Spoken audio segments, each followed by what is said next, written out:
Sorry, guys. I forgot to pay the bots for chat today.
You fucking rats! Why didn't you tell me sooner?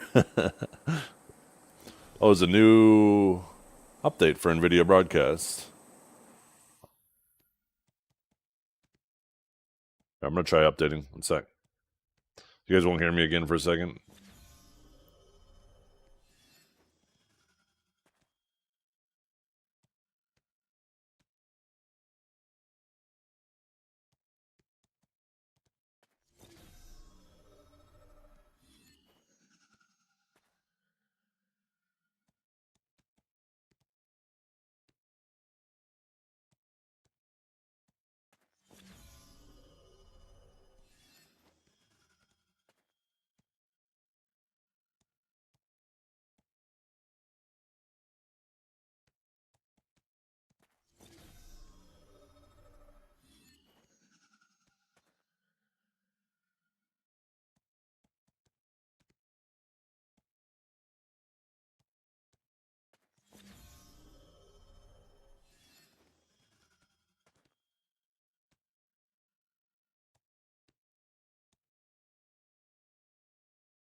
Hello? Hello? There we go.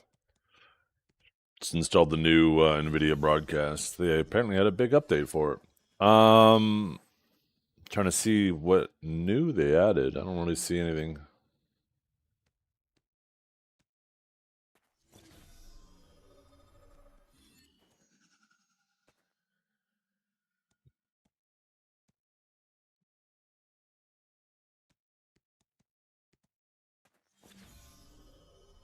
Okay. So let me start over. Good morning, Omu. I said good morning, but I guess you guys couldn't hear me. Nobody said anything. I even responded to Orphic. I was wondering if that text to speech, if there was a story behind that. And for cups, individually, every upgrade in this game doesn't matter much. Pretty much doesn't matter much. But collectively, they add up to something, right? Little by little, a little becomes a lot. So don't ignore anything.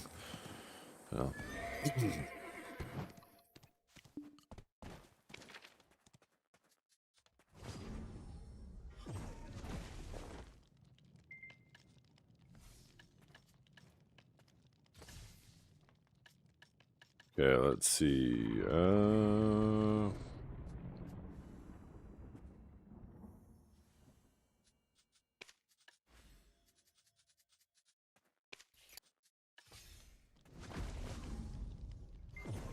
AP's a little lower than I'd like. Fuck.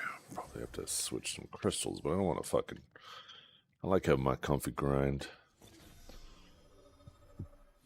Excuse me. Oh, this is wrong crystals anyways.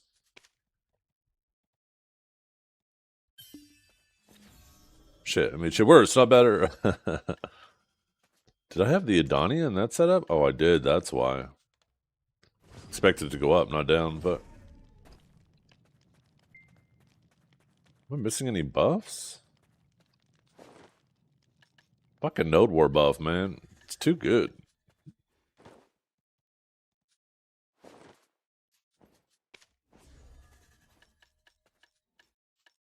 I guess I drop these today.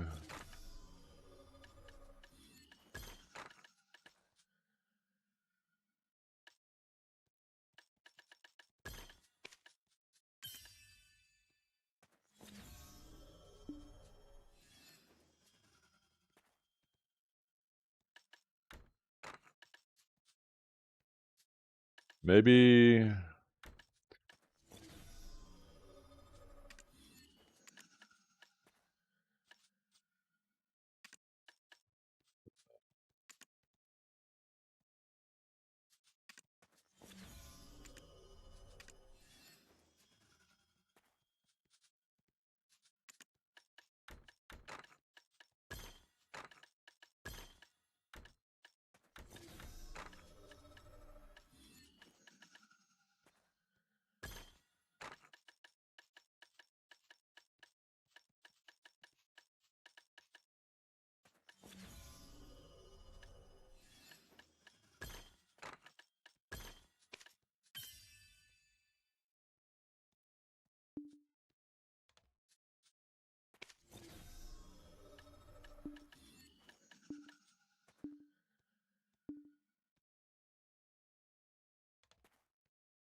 No, I'll just deal with the lower AP. I'm not sacrificing that much DR.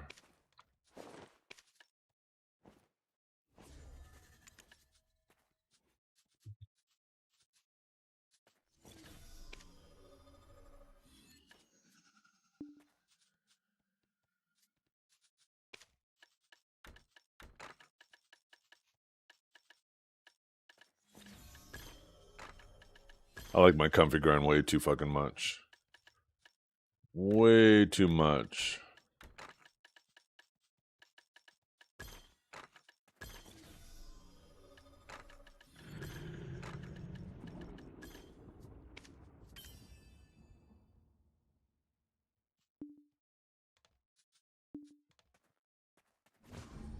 Cannot be bothered to give up like 50 DR just for 20 AP.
How you doing this morning, Riot? Sorry, I can't remember if I acknowledged you.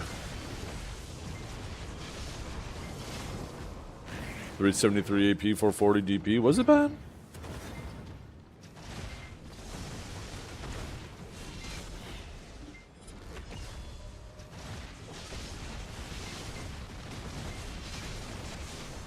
You could take a look at the AP requirement, the recommended AP, and the AP cap for every spot in the Monster Zone information. Right?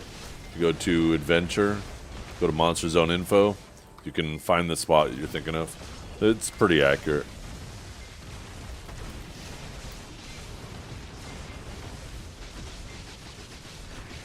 With the way they've set caps now, it's a very accurate thing to show you where the recommended and AP caps are.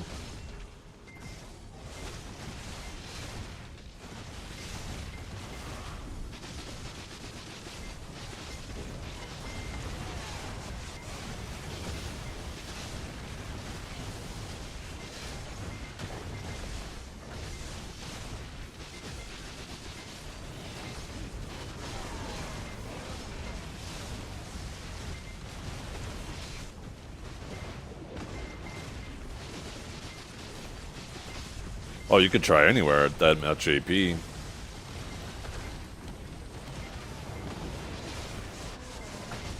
Whether you enjoy it and it's good is a completely different question. It's not that you can't grind here with lower AP, just it's going to take longer, right? I recommend, though, treating the game like a game, having a sense of adventure, and just coming out here and giving it a try. If you don't like it, you don't like it. If you do, you do.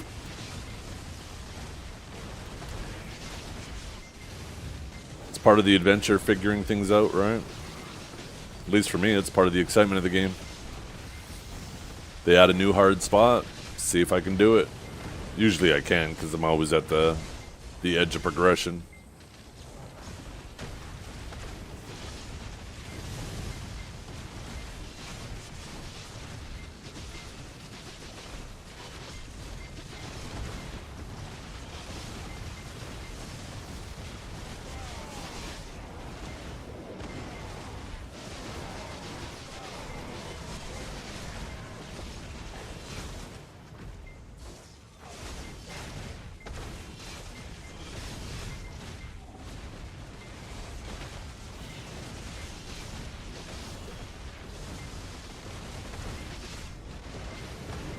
Make sure you factor in your self buffs too into your AP. Most classes have an AP buff they can keep up all the time.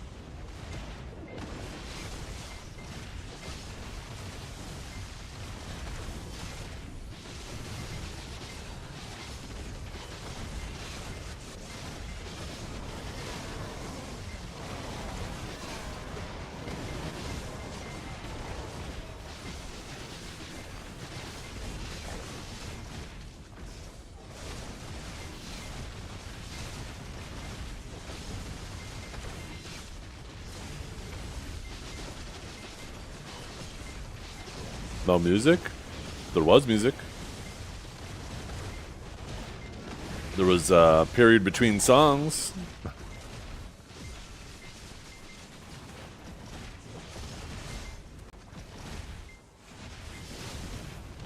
Might be kind of quiet.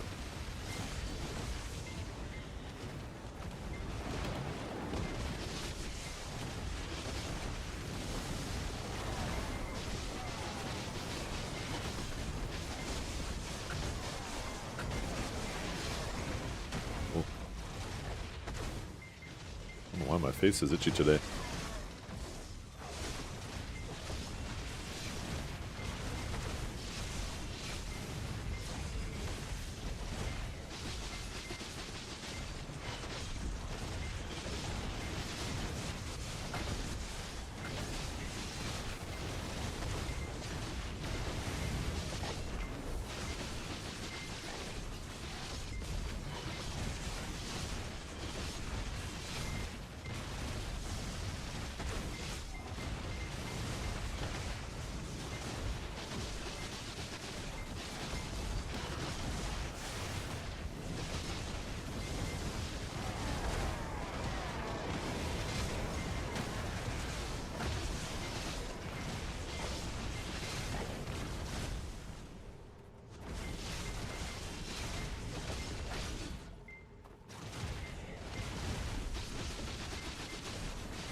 By the way, is Blue Squadron not like streamed in like 2-3 weeks or something? I swear I haven't seen him live in a while.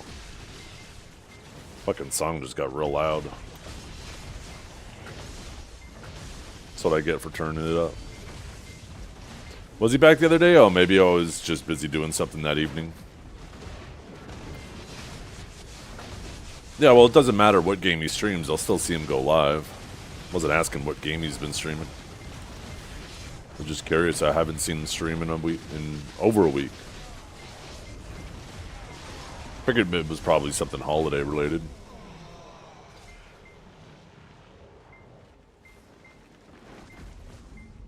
See. Of course, I fucking typed in the wrong Blue Squadron into my bar.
Wait, what?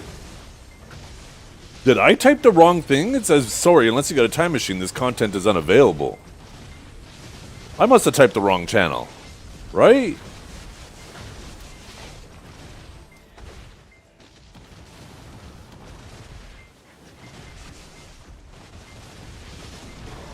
I must have typed the wrong channel. 1 second.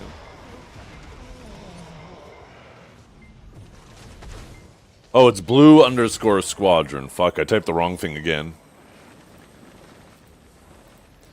God damn. At first I just typed Blue Squadron, then I typed Blue Squadron TV. It was blue_squadron I was looking for.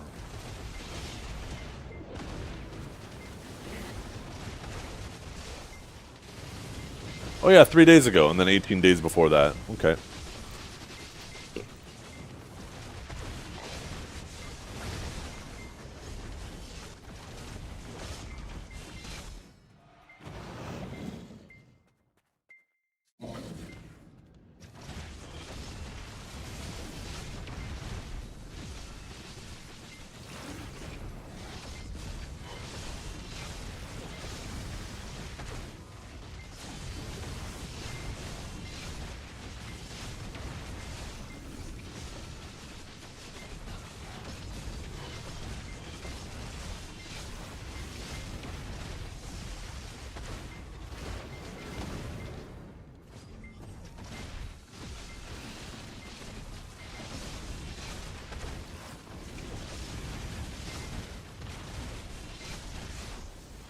A cayenne mocha latte. Ooh, a little bit of bite to it.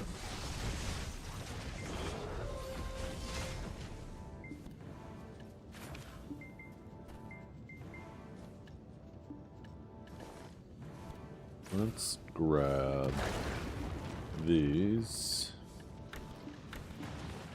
and these.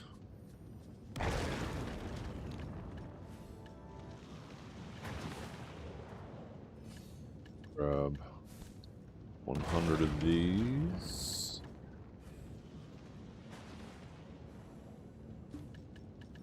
Grab 150 of these. And that.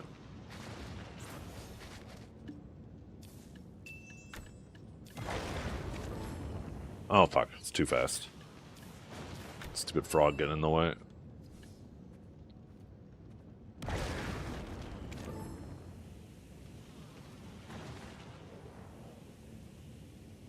I did. Yeah, yeah.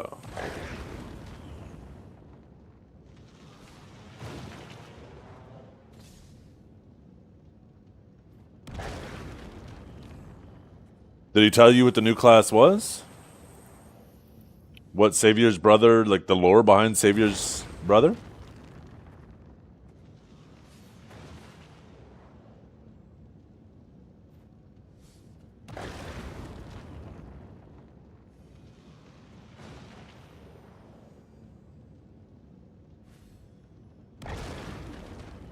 Of course I failed.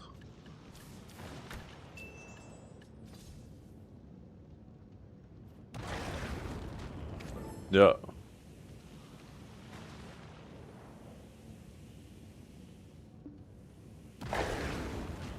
This is it right there.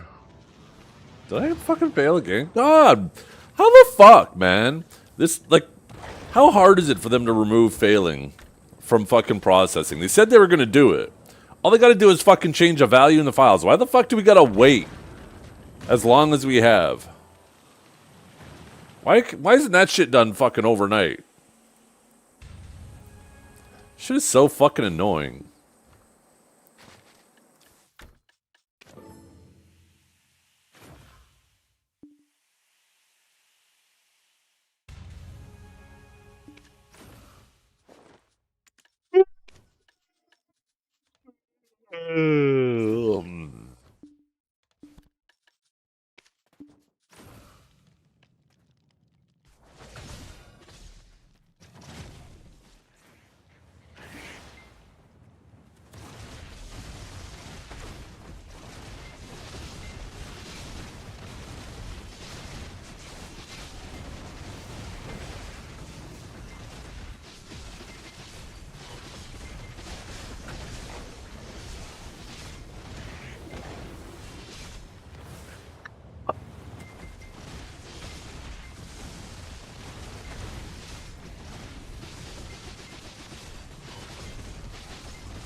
Yo, thank you for the follow, CMB.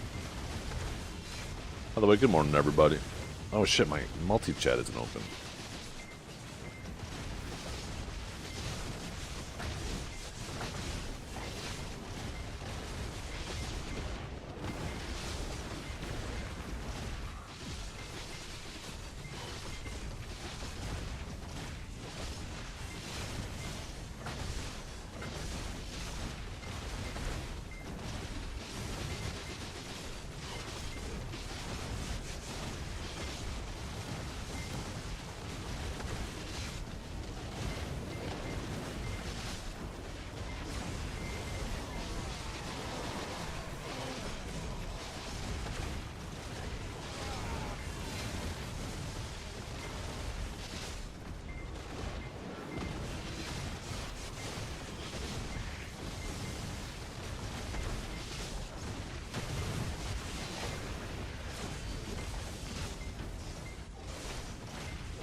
Oh, we should get the new Family Fame thing, right?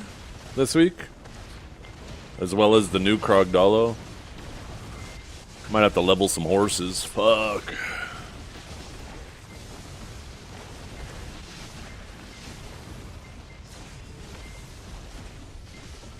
All your horses should share the same horse gear.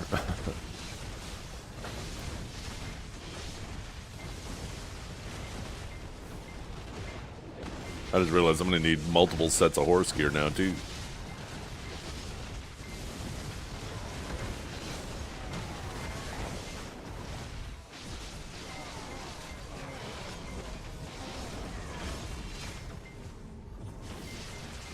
Yeah, that doesn't work for the 4 Voltarians I'm going to have, though, for Node War and Siege.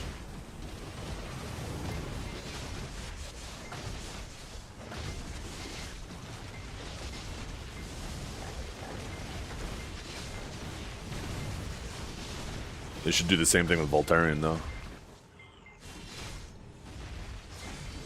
Because then that'd be good. Then I just need 1 extra set of horse gear.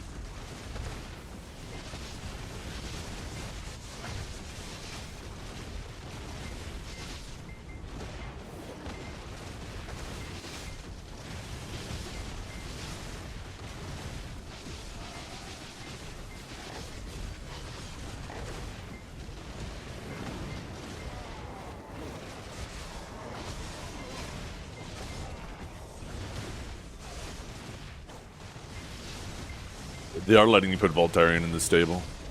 But that doesn't mean that it gets Krogdalo gear, right?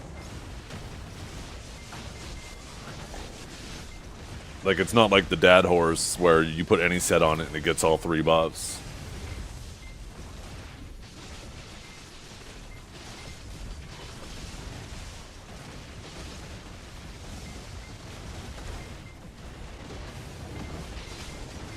So yeah, I'm gonna need another set of horse gear. I could put anything on the dad horse. Doesn't matter because it gets all 3 buffs. But my 4 Voltarians, I'm gonna need, preferably a wind set on every single one of them.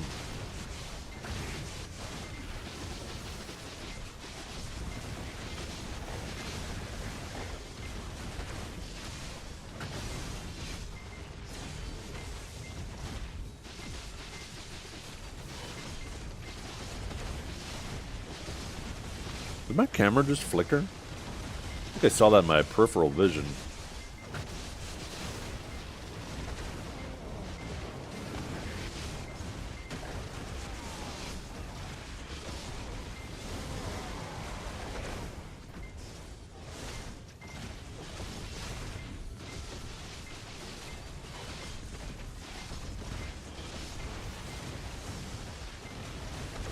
Yeah, that's what I just said, Pimmon.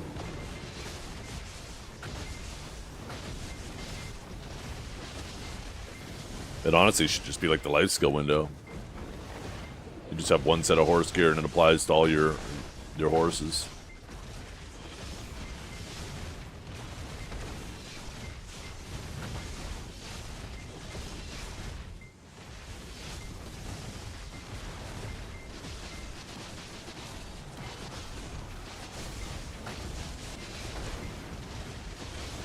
And then make a new set where you got to get all 3 Krogdalo horses, all 3 armors, and you combine them together, and that's how you get the triple buff.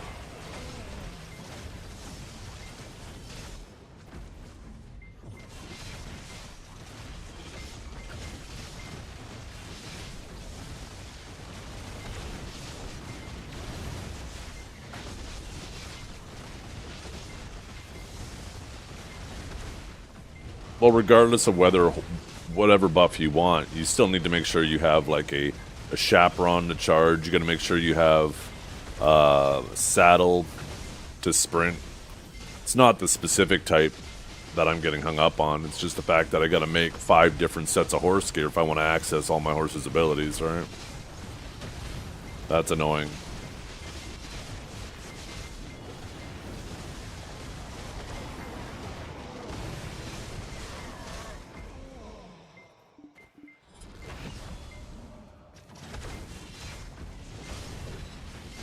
No, I'm talking to where's HP bar. I wanted to reiterate what I said. Because I think when I said preferably I want to get all win sets on it, you got hung up on that.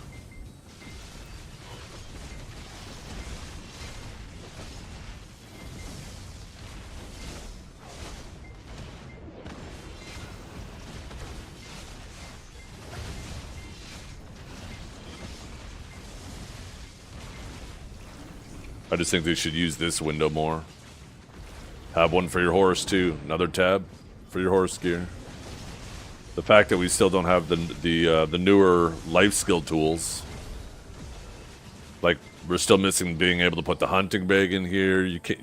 They never let you put the Manos processing tool. The fact you can't put accessories in here. You can't put your little alchemy flask. You can't put your fucking ladle. Like, the fact that they just ignore this window like it doesn't exist shows how lazy they are.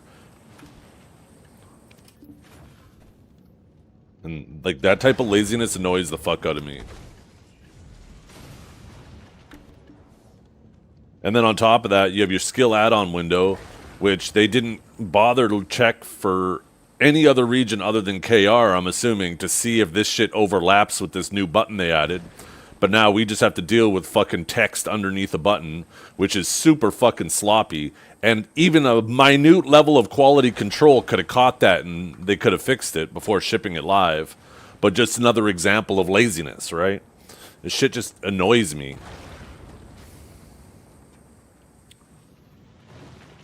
Because that's the type of thing an intern should catch, right? You literally grab the interface window and you try it with every language your game is supported in and see if it overlaps. And then whichever language it overlaps the most with, you design the buttons around that language.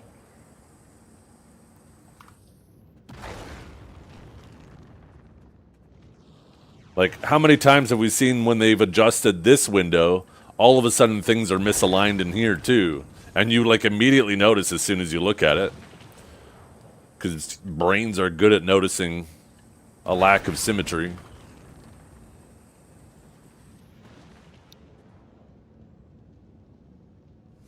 I get annoyed about stupid things like that because it's a lack of quality control going on. And when it's something as minor as like a UI element, I understand with more complicated systems, sometimes you can't always get everything right away.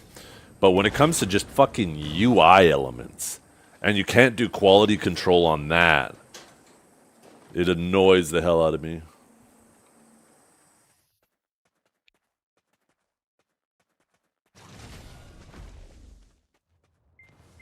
On the Pen Tungrad ring? Oh, I don't know.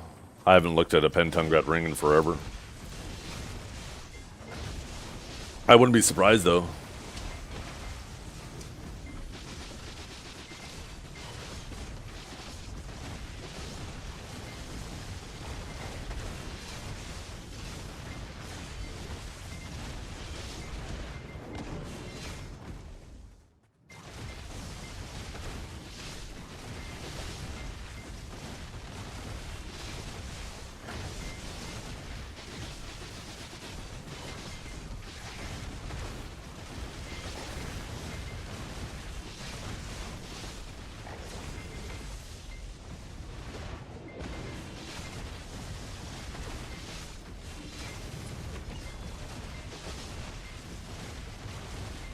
Smell nice.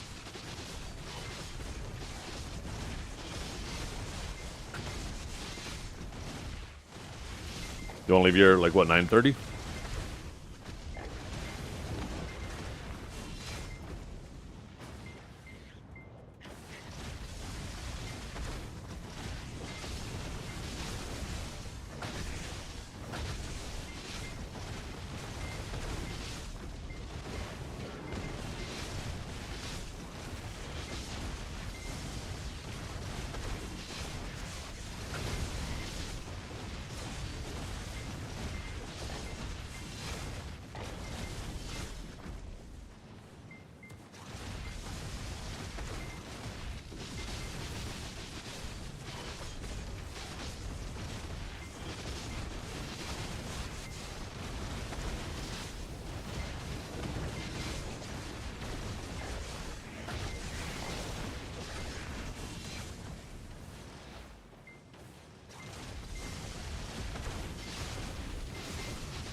Is it?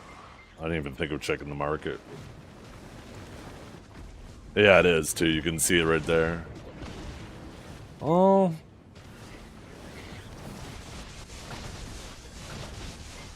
Yeah, the whole ring is offset. It's not even the V. That's why it looks like the V's offset. But if you take a look at the ring is offset. So they lined up the V with the ring, but they didn't line it up with the icon itself. Like, that's the lack of quality control I'm fucking talking about. That's ridiculous. You couldn't even center the damn ring on the icon. And then when you went through and added the enhancement levels, you just centered it with the...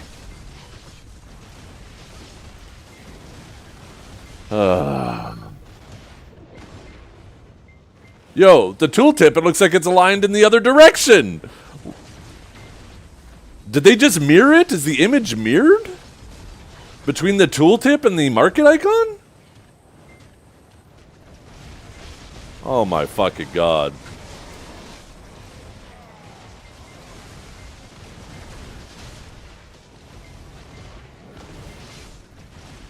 Yo, what's up, Black?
I don't know what we're going to see on Global Lab this week.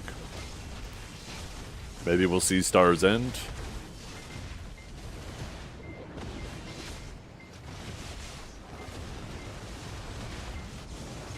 More delays? I think that's highly likely. Oops. God, this keyboard is so sensitive. I just so minorly touch V and boom.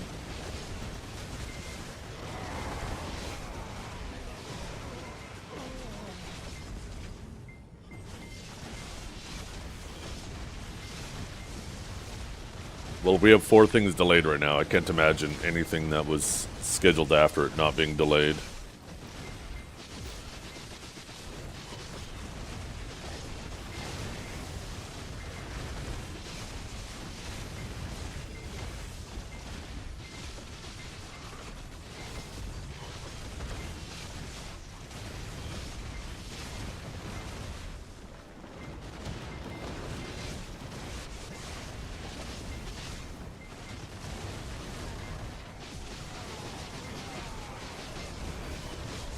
You're down for class revamps?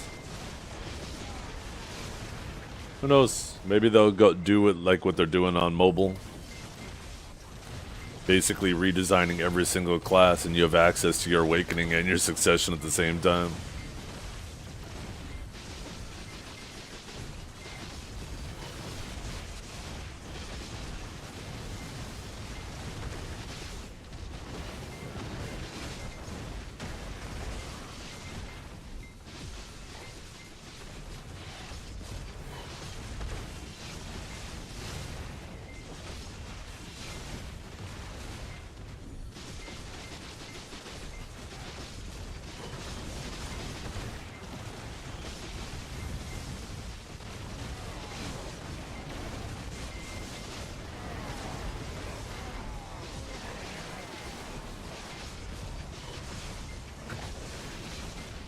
That'd be so crazy for Awakened Sage, because we'd effectively have a super armor grab. A fully super armor grab. You could Rift Chain Lightning Surge out of it, have your Rift Chain super armor, and then throw your grab. Oh, fuck.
Crazy, we're getting close to being a month out from the Calpheon Ball, and we still don't have anything really meaningful from the Calpheon Ball.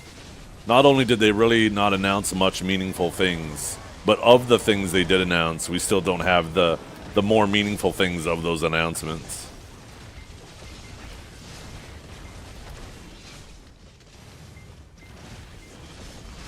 I suspect, unless they have an absolute home run of a Heidel Ball this June, this could become the worst year for BDO yet.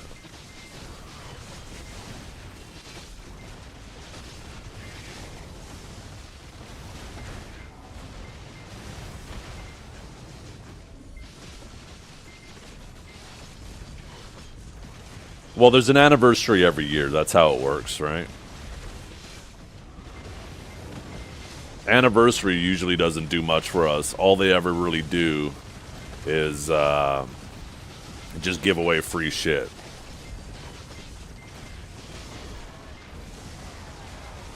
This one is special. Oh, is it? The 11th anniversary is special?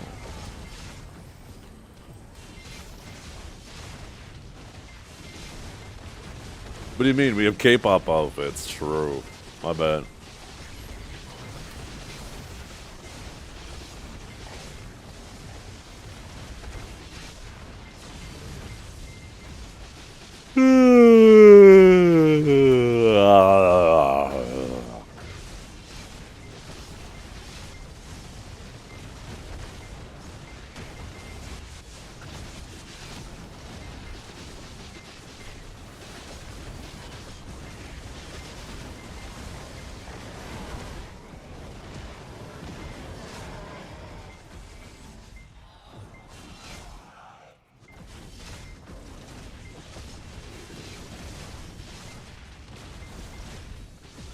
BDO had that initially. It didn't work.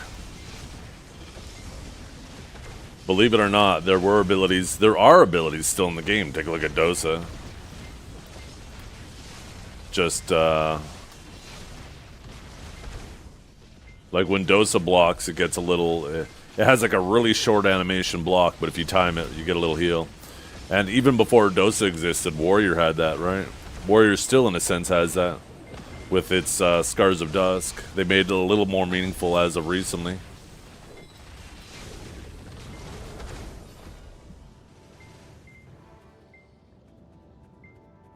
Well, that's the same thing with Dosa. You have to time it. You don't just hit it and then forget about it.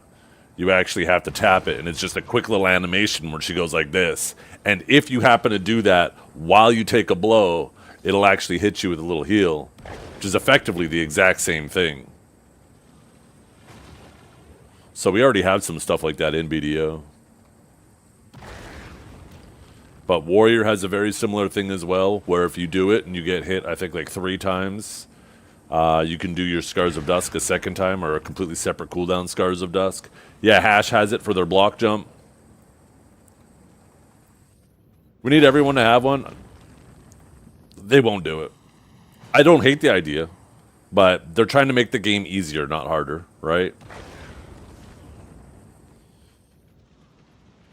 And the thing is that just creates more problems. If you make it drain stamina of whoever you parry, there's still a ton of classes in this game that don't use stamina. So all that does is hurt the classes who already have issues with stamina. And does nothing to the classes who have unlimited stamina. How about making stamina more consistent across the board first, before we start implementing something like that, right? Make it so all classes have to consider stamina the same way. And that's never going to happen. That's too complicated of a thing for Perlibus to accomplish. At this point, I'm kind of with Choice. Just remove stamina from the game if it's going to be as inconsistent as it is. I would much rather, once again, I'd much rather it be consistent across the board and everybody has to consider their stamina. But here we are 10 years in. It's obviously not happening. But something like that would just make the problem even worse, right? Classes who get punished by stamina would just get punished harder. And classes that don't. It does nothing for them. Think of it, for example, like Mana Drain, right? When Mana Drain was overpowered. If you were a WP class, you got absolutely fucked by Mana Drain. But if you're a magic class that used mana, or a class that used spirit power, Mana Drain did nothing to you, right?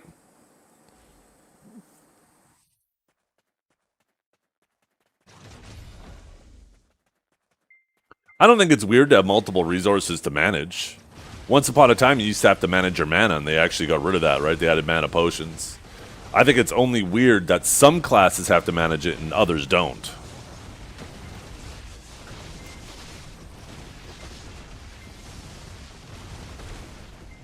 I think it's good to have multiple resources like that you have to manage, because then it becomes like a cat and mouse game, like stamina, for example, right?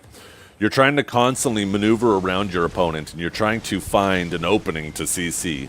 While you're doing this, right, every time you reposition, you're consuming some stamina. So now you're trying to do this balancing act of trying to keep yourself protected, trying not to burn too much stamina, while your opponent is trying to do the same thing, right? And then whoever does it better is going to run out of stamina last. And once you see your opponent run out of stamina, right, you can apply a little bit more pressure to them. I think that's a good mechanic to have, but only if both parties have to consider it. When only one party has to consider it, now that means the one person who has to manage their stamina has a timer on that fight, where if he doesn't manage to win the fight before he runs out of stamina, he's guaranteed to lose because his opponent will never run out of stamina, right? And it becomes a very unfun matchup for the person who has to consider their stamina when they're the only one on a timer.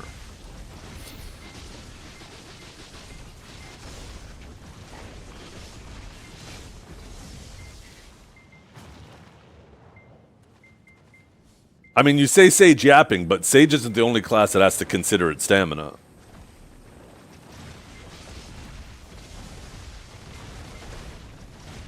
There's a ton of classes in this game that get pressured by their stamina by classes that get to ignore their stamina bar. It's not just a Sage thing. I'm assuming you play a class that gets to ignore its stamina.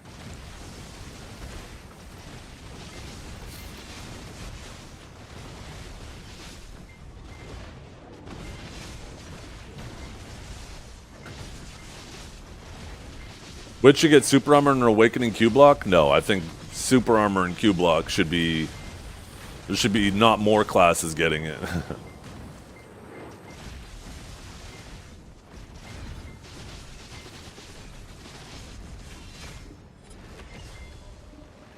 Super Armor and Q Block is dumb. I think Super Armor and Q Block should be reserved for non-grab classes, not grab classes.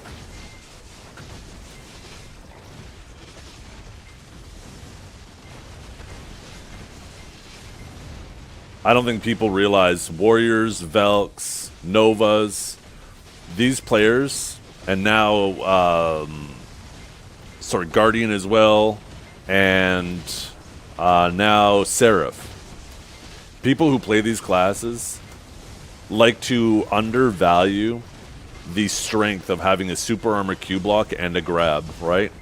So when you're any other class in the game, wait, did Biseptimus just get his Merchant Ring piece? Oh, shit! I think he just got his Paddocks piece. Sorry, I'll finish that thought in a second. He just got his Paddocks piece from Paint, I believe. Or was that the Underwater piece? No, that was Paddocks, yeah. I wonder if he ever got the Underwater piece.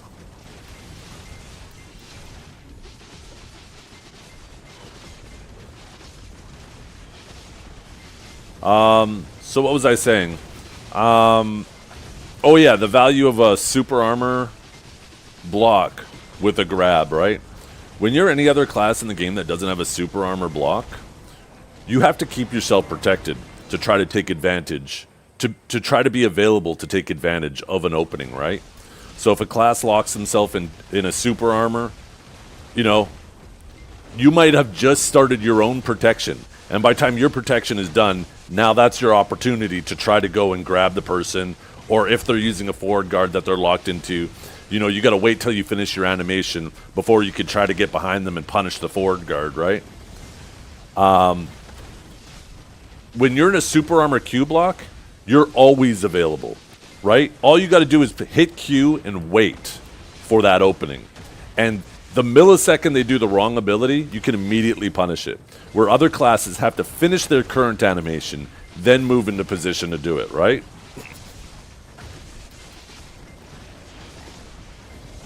And these Super Armor block classes with grabs, they'll act like they're God's gift to gaming because they're able to punish, you know, these abilities.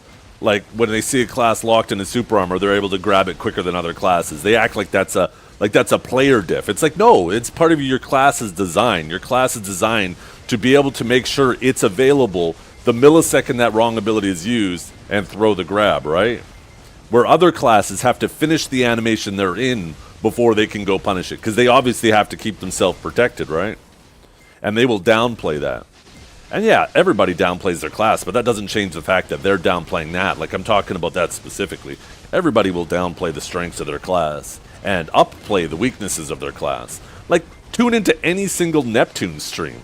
And I'm not saying Suckmay was a strong class, but he downplays it like fucking crazy. Like it's the worst thing everywhere. And it's fucking ridiculous. Awakened Meiwa is still a solid 1v1 class. Definitely has its issues in large scale, but then you take a look at like Siphon well, I guess does Siphon play Awakening? I feel like he play. Anyways, there are good Meiwas in top siege guilds that still do well in large scale as well, right?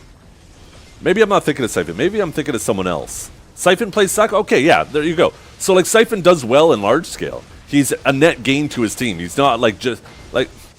It's just nonsense. It's the perfect example of like people will just constantly downplay their class like it's the worst thing ever.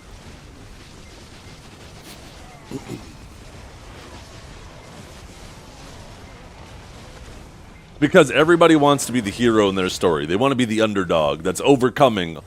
All odds are against them, and they're the only one that has to overcome it, right?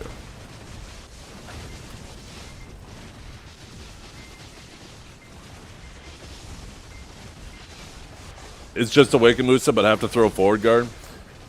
They will downplay, too, the ability of their stubs. Being able to be at range and, like, constantly just pepper people with the potential stiff.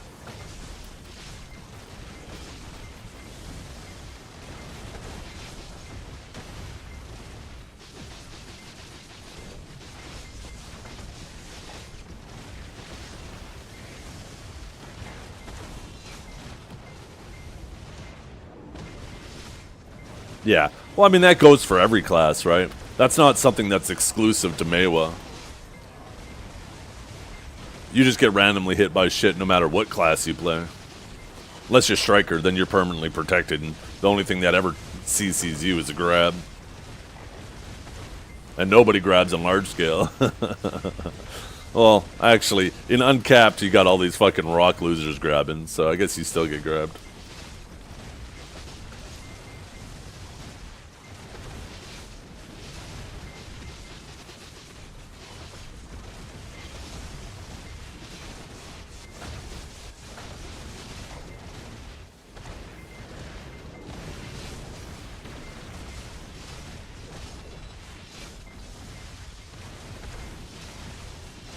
But yeah, like, Siphon does fantastic in large scale.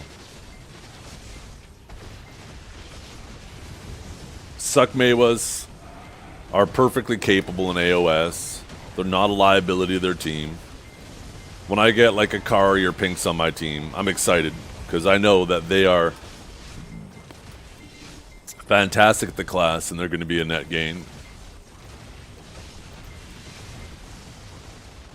If anything, I'm probably more excited about having them on my team than them having me on their team.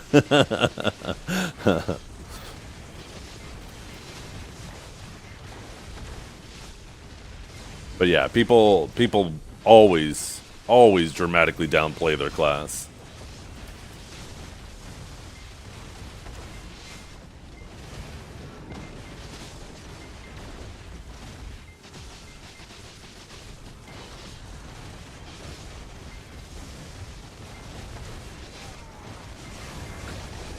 That doesn't make any sense, because range grabs aren't any stronger than they used to be. Range grabs are still weaker or the same. So it's not like range grabs got better. It's that melee grabs got worse.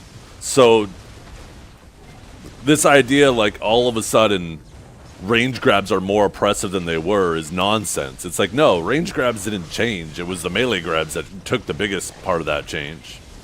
And guess what? It's even though it's harder for a warrior to land a grab, it's way harder to punish a warrior for missing a grab.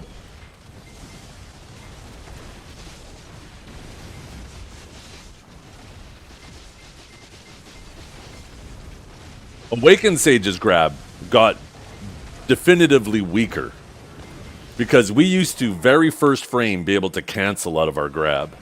Very first frame. So many people couldn't even tell when we grabbed because our grab was so fast prior.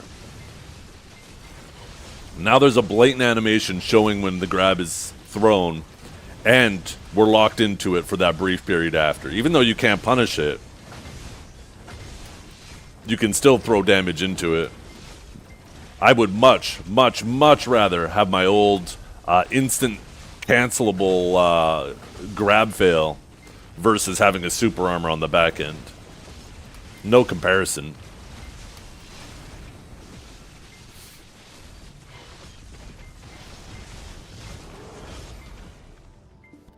I think the thing that hurt Meiwa the most was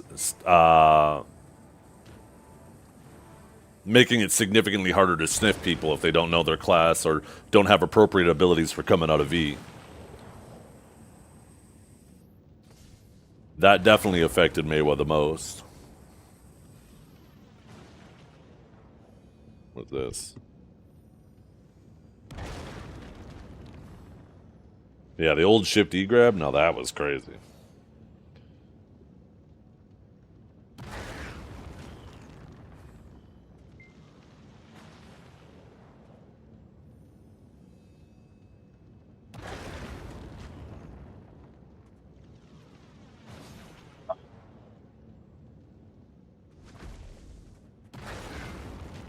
Okay, and that's a difference between your two classes, but that doesn't mean range grabs got stronger.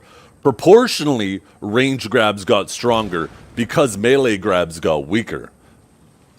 But objectively, most melee grabs, like range grabs went down in effectiveness by like maybe 5 or 10% depending on the class, but melee grabs went down by like 30-40% effectiveness. So proportionally, it feels like range grabs are stronger, but in actuality, they're weaker. It just proportionally, they didn't lose as much strength as the melee grabs.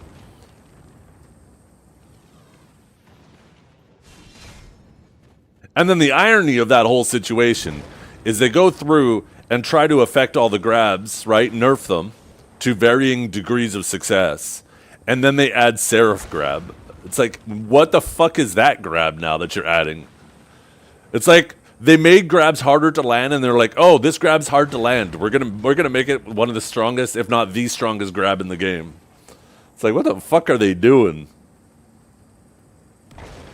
I did, John. Yeah, I even typed in his chat. Clearly, you didn't pay attention to me type in his chat, bitch.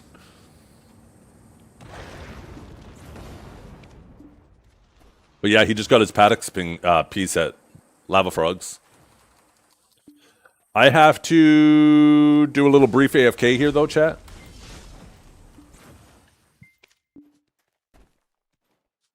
The biggest issue with grabs now, and I don't know what they were thinking. I'm going to finish this thought just before I go. I don't know what they were thinking, making the protection for a grab at the end.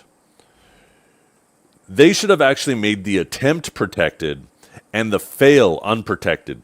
So you have to know what you want to grab, and if you fuck that up, they can punish you for it. But the problem with it being unprotected on the attempt and protection on the fail is you need to avoid the attempt in order to punish it. And if you spend the whole window avoiding the grab, you now lose that window to punish it. So most of the time now, for most classes, you accidentally punish a grab attempt. Where if it was the failure that was unprotected, then you could avoid the attempt and then punish the fail. And that would be a much more interesting way to deal with grabs. Okay, I will be right back, chat.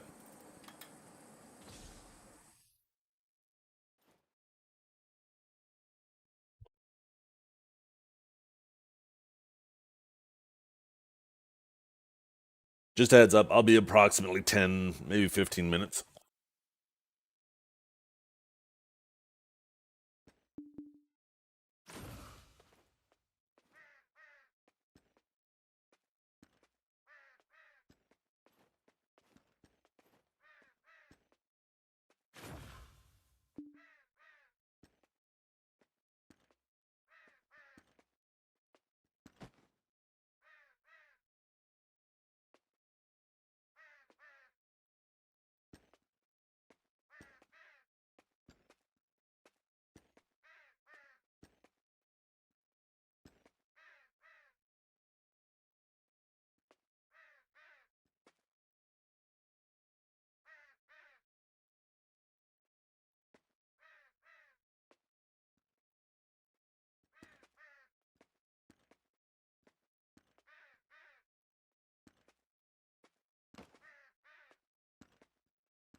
Oh my god. Did Biceptimus combine his ring and then fucking...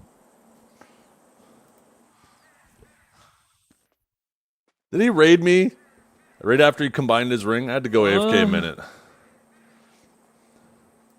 Yo, what's up, chat? Congratulations, Biceptimus. I saw you get that. I'm just sitting here grinding, or I was yapping about something. All of a sudden, you start freaking out. I'm like, what is he freaking out about for? Heralds aren't that big of a deal, or who cares about the crystals? And then I heard you yell that you got your ring. I was like, oh shit, never mind. That is actually worthy of freaking out.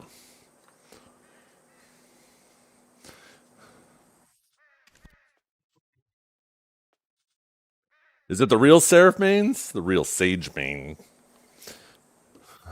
I personally feel like the Raboms were a missed opportunity for something real creative with the class. But, I mean, it's always a win when your Raboms look useful, so I guess you can't complain. I hope you're all having a wonderful day, though.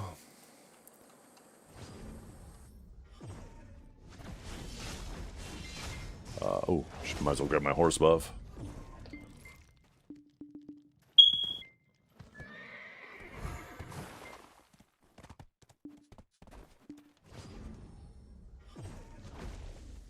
The lava's looking lumpy. This is some lumpy looking lava.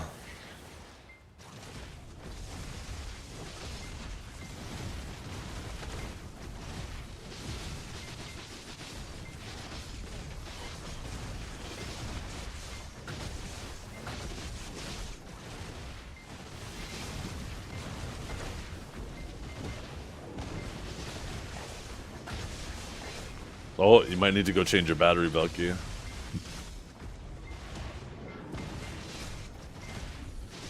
Yeah. I have to make the sound effects annoy you guys more than me. I have to.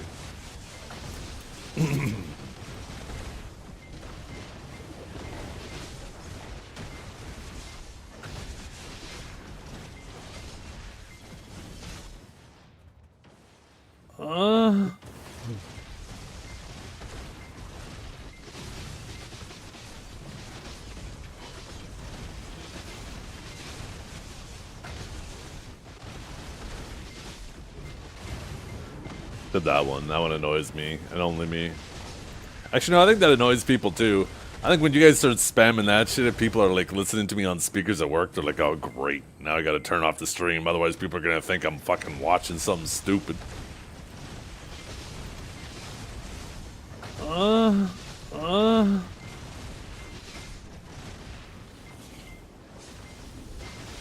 What do you mean they join in? Yeah, sure, that's what happens. Okay, okay, cut it out.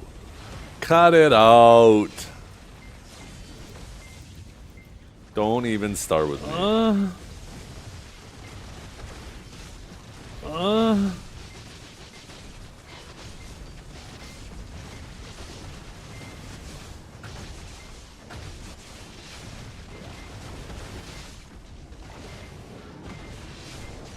You mean turn it up? No, no, that's not what I mean. By the way, this one looks angry. I know you have a Twitch account. You probably like the YouTube so you can listen to your own music, right?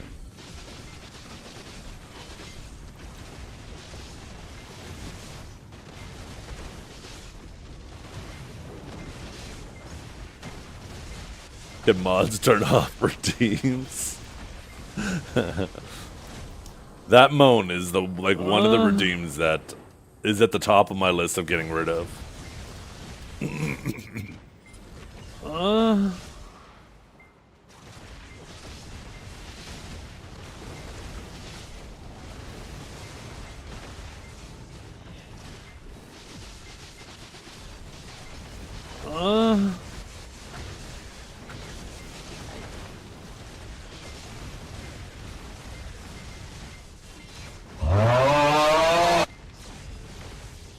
How much do I have to donate to make that happen? Part of me would feel bad though, right? Because if something is being used regularly, then people obviously like it. But God, I'll be honest, it annoys the hell out of me. I don't know why I ever made it a sound effect. I shouldn't have opened Pandora's box.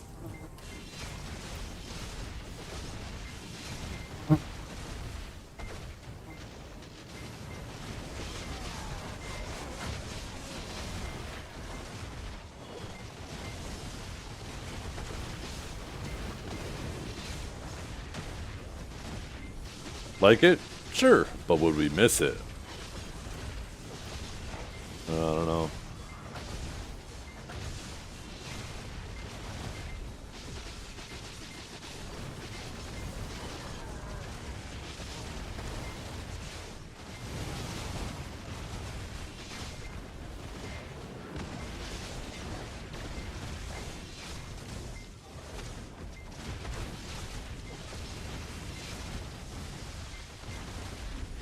I didn't even realize Biceptinus had managed to get his Sakraya piece.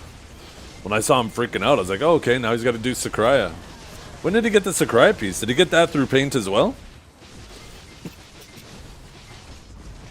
I'm getting hacked. You got that from Paint too? Man, this game is just giving stuff away these days.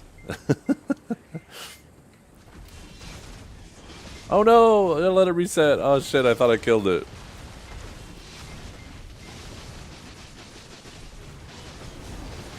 I am cheating. I am a hacker. Classic streamer client. Crazy that they have packages where you could buy paint. They have packages in the Pearl Shop where you could buy paint. I think they're limited, right? You only get a certain amount of paint. And you can't, like, buy an unlimited amount of the packages, but...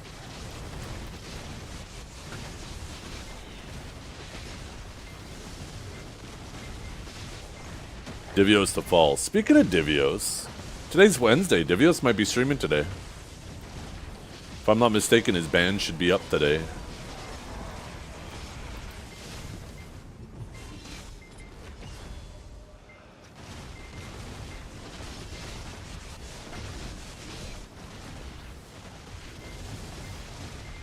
He was banned? Yeah, he took a 7-day suspension for being a bad dragon.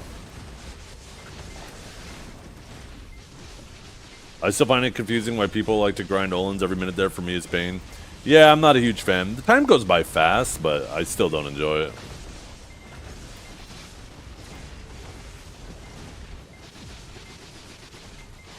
You wonder if they ban him only for 7 days so he could do the Adana weekly? No, that's typically what, you know, people get banned for. For minor things like that, right?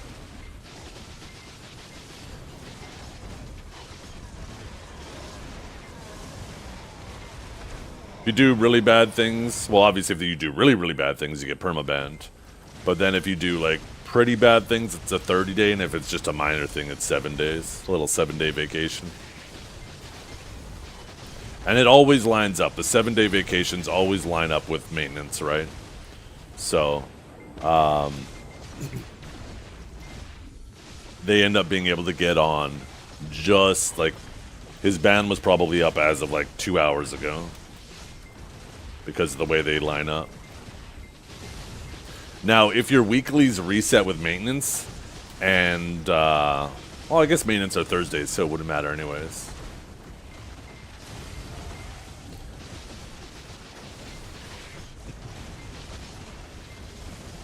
My loot scroll's running out. Yeah, I'll reload it in a second here. Thank you. But yeah, I would imagine Divios will be streaming tonight, and he'll get a ton of questions. Mr. Divios, why did you do it? You're my hero. Why are you a cheater? Oh, I do not want to be in his shoes tonight. Oh, fuck. I am cheating. I am a hacker. I had to deal with all the people asking about him. You don't even know what he did? Cheating. I am a hacker. There was a quest in the Serendia quest chain that was I'm getting hacked.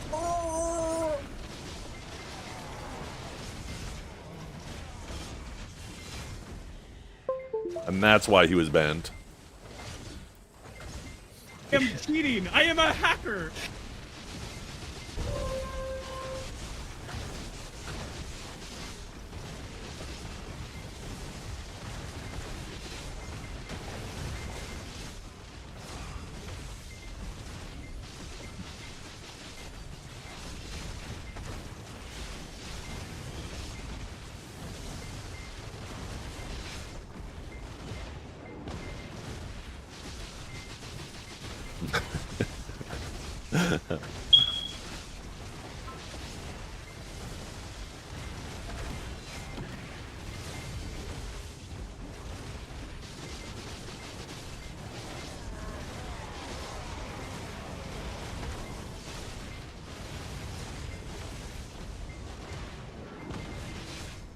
You know what we should have done?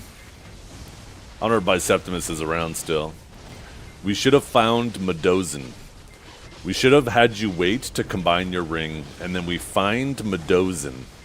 And we kill him, and you combine your ring over top of his body. That's what we should have done.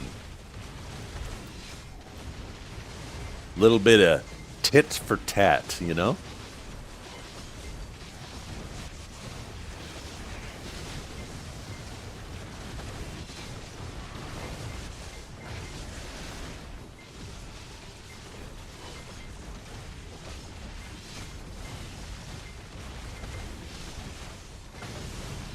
Gonna have to grind another one now? Yeah.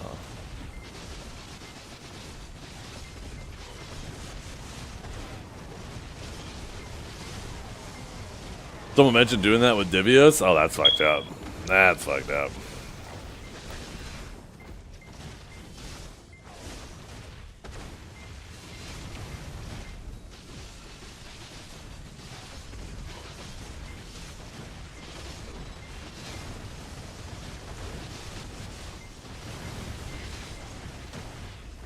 Well, no Academy, but guys, 5k crons and 2 hammers.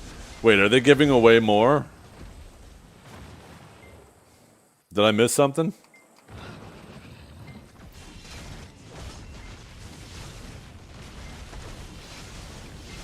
The login rewards? Oh, well, we're probably getting those anyways, though, right? So I don't know if I would consider that compensation. That's just something we would have got anyways. That doesn't... There's no... I don't think there's any correlation there.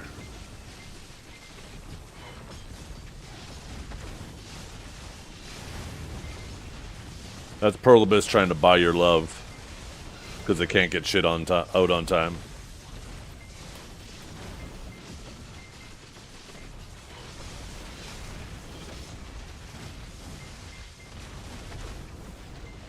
You just figured that out today, Anu? Shit. Clearly you don't listen to me then. I actually haven't had the marketplace bug out on me at all yesterday or today. Or the day before. Or maybe it was the day before. I can't remember. I think it was Saturday it was fucking up. But it hasn't fucked up for me since.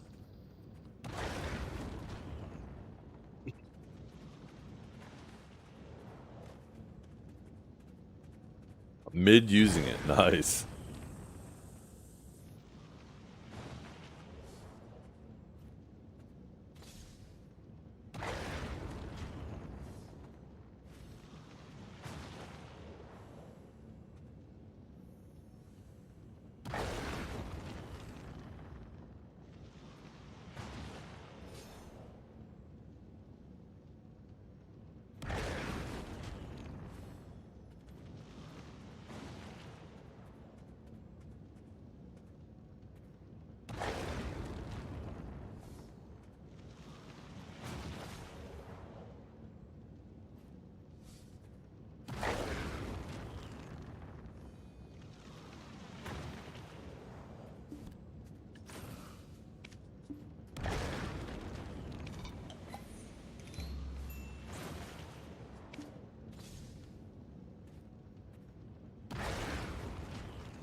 Yeah, I thought I had to do with swapping characters because a bunch of times it happened while swapping characters, but there'd be times where I'm just on my character, I access the market, I'll be grinding, and then like an hour later I'm still on the character, I didn't swap or anything, and then all of a sudden the market's not working.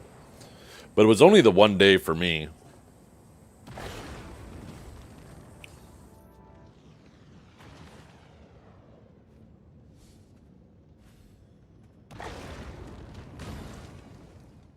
Yeah, rubber back.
I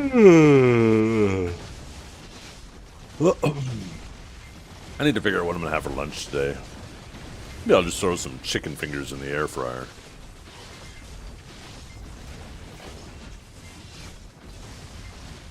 Either that, or maybe I'll make some gyoza dumplings. That's a little bit more effort, though.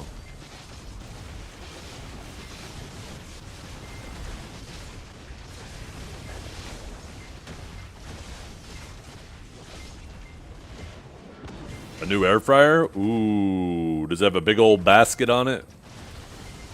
I like my Ninja air fryer, I just wish the basket was a bit bigger. It can accommodate a small whole chicken, but a like regular size one is a really tight fit, and if it's a large whole chicken, it just doesn't fit. So I wish it was just a bit bigger.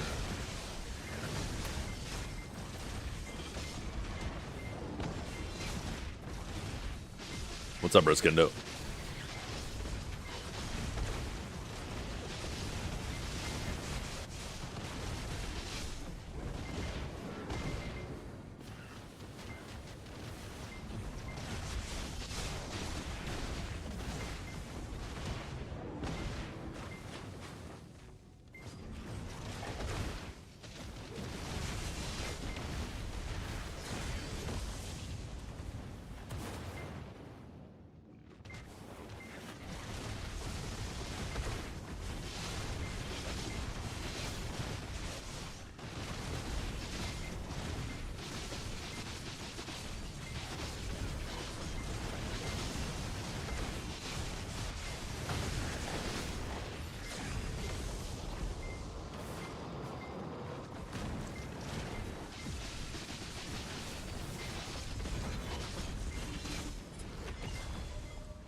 Ooh. Oh, so it's basically just a little mini convection oven.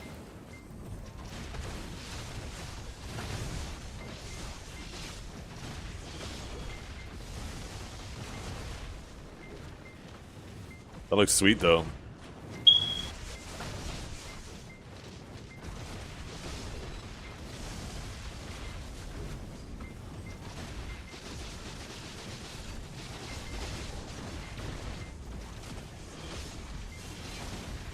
Cook a whole ass meal in there.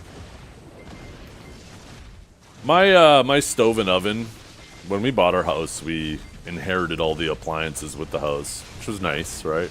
Not having to all of a sudden buy a house and buy a bunch of appliances. But over the years, over the last, 12 or 13 years that we've owned the house, we've slowly replaced everything, and the oven is the last thing now. And I'd really like to get like a Nice convection oven.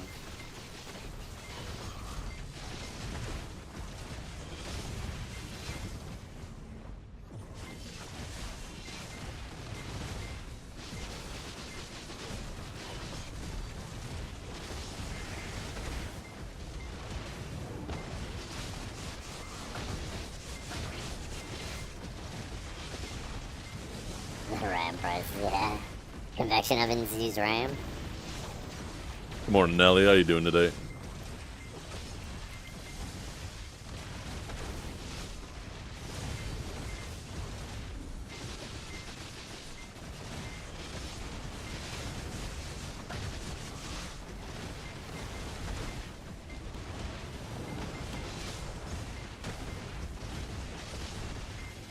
Nice. You guys planning a dinner or something?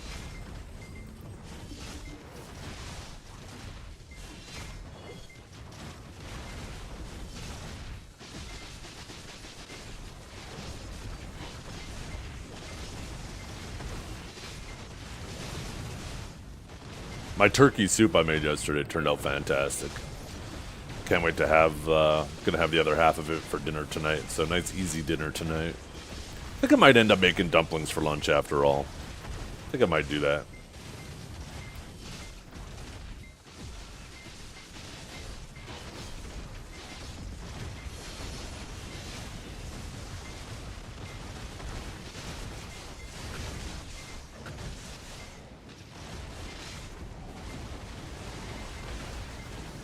How we doing today? I am doing pretty good. Is this Dio? Yes, sir. This is the last in line.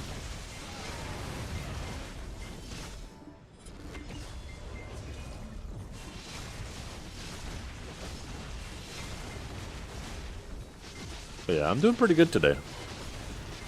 Slept quite well. Tuscan chicken. Ooh, that sounds nice.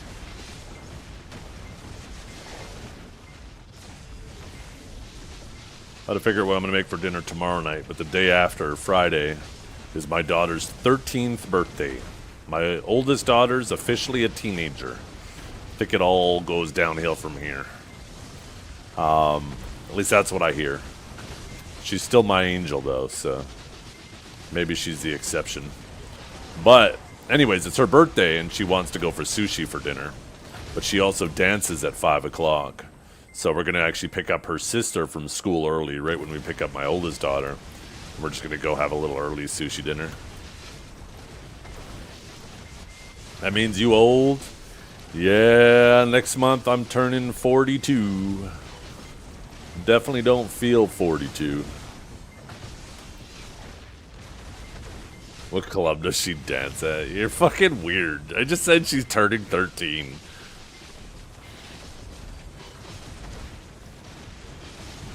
FBI. You might want to start monitoring this man. FBI, open up!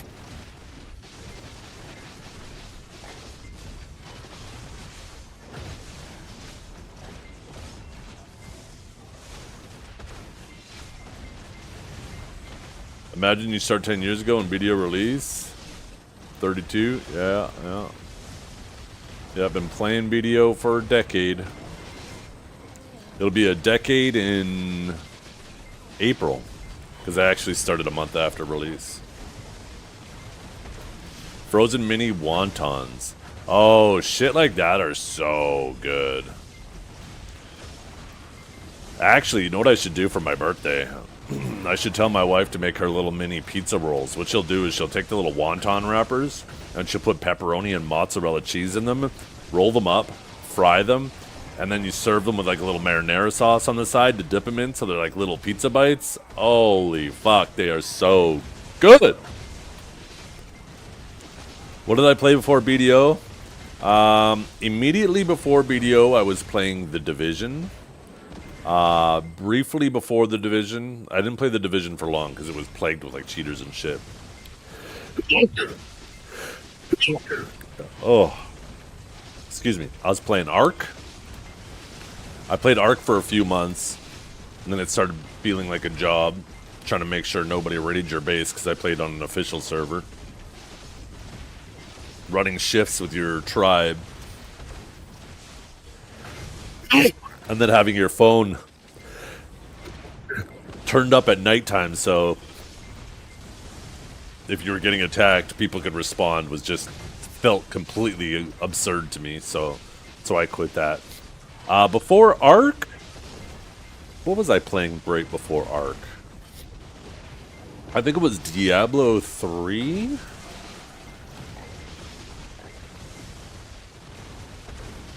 Maybe some H1Z1, maybe some DayZ. I can't remember the order in which I was playing those games, but I was kind of playing them all around the same time. And then before that was Path of Exile 2. I played that off and on as well. Path of Exile, not 2, obviously. And before that was PlanetSide 2. Ark Survival? Yes.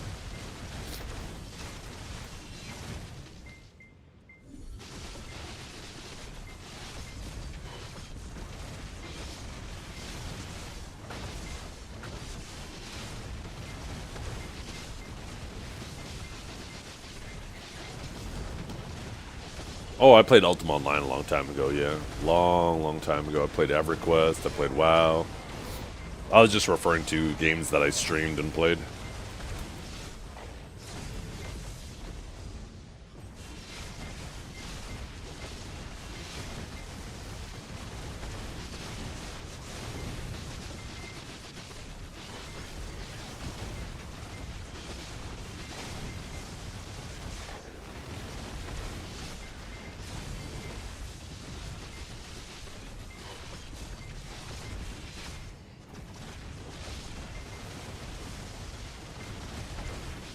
Yeah, I never played Skyforge. I remember seeing trailers and stuff for it.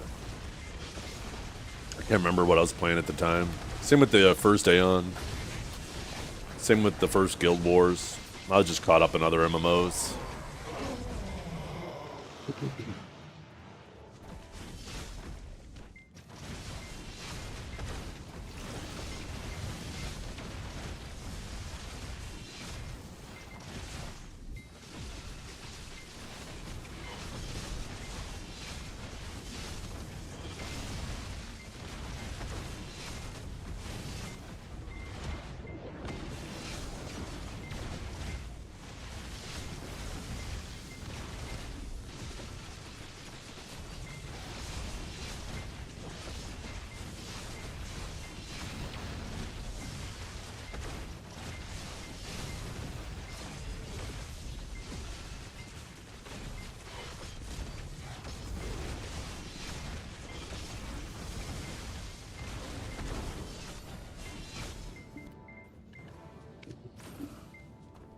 I used to play a lot more FPS games. A lot more.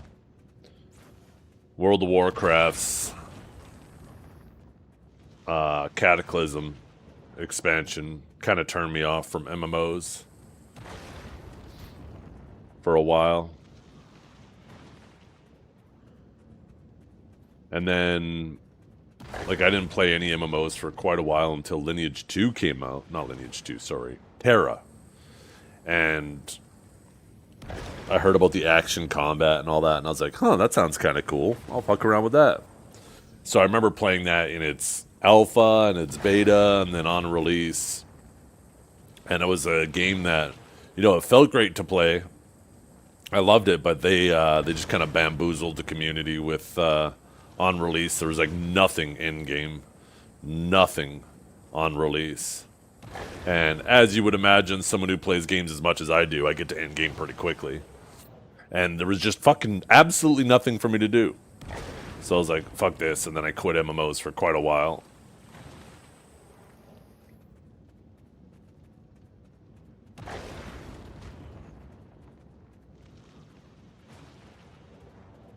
Oh, I should pop one of these.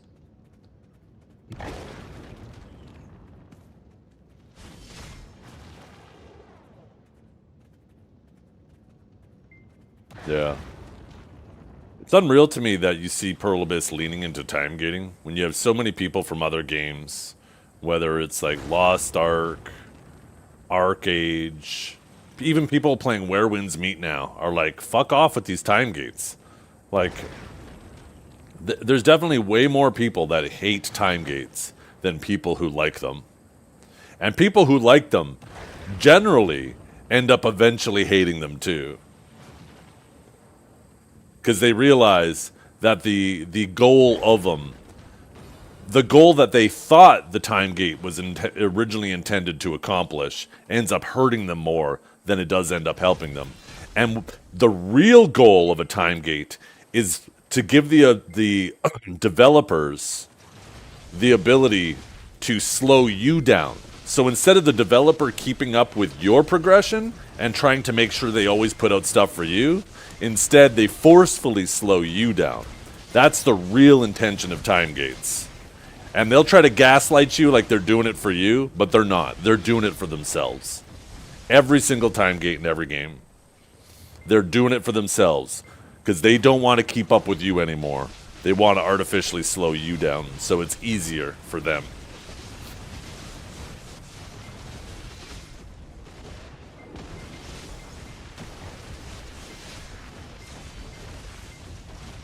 Your old BDO account got deleted in 2021? Yeah. Honestly, in terms of progression, not a big deal. You'll blow past where you were progression-wise super fast. The only thing that really hurts in that is any, like microtransactions and stuff you did, right? Costumes, weight, pets. That's what hurts the most. But they gave like a 6-month... They gave like 6 months before they did that and like 3 months after for you to just go and, basically sign the agreement for a Korean company to have access to your data, because that's effectively what had to happen, right? they couldn't just, Kakao wasn't allowed to just hand over all the data to Korea. The user had to agree to it, right? And they gave plenty of time. I'm pretty sure they even sent out emails to accounts saying, hey, you know, do this. And unfortunately, you know, there's still some people who never did it. I just hope you didn't spend too much pearls on your original account. Probably, I don't know if there was a ton to really spend on at the time, other than pets. Did maids exist yet? I don't even know if maids existed yet, but I don't think there was family inventory. I think it would mainly, like, pets and costumes to wear.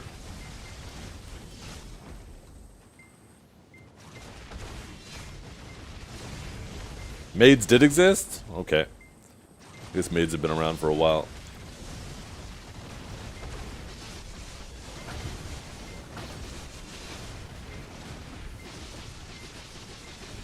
But yeah, in terms of progression, yeah, you'll spend a week on seasons and be past where you were in terms of progression.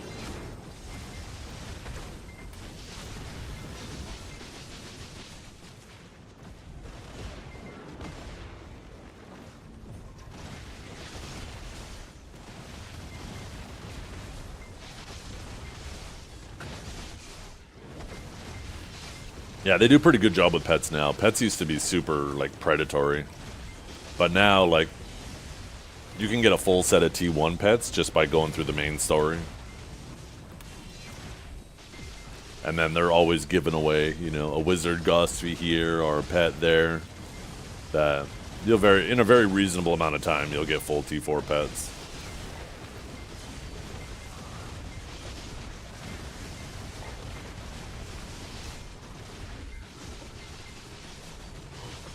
But yeah, I am adamantly against time gating.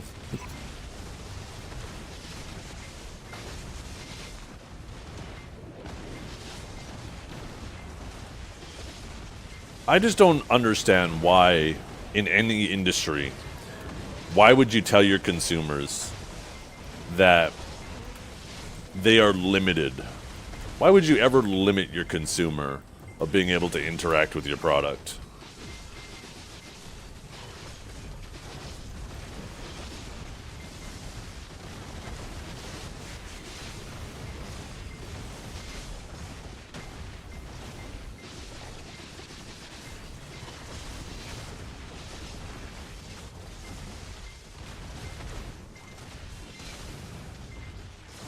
Alcohol, I guess. They don't do it. You kidding me? I can go to the liquor store right now and buy 6 40s in a basket and drink that all tonight. The liquor store isn't stopping me.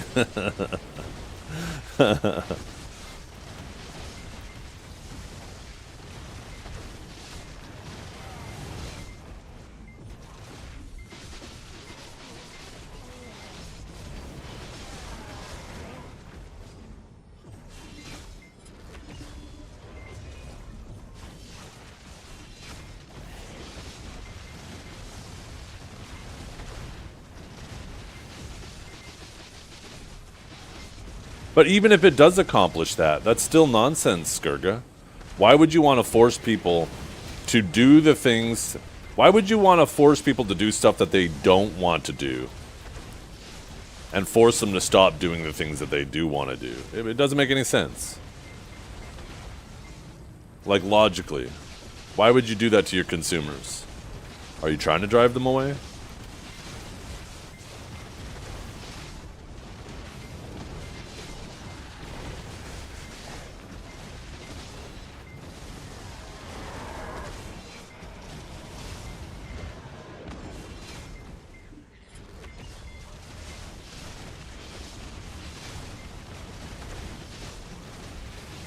It still doesn't justify it, right?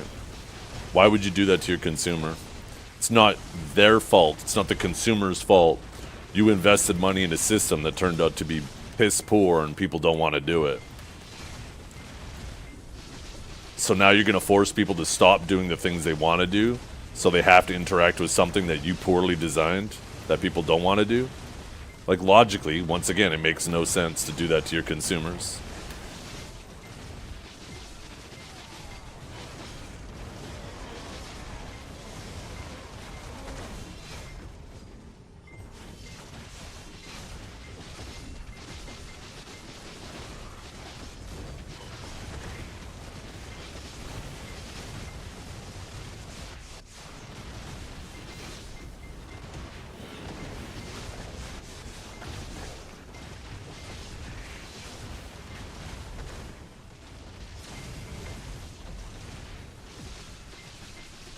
But it doesn't accomplish that either, Pittman.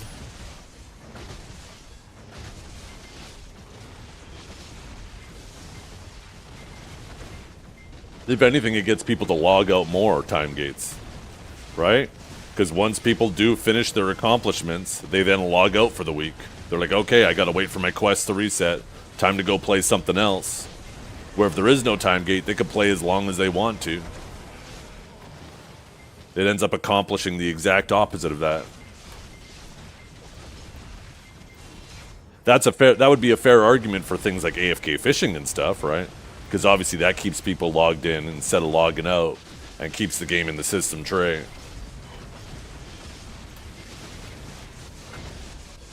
But time gates do not accomplish that at all. AFK fishing does. But that's not a time gate, right? So kind of irrelevant to the conversation.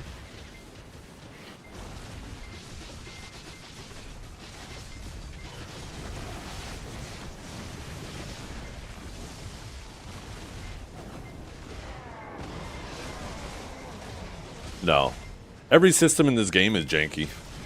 The only thing that isn't janky is the combat. The combat is the best in the genre, and it elevates all of these really shitty systems to feel acceptable, or maybe even a bit better than average, because the combat is so good, right? The combat is how you interface with these things.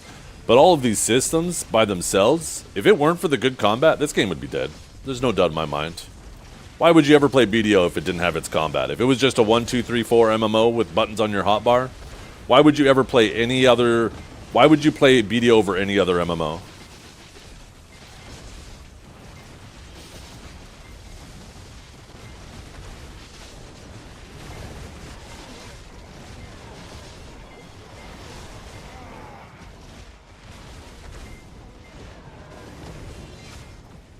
But the life skillers would be dead too. There's a necessity for the life skillers because people are out doing these activities that make life skilling worth doing. Who are you going to sell potions to if there's nobody out grinding? Who are you going to sell consumables to? Right? Life skilling and the rest of the game prop each other up.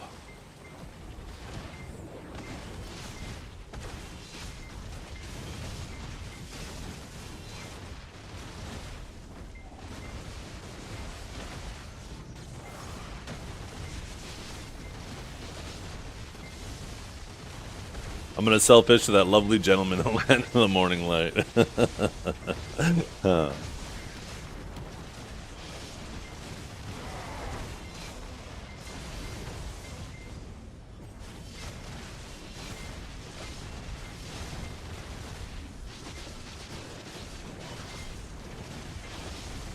I don't know.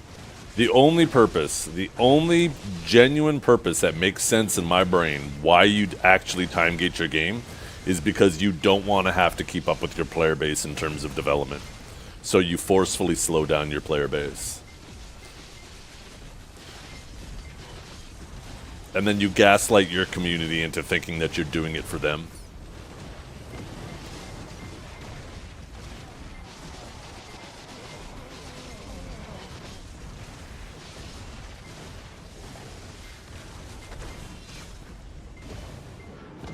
And that proves exactly my point, Callie. You said, I think they don't want people getting the item max day one with banked silver. Why do people have banked silver? Right? It's because Pearl Abyss is so slow at releasing new shit. That wasn't always the case. We had multiple years of BDO where there was always something to work on. So you weren't sitting on trillions of silver, right? They would add something new, like a tongue grab belt, but you were still working on so many other slots that you wouldn't have a bunch of bank stuff where you could just immediately max out your tongue grab ring, right? Or your tongue grab belt. Or the initial debos. But they got so slow with releasing shit that, yeah, now you are able to bank up so much silver. That's because of their tardiness.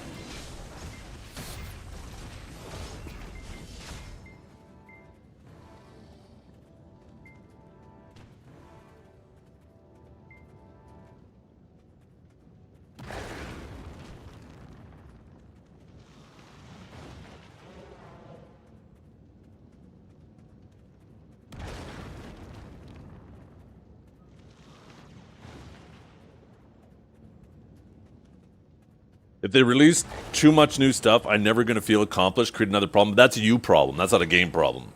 The fact that you're incapable of being happy with your progression day to day, unless it is given to you to the point where you can keep up with other people, is a problem in your head.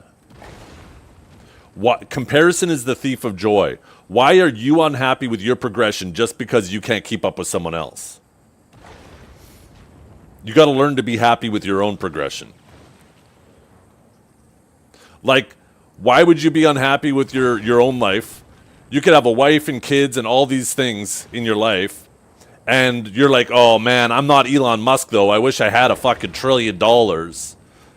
And now you're all miserable. Like, that's goofy, right?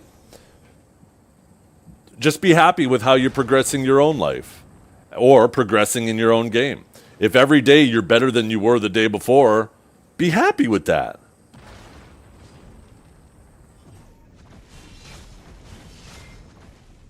Actually, wrong. You think the average person who only gets to play a couple hours a day and is worried about progression is their target customer? You have no idea. The person who's willing to drop $10,000 on a weekend is their target customer right now. You naive child. Holy. You have no idea who their target customer is if you think that's true. The 1% of people who are able to wail like crazy on the game, that's their target customer.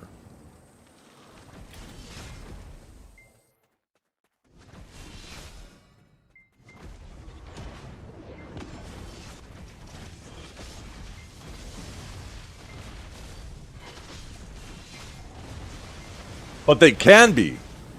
So guess what? The whales are the ones who are working to push towards that. Why do you think they're dropping that much money? And on top of that, look at where wins meet. You don't pay for progression, and people are more than happy to dump. If you were hard captain BDO, but you had the ability to drop $10,000 to make your sword look super cool, there'd be whales that would do that. It doesn't have to be tied to progression.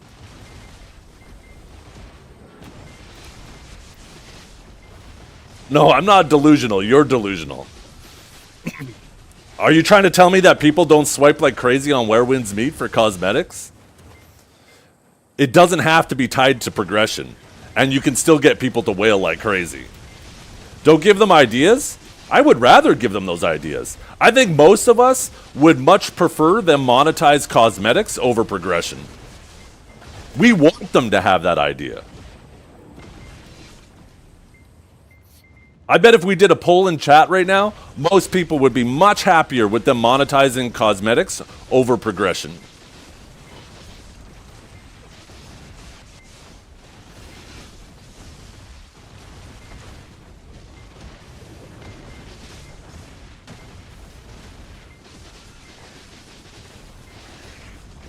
Sionison. Man's just yapping. I'd rather pay 10K for a glowy outfit that no one has than 10K for progression. Boom. Right? There's so many people like that. Monetizing cosmetics is so much cooler. Imagine if you could, like, I wouldn't spend $100 on trying to get a couple costumes for silver. But if they put a cool alchemy stone skin in the game for $100, I'm fucking buying it.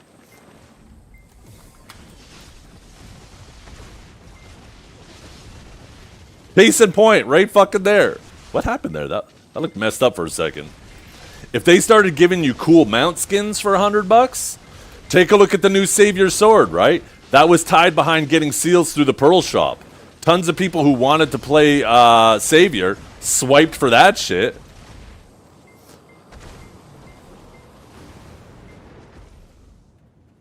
There's a ton of people out there that would much rather pay for cosmetics, cool looking cosmetics, and have no interest in paying for progression.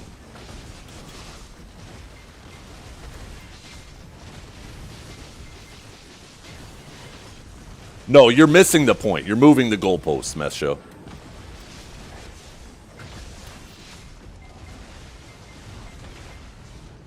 That's me. That's lots of us, Silver Unicorn.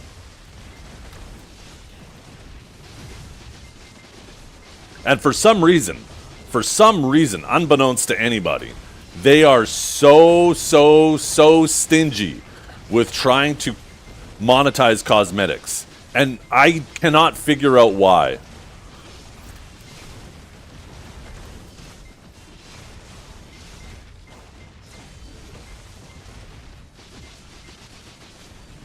People do prefer swiping for cosmetics.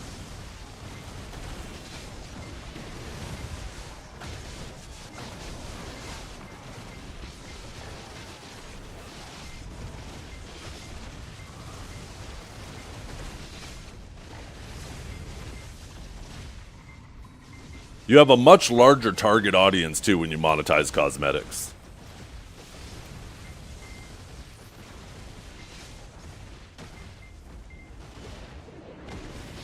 I'm honestly surprised they didn't do that with the weapon glows and stuff that they're about to add. They should have did that as a little test, since they apparently don't understand their market. I wish they actually, instead of made it so you grind for these new colors, that you buy them, so they could actually see how many people all of a sudden would jump on that shit to be able to customize their glows to match their character or whatever. That would have been the perfect opportunity for them to test that shit out and realize how much money they can make off of monetizing cosmetics.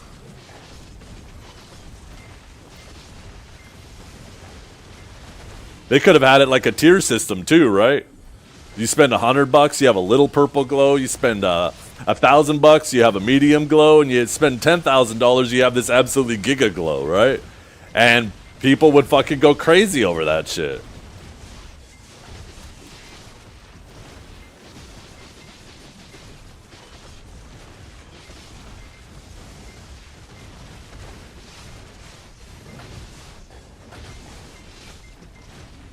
I really like that in MMOs, your gear tells a story about you. If you get something rare, it looks cool, and people can see what kind of progression you've made.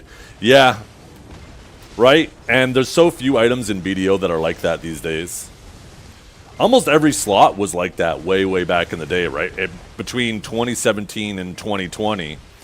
Just, like, even though having a crescent ring wasn't a big deal, being able to show, like, a pen crescent ring, people are like, holy fuck, how'd you get that? That's crazy.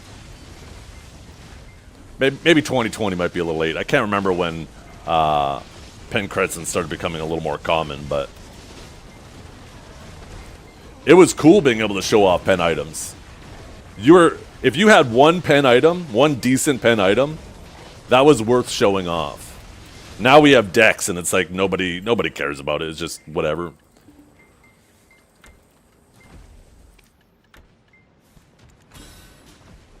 But yeah, people love showing shit off in MMOs. And it creates a good conversation point too, right? This is another thing, right? And this kind of goes back into cosmetics, but cool shit. But in regards to Arena of Solaire, like the fact that they don't do like a unique costume or a unique title every season is absolutely insane to me why they don't do that. Because it creates such a good conversation piece. Like if you had even just a title, something as simple as a title that said Solaire Knight S2. S3, S4, right? The number being what season you earned it on. It could be a pretty cool conversation piece because you could show that you earned it. And then people will be like, oh, season 3, that was the Suck Megu season? Where Suck Megu's? And you'd be like, oh, yeah, that season sucked. But at least it wasn't season 4 when it was Suck Zerker, right? And it creates a conversation piece. But because they don't do anything with like that, and it's just Solaire Knight, and you get it temporarily, and there's no unique costume, it's just the same costume every time. It becomes something that just isn't exciting to talk about. It doesn't create any interesting moments in the community, or remind people of interesting moments in the community. And cosmetics can do that.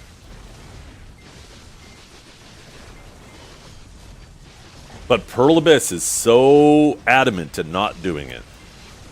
We're almost 10 years into the game, and it feels like they do everything in their power to do cool cosmetic things. Ancient weapon skins? Oh, man. Like something like that would be so cool too, like a super rare drop, and if you collect enough pieces, you can make like a unique skin, kind of like Orzekia, right? But for your weapons. Like that'd be fucking sick. That'd be so cool. People eat that shit up. When it comes to cosmetics, people eat that shit up. Like think of how excited everybody was over the Orzekia outfit, right? Now the Orzekia's outfit's like whatever. Can you leech off me? Yeah, no problem. I'm on, I think, Valencia 4? I don't know. This isn't really a great spot to leech. I recommend, like, going right up there and standing on top of that, if you can. Otherwise, the mobs are going to be running to you, and it's going to annoy the fuck out of me.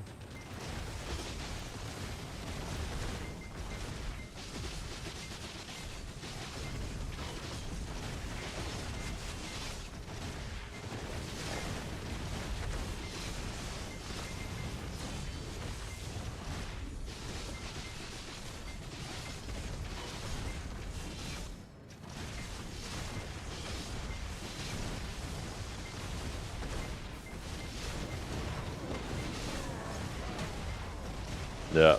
You know what's crazy too about cosmetics? To really bring it home how crazy cosmetics are? World of Warcraft, when they released, what was it, the unicorn horse or something like that? The amount of people who bought that unicorn horse, the amount of money they made off of that one mount, I think it was the Celestial Steed. Maybe that's what I'm thinking of. The amount of money they made off of that mount was more than the full development of Wings of Liberty StarCraft. They made more money off that one skin than the StarCraft game. If that doesn't show you how much value there is in cosmetics, I don't know what fucking will.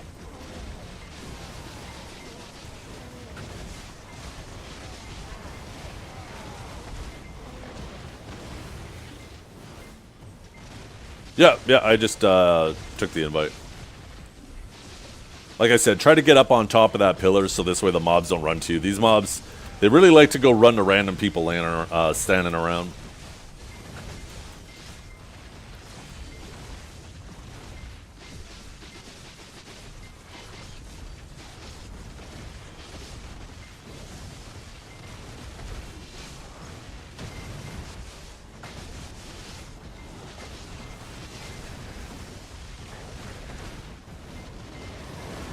But yeah, the point is, monetization doesn't have to be tied to progression. It would be interesting if we could get an apples to apples comparison. I would be interested to see two games that are equally, that have an equal population and have one monetized exclusively through cosmetics and one through progression, and see which one makes more. It's kind of hard to get an apples to apples comparison of that.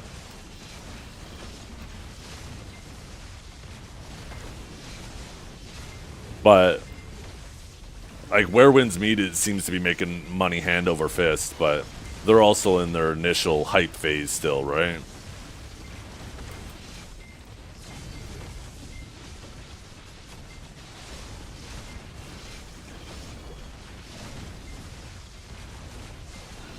Skins can also create drama, like Ahri in League, or legendary skins in Lost Ark. How does that create drama? I'm curious.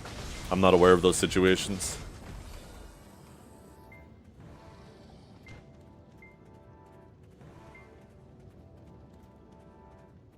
Bad publicity? I never heard of it, so...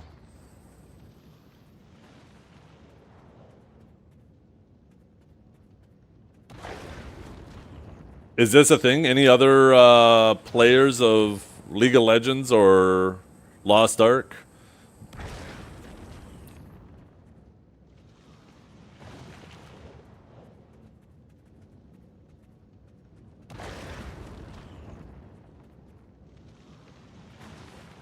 $500. So people were upset that it was $500? But why do you have to have that skin, though?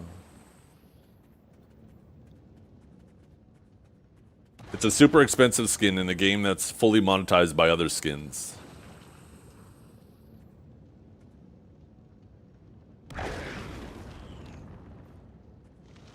FOMO? Yeah, I guess. People just upset that they couldn't afford it, but other people could. I mean, classic.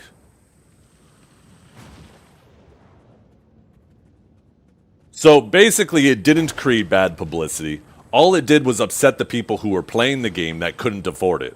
But nobody else cared. I wouldn't say that's bad publicity. Because I bet those people who are complaining, it upset Ari players. Damn it, I can't have this cool skin. Oh my god. Yeah.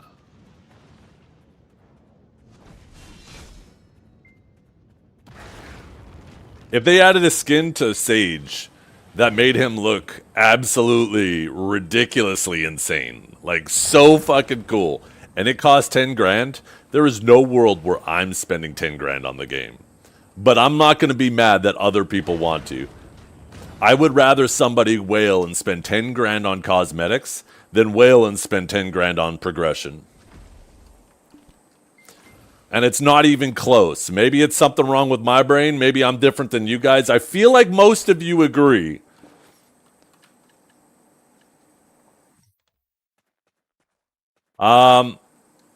Chaos, I'm going to go quickly make lunch. It's going to be about 10, 15 minutes. And then you can keep leeching then. Sorry, I completely forgot I was about to go make lunch. I should have told you that before you ran out here. But I'll be right back. Yeah, having that talk with the wife, yeah. Well, whether it was cosmetic or progression, she'd be like, what the fuck? Actually, I could probably sell it better if it's progression. Sorry, not progression, if it's cosmetic. Because if it's progression, she's just going to be like, but don't you play the game a lot? Can't you just work towards that? Aren't you just reducing the reasons for you to play the game? But if it's cosmetic, I could be like, why do you go to the store and buy a brand new dress? Why do you go buying brand new shoes, right? Because you like it. It makes you feel pretty, or it looks cool to you, whatever it is, right? I could directly relate costumes or cosmetics to the way she makes purchases. I want to feel pretty. Oh, I know I feel pretty.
You guys had to bring up grilled cheese yesterday.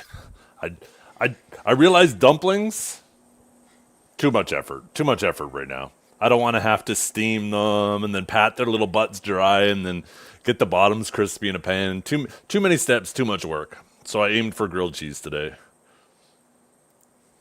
Yeah, look at these. A little bit of ketchup on the side too. Ooh. Oh fuck! Of course. And here's Dragor.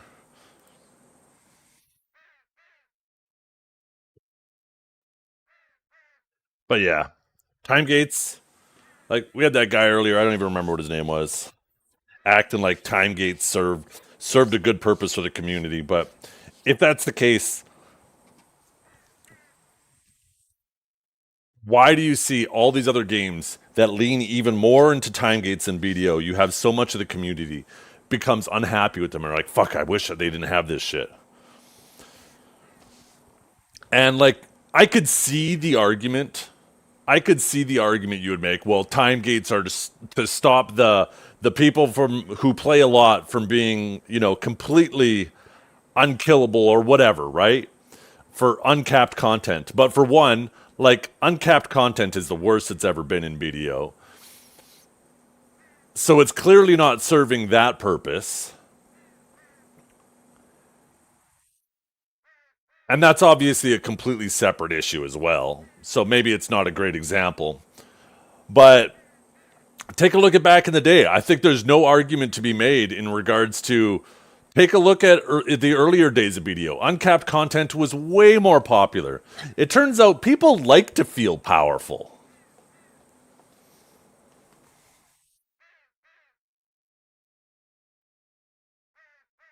I don't want things day one. Dragor's not listening. I want things that are so difficult that I have to constantly be working. I don't want everything day one. In fact, I want the exact opposite. That's why I was originally excited about the Alchemy Stone system. It's better that it doesn't cost crons. But I like the fact that if you was pretend it didn't have a time gate, I could have dumped every single dime I have into that Alchemy Stone and likely would not have had it. And that made me excited. That motivated me.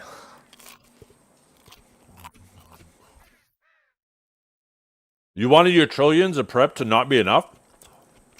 Once again, you're not listening. I don't want to have the amount of time to make trillions of silver while I'm waiting for shit.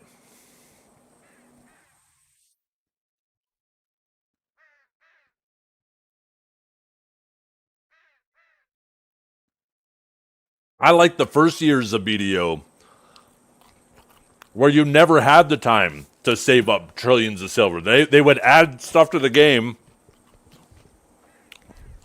and your bank account would be empty when they added it.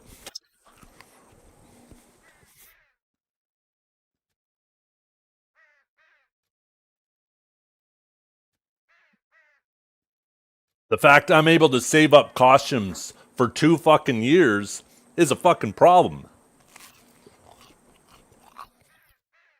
My bank account is empty IRL and in game.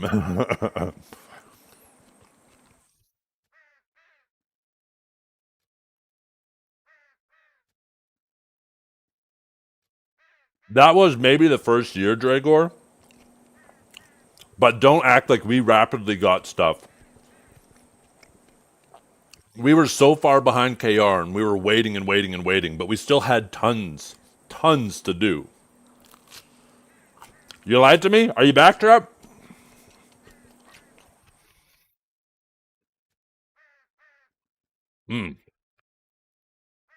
Yeah, I saw that. You need a pulsar monitor. Kind of makes sense, right? Because it does seem like it is more hardware based.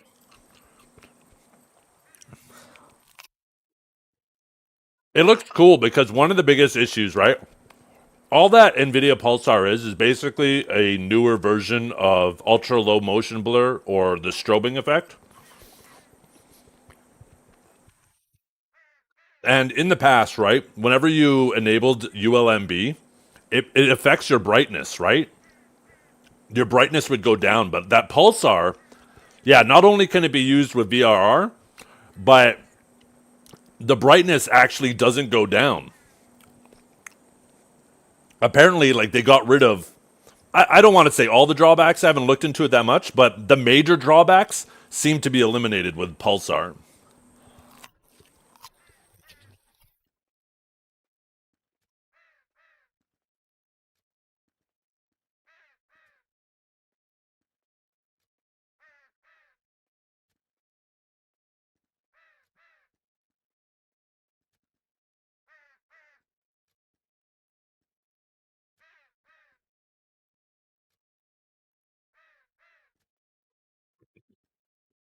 The thing is, I don't play any more than I used to.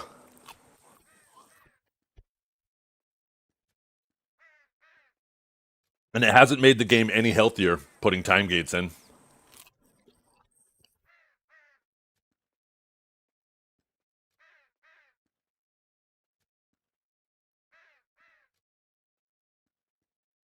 I've been playing the game just as much as I've always been playing it. And for a large portion of this game's history, the idea of me being hard capped was absurd.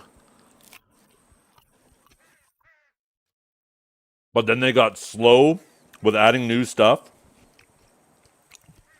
And in order to stretch out the progression, instead of them trying to keep up that pace that they originally had, instead now they try to slow you down. All you guys don't realize you're being gaslit into liking something. And there's very few of you.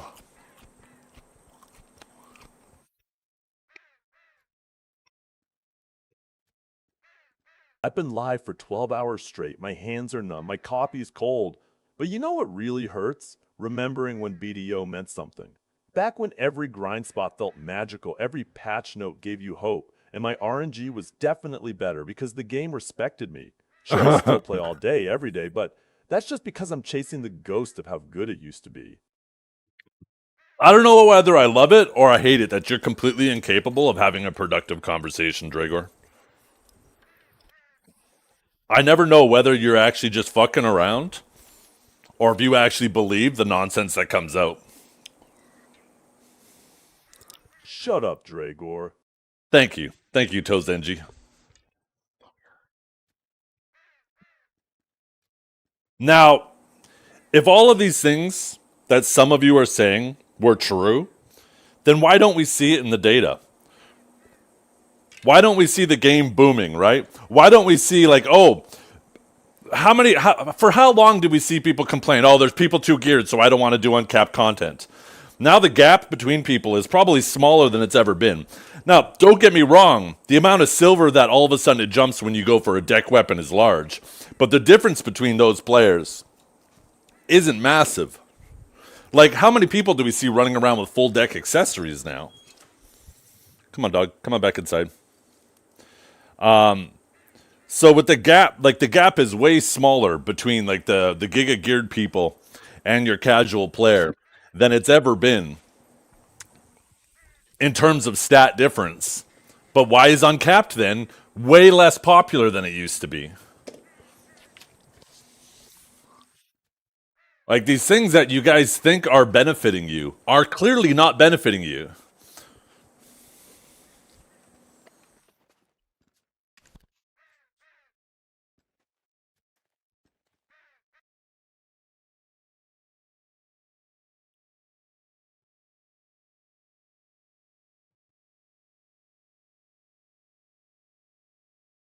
Like, people are already complaining about time gates and where winds meet. Okay, Chaos, if you're still around,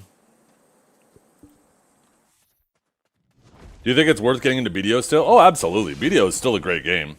Just because I'm critical of time gates doesn't mean that I don't enjoy this game. I obviously do.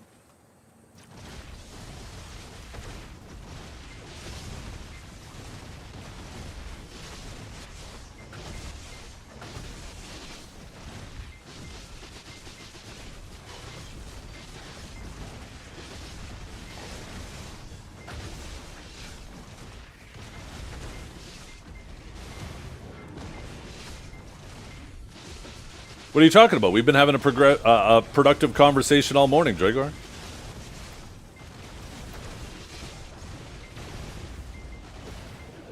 Timegate is not a problem, rather the content, I think. They can both be a problem. And that's what people conflate. Like, when I get upset about time gates, people are like, oh, you just want them to cater to the 0.1%. It's like, no, I'm not asking them to make a whole expansion that only the top 0.1% can do. It just, this is one of the things that a lot of people fell in love with BDO, is always having something to work on. It wasn't like your traditional WoW expansion where everything gets reset, you spend the next 6 months getting capped, and then you're just sitting there waiting for the next expansion to get reset again. People loved always having something to work on.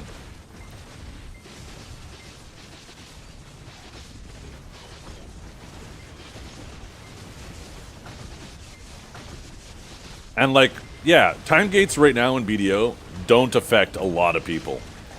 But do you think that it's guaranteed that this trend is going to stop? It might not affect you now, but there certainly is a real possibility that it affects you later. That they continue down this road.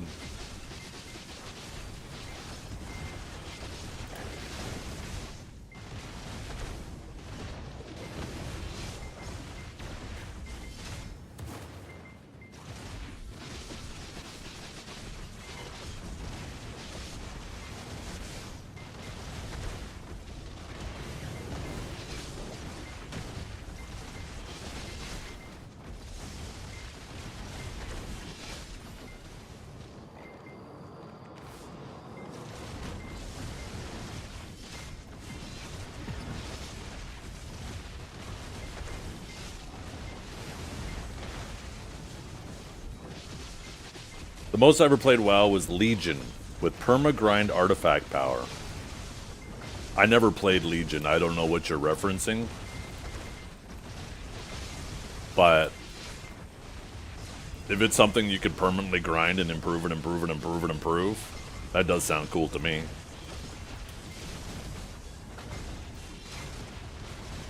I'm really curious about the Alchemy Stone. Now, there is a little nuance to it that we don't know so much. Even though they did make it dramatically cheaper, the amount of sharps that it's going to cost is not the total cost of the click that they said it was going to be. So does that mean like the rest of the cost of the click is going to be in like iron bars or whatever type of bar you use, right?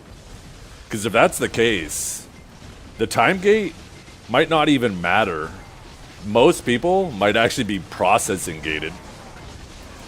Like, we might end up seeing every gold bar, every type of mineral bar on the market sold out. And people trying to buy them. If you have to, like, every click requires 3 billion silver worth of bars. Or whatever the difference is.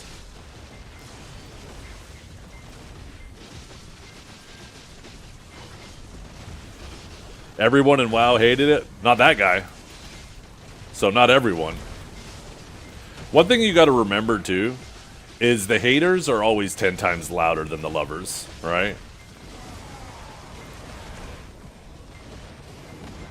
People who like things become occupied with doing said things and aren't taking to Reddit with their pitchforks and making a bunch of noise about it. So just because public opinion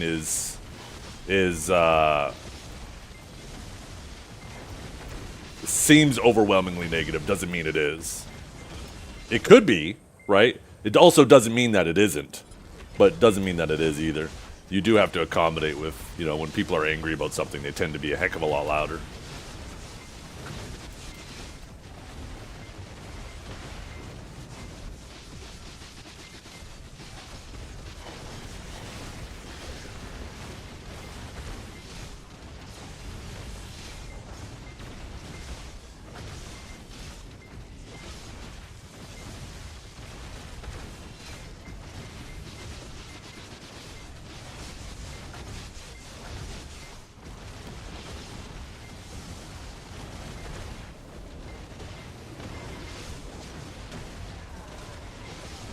Rusalka Cole? Oh my god. And everybody has to go fight for that one beach on every channel? That would be cruel. Because that's like the only place to get it, right? Am I thinking of the right thing? Those little crabs you have to go mine?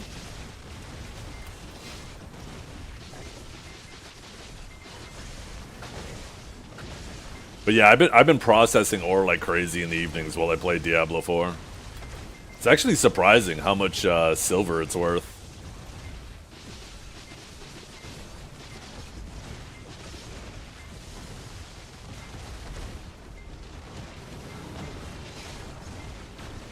Considering it's a mostly AFK activity, like I could go AFK for somewhere between 30 minutes to an hour, even with mass processing. And then I come back with like a couple bill extra. Like, maybe like a bill an hour. But for like something that's fully like, or mostly AFK like that, it's kind of wild. Processing is kind of up huge. I've been getting so much processing levels too, processing my ores.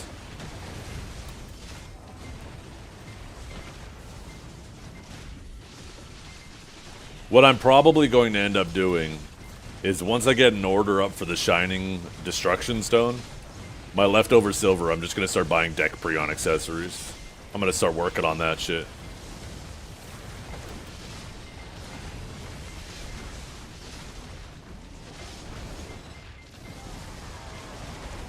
I'm only at like 2,500 processing mastery.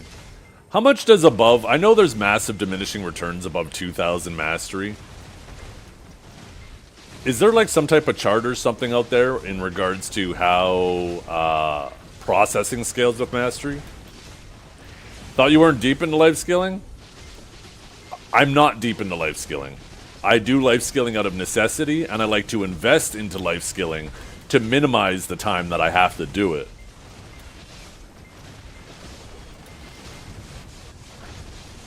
If I can invest a bunch of silver to make it so instead of having to spend 10 hours of life skilling, I only have to spend 5 hours, that to me is a good investment. Because that now means I've reclaimed 5 hours to do something I do enjoy doing.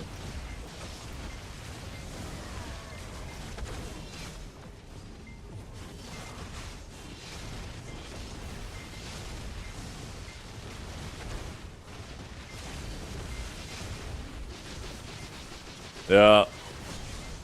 Put the dragon on vacation again.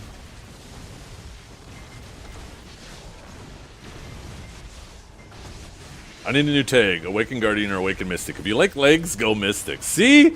Holy fuck. That's what I'm talking about. That's how you decide a character. Oh shit, Garmoth has that information? Yo, I appreciate you. So let's see, between 1,000 and 2,000, it nearly triples, or increases by 150%. And then from 2,000 to 3,000, it increases by approximately 33%. So, yeah, I suspected there'd be diminishing returns, but that's still a pretty significant increase, right? Going from 25, well, I guess if I go from 2,500 to 3,000, it's not that big of an increase. It's not even 10% faster. That's like, what, 8% faster? 7% faster? I'm too lazy to run the numbers right now.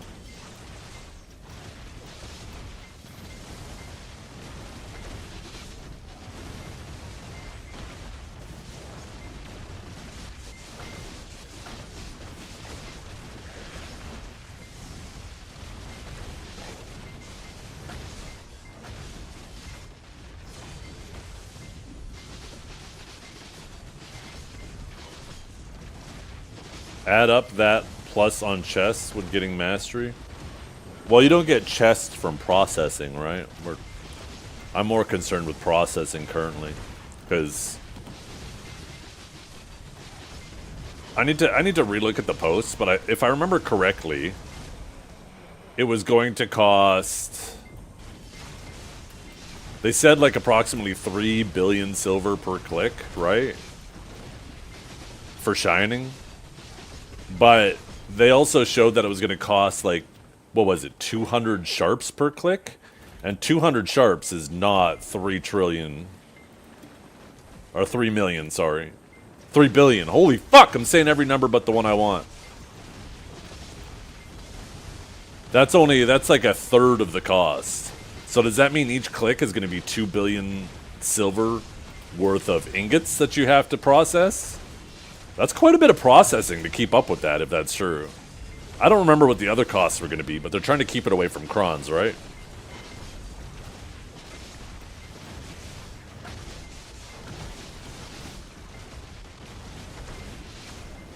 Unless they were going to just make it raw silver, but I don't remember them saying it was going to be raw silver. It could be. But they're clearly trying to keep it away from crons. You thought that didn't include the sharps? Well, if that doesn't include the sharps, then that could make things even more processing heavy. If that cost is all associated with the ingots used to polish, right?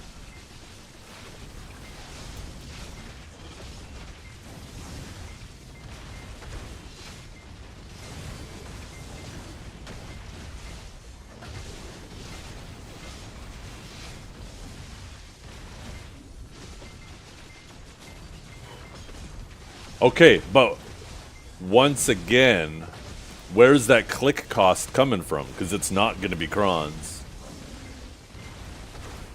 That's the variable I'm talking about right there.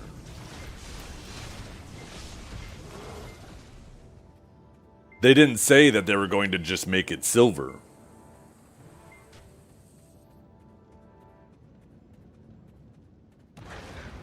$3 bill worth of the old moon? No, the item from the old moon vendor was to replace sharps. That was to apply a ceiling to sharps. Unless there's another item that I must have missed. The item from the old moon vendor, the Okila, whatever you call it. Okila piece of old moon. This is meant to be a replacement to sharps.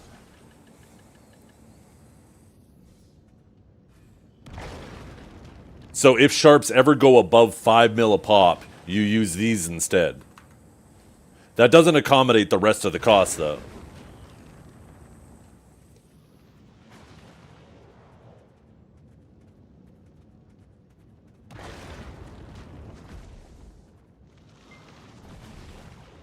Having the Okila, you hate it? It's probably a good thing, though, right? With the way they changed it, they basically doubled the amount of sharps you need. And because they made it so much more affordable per click, if every single player... Like, with the old system, with how expensive it was going to be, not every player was going to be clicking like crazy for alchemy stones, because it would have been super expensive. So alchemy stones, sorry, sharps wouldn't have been sold out, even though the alchemy stone system required a lot of them, because people wouldn't have been able to keep up with the cost of the clicks anyways, irregardless of the sharps.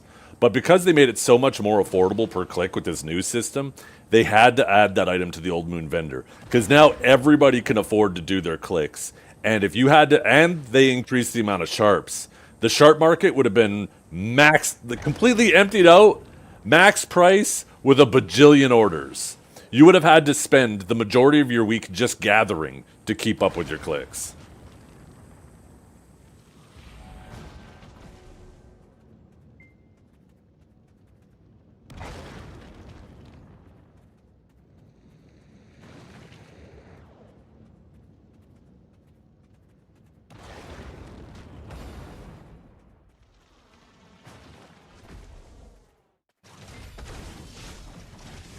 So, it was a good thing to make sure that sharps didn't become, like, Caphras. Remember when Caphras were first added to the game? Sharps would have been like that.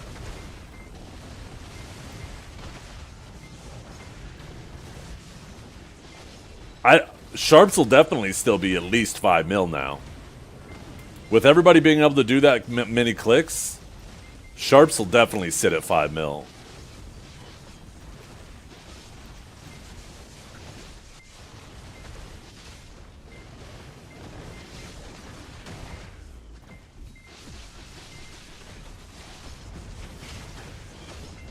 Only on NA, probably? I don't know.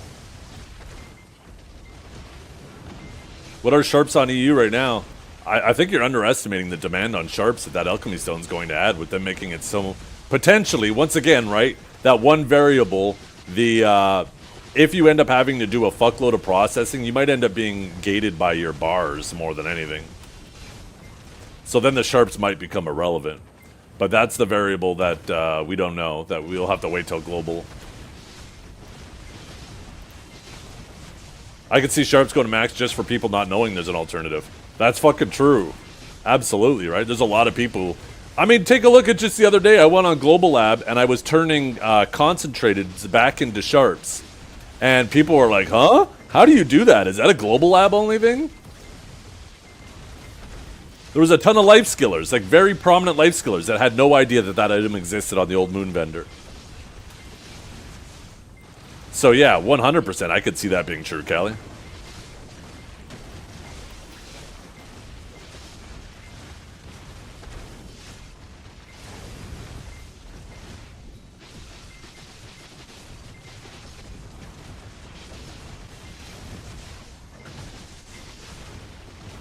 Let's see what class Chaos is leveling up. I'm guessing Seraph. Yup. You used to play Warrior, right, Chaos? I remember. Time for Warrior 2.0. Hunting an NA right now at 3,000 mastery and decent kills is nearly 5 bill an hour. Oh my god. Am I a hunter?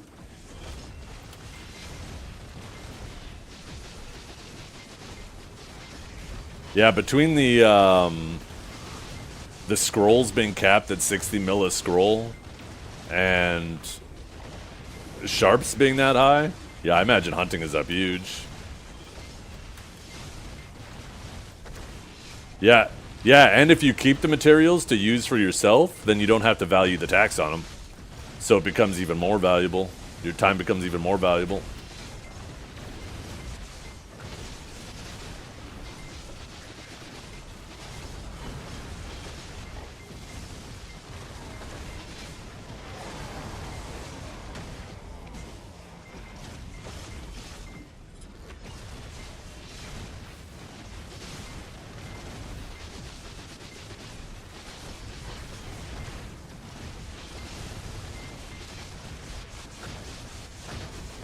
By the way, Dragor, do you think we can't have reasonable conversations? Because every time I absolutely destroy you, that shit lives rent-free in your head and you only ever think about that.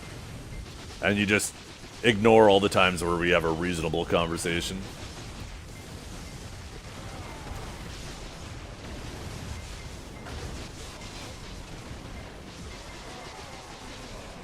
Oh, that's a lot of damage! There we go. I forgot my camera wasn't on. I just wanted to say it again. Every time I destroy you.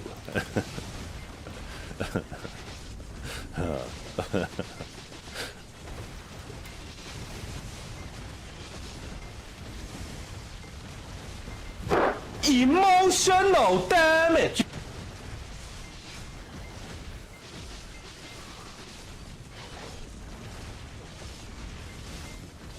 Wait. How is it personal? Emotional damage! If I say that your experience in the game is irrelevant and you're a non-factor, that's talking about you in the game. That's not personal. It's not like I'm saying you're ugly. It's not like I'm out here saying you look like a Nova pawn.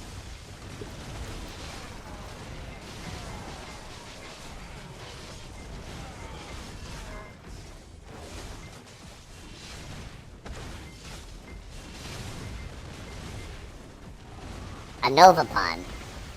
You know that little guy that appears that randomly stuns people that the Nova isn't even aware exists?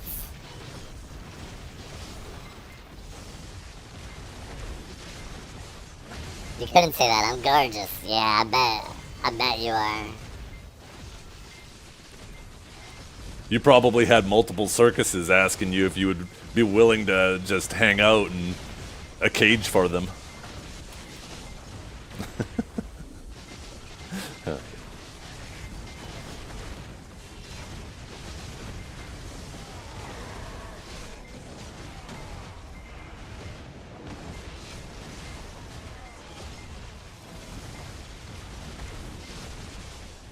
They couldn't afford a male lion. Oh, shit.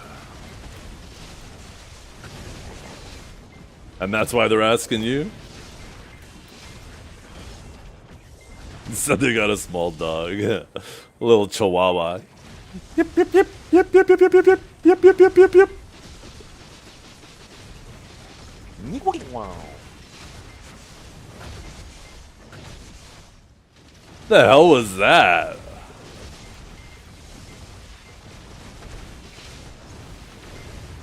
This is why you need mod.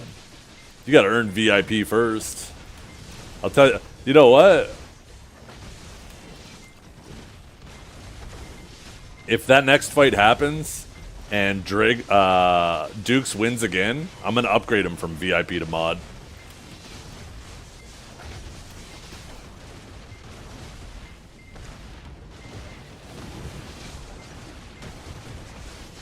So you better win.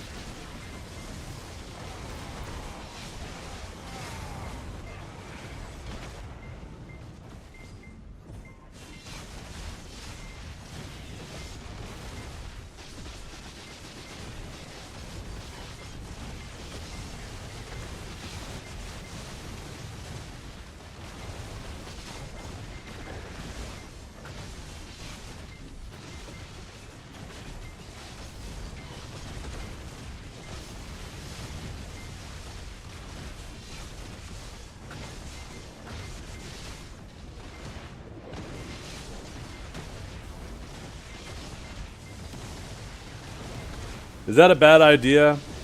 Technically, no. No. It does suck because it feels like all the money you invested into the Charizard is going to be wasted. Right? Since there is no way to get any of that value back, which is a huge problem that they should address.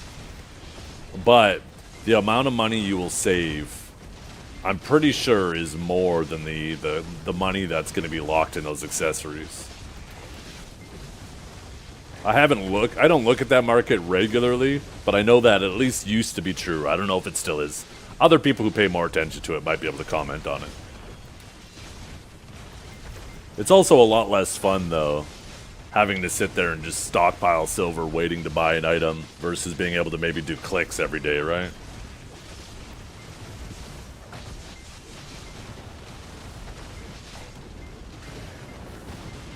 You're kind of dumb how easy you can hit 3K without pushing your accessories. How's your mastery so high? Because I'm like Guru 12. And I have full tri-accessories. All the crystals. And I'm still only I have the pen close, pen Manos processing tool. And I'm still only at like 2.4K. So like, the only two ways for me to increase my mastery. Oh, maybe it's because I'm not using consumables. Are you counting like with consumables? Because I wasn't using like the scrolls at all.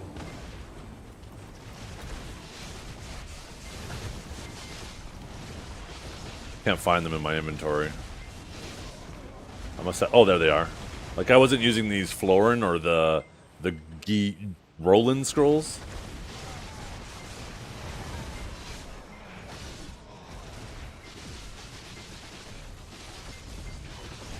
Oh yeah, the event buffs. Oh, I should be using those for my processing in the evening.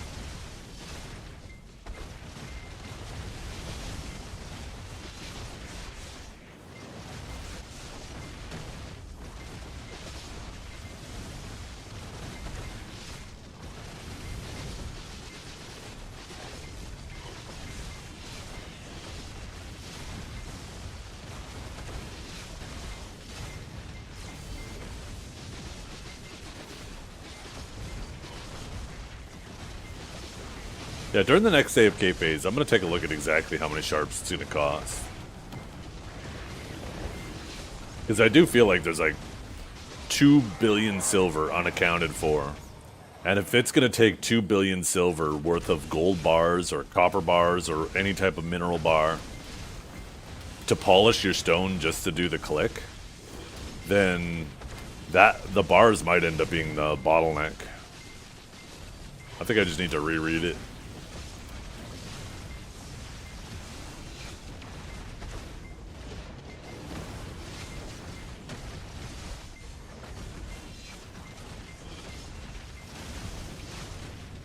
True.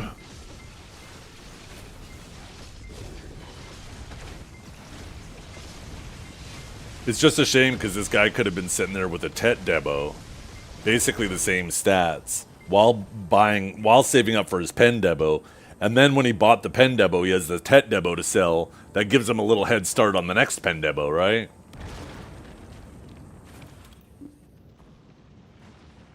Maybe they need to, at the very least, if they're not going to let you melt down Karazad, maybe if you at least have like a Pen Karazad, you can exchange it back for a Tet Debo. Like make it,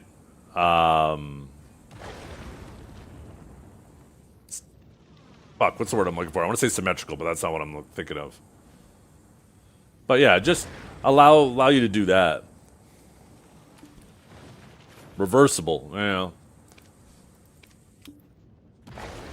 Make Karazad meltable for Essence of Dawn. Well, they should definitely do that too. That's the no-brainer, right? That's the no-brainer solution. That should definitely be the case.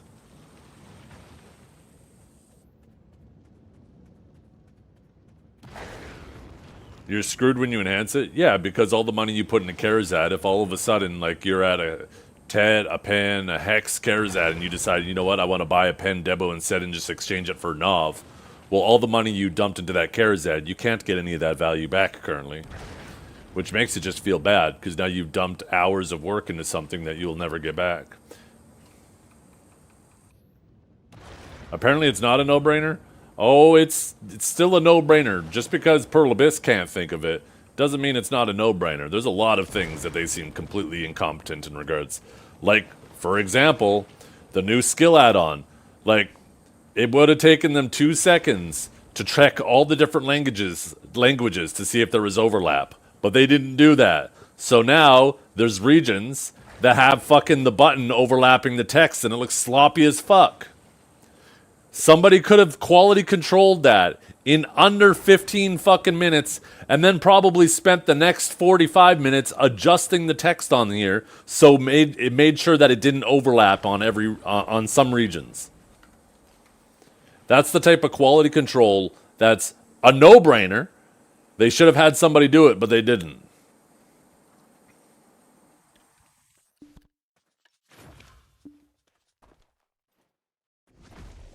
And it's frustrating. It's frustrating to see things like that.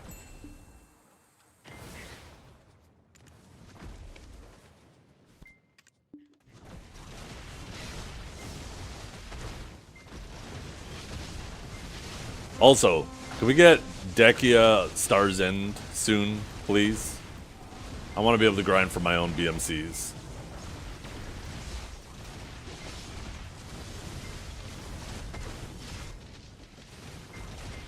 It's not that it's bad. It's that making a Nov Karazad is the equivalent of a Pen Debo. And on average, you'll spend a lot more money making a Nov Karazad. You'll spend a lot more money making a Nov Karazad than you will buying a Pen Debo. And a lot of people, as they're progressing, once they already have invested, like going for Pry, Duo, Try, all the way up to Pen Karazad feels pretty good. It feels pretty reasonable. But you eventually reach this point where the realization that, you know, you would have been better off going for Pen Debo starts to hit you. And once that realization hits you, you're already deep enough that now you've invested a reasonable amount of your time into that item that you can now never get back. It's not like the old days where you bought an accessory, you could sell your old one, right? With Karazad, you just sunk that money in it and it's going to sit there. It's going to be a, you know, 5, 6, 10, 20 bill paperweight sitting in your storage forever.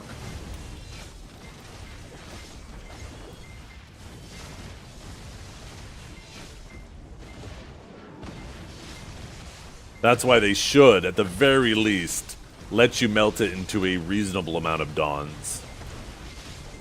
You don't have to be able to get all of your money back, but you should be able to get a reasonable amount back.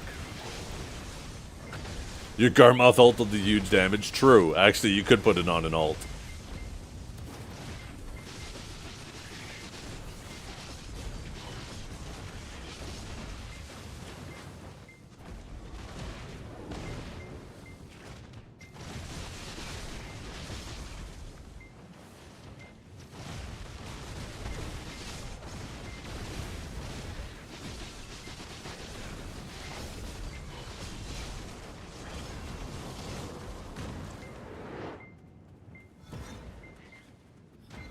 Pull all the items out of the cron.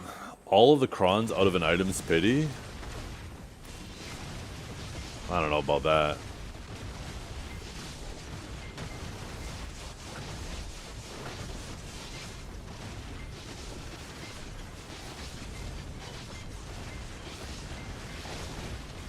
Why not just make it so you could turn it back into essences? Especially since essences are in such high demand right now, right?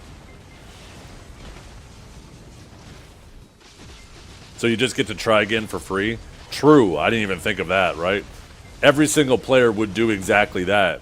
If you're 20 clicks in, what you would effectively do is you would do half your clicks, and then as soon as that day came around, you would pull those you would pull those clicks out and do them all over again, effectively cutting the value of the item potentially in half if you pity it.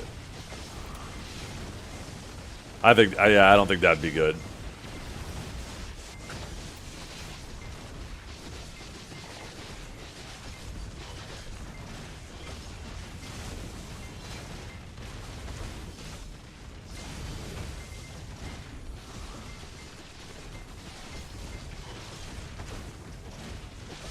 People would do that for deck? Yeah.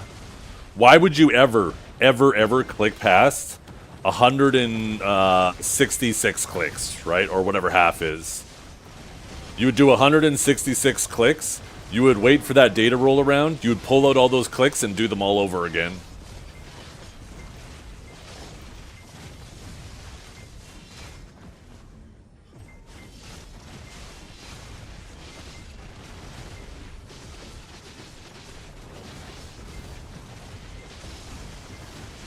Just to get them in 20. I fucking hate this guy. Pearl Abyss! You guys need to investigate his account. He's doing something wrong right now that needs to be fucking... Give him another vacation. God, I hate this guy. God, I hate this guy.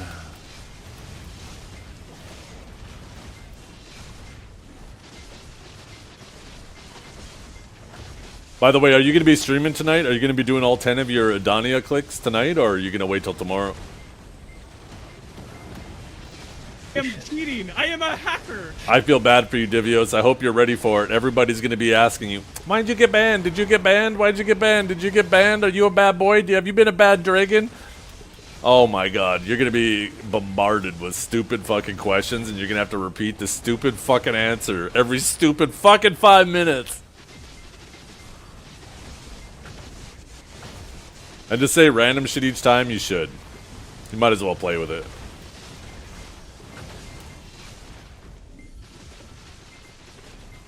Might as well have fun with it.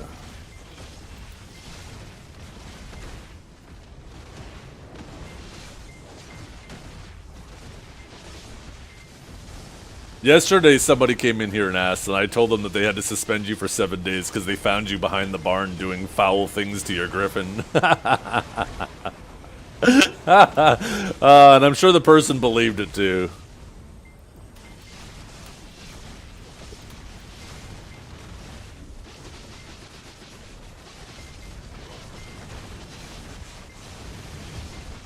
Tony? Wait, did you name your griffin Tony? There's no way.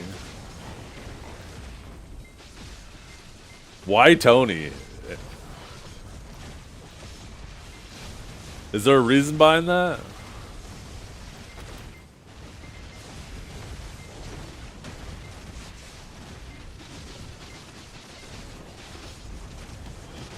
And you refused to name her Peter. Oh, Peter Griffin? Oh, that would have been great! Holy, I totally would have named my griffin Peter.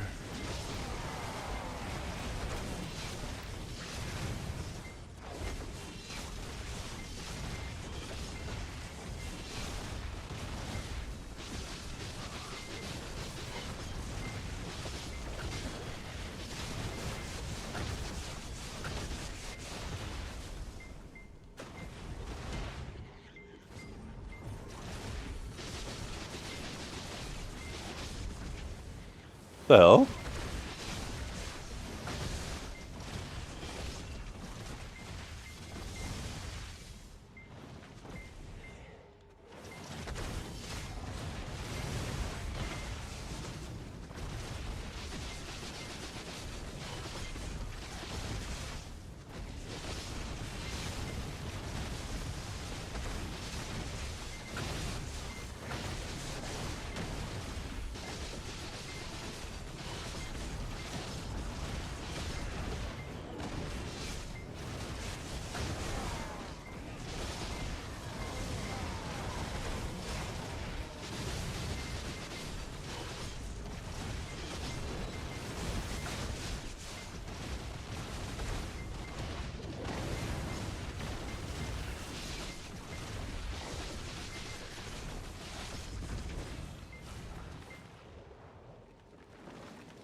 Holy shit.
Yo, what's up, Newest? Newest Skip. Thank you for the follow.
Wait, where the fuck am I logged out? What the hell?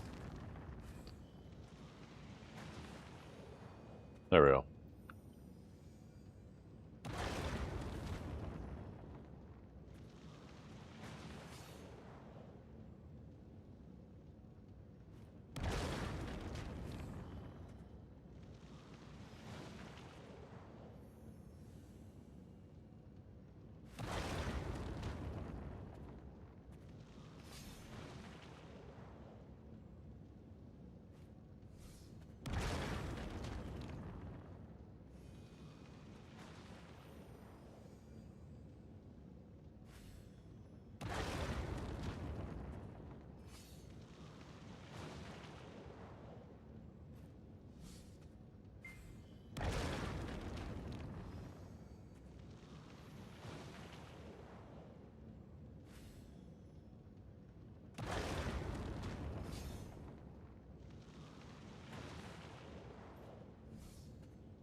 Something serious happening on the side monitor.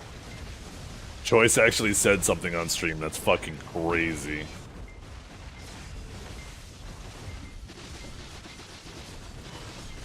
Basically talked about saying that he's considering embedding his stream into his app, his Kick stream into his app to boost his Kick views, so this way he can generate revenue through those views on Kick.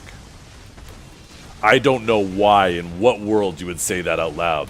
That's obviously a very bad thing to do, because you're effectively stealing. I can't believe he would actually say that out loud on stream.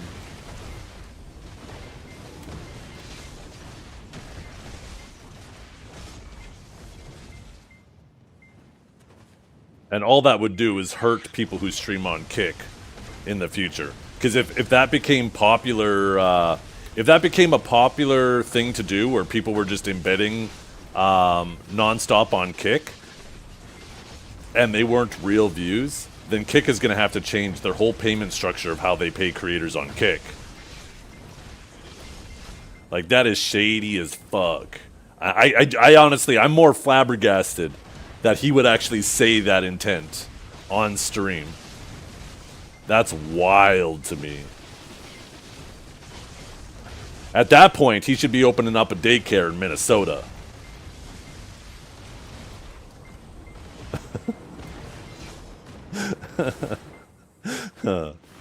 He might as well admit to, that he wants to open up a daycare in Minnesota.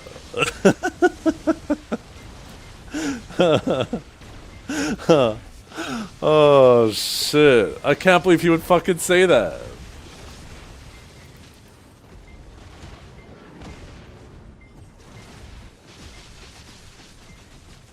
You're wondering what I'm talking about. This is the clip. That's crazy to me that you would say that out loud.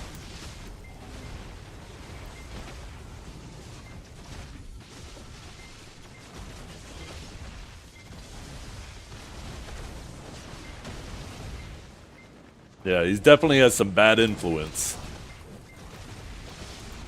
That is for sure. There's someone influencing his morals.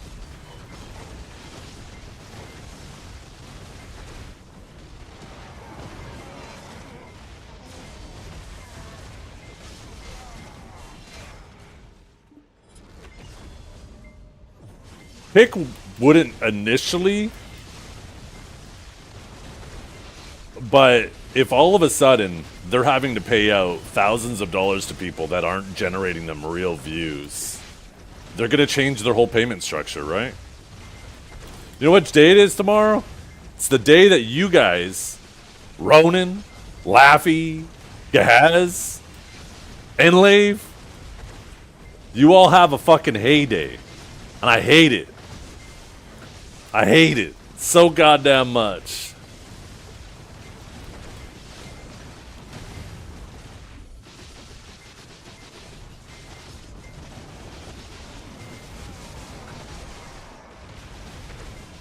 I just still can't believe that you would say that you plan on committing fraud live on stream. That's fucking crazy to me. Especially somebody who is heavily against embedding on Twitch. So he knows, like when Garmoth was embedding their own stream, when they had their own stream running, and they had their Twitch embedded on the Garmoth website, like he was against that shit too. So like he knows morally that it's not a good thing to do.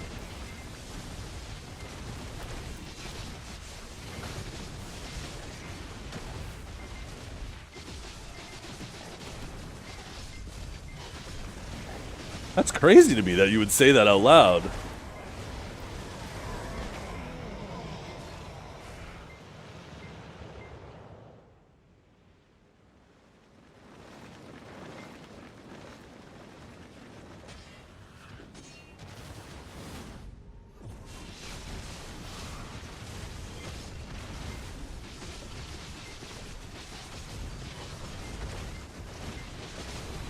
I don't think he thought that through before he said it. I don't get it.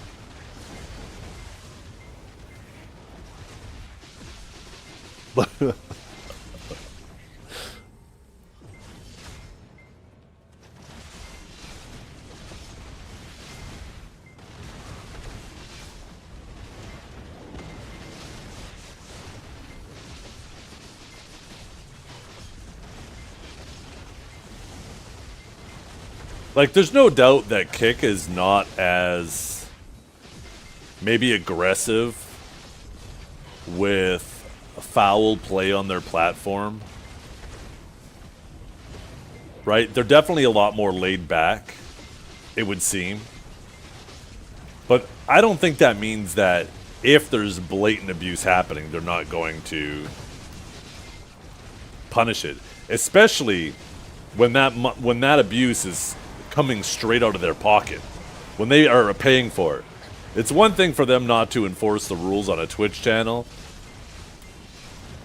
but if that person is abusing their platform and in a means to make money off of them,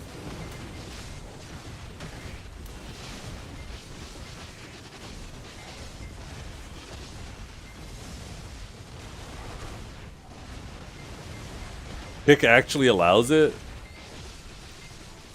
Do we all of those really egregious embedders, are they all on Kick now?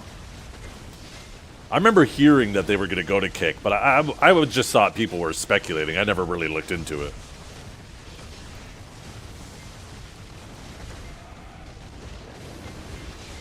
Embedding is allowed, however, you're not paid for those views. Do they have a way to differentiate between the two? Because that would be fine then, if that's the case. I mean, it's still morally a bad thing to do, because now you're just burying other people. Not that there's a lot of people streaming on Kick to bury, but you're now artificially putting yourself higher on that platform. So it's still...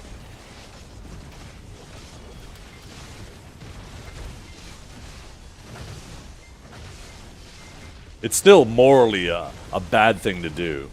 They could check on server basis. No, I don't think it is as easy as you think it is. That's why Twitch had to manually go through, and they only were able to eliminate the most egregious. But like, if you embed on small scale, you can still get away with it on Twitch.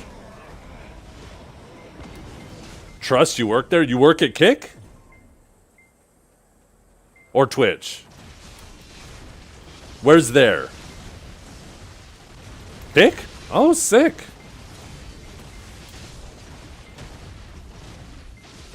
If you guys are able to...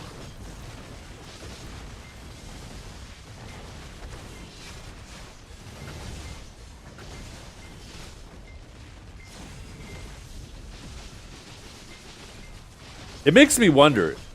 I'm going to assume you're telling the truth, because I have no reason to believe otherwise.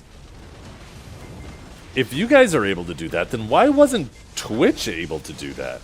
Because as far as I'm concerned, they had to like manually go through and like it wasn't an automatic thing. They had to find out who were the most egregious embedders. Then they had to find out where they were being embedded from, and then manually make sure that they were, for lack of a better word, blacklisting that domain, views from that domain, right? So people who still do it on a small scale get away with it. It's not an automated thing.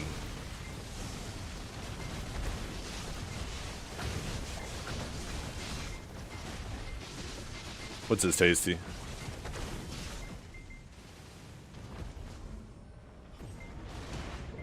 Oh, I don't need to see that. I've already seen that. I stream on Kick. I know what the potential is there.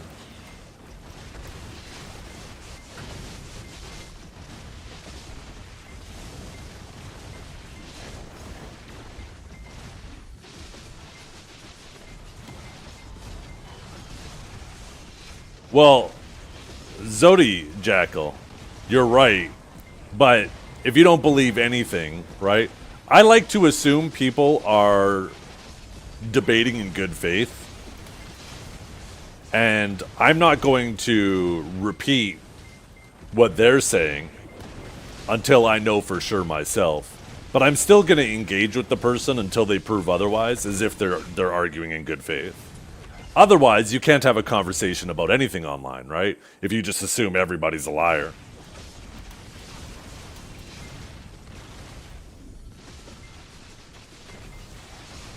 But yeah, you definitely don't treat everything everybody says like it's gospel.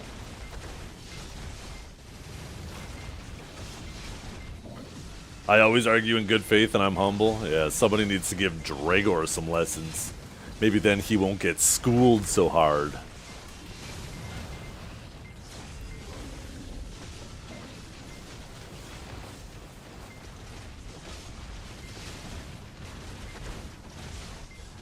How is Kick even sustainable? Well, they don't... I think they look at it as advertisement, right? For... although, I don't know if I see even a lot of gambling. Like, when Kick first came out, they advertised a lot of gambling. I don't think directly advertised gambling, but there was a lot of streamers who were clearly sponsored by Stake. And...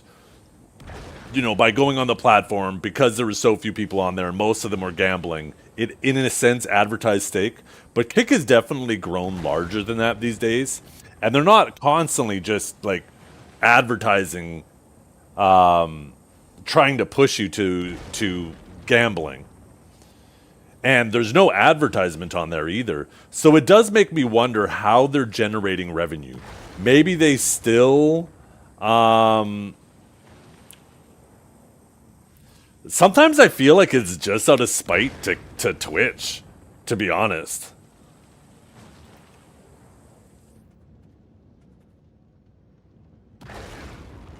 Dragor wouldn't know humble if it was hanging off his nose? It's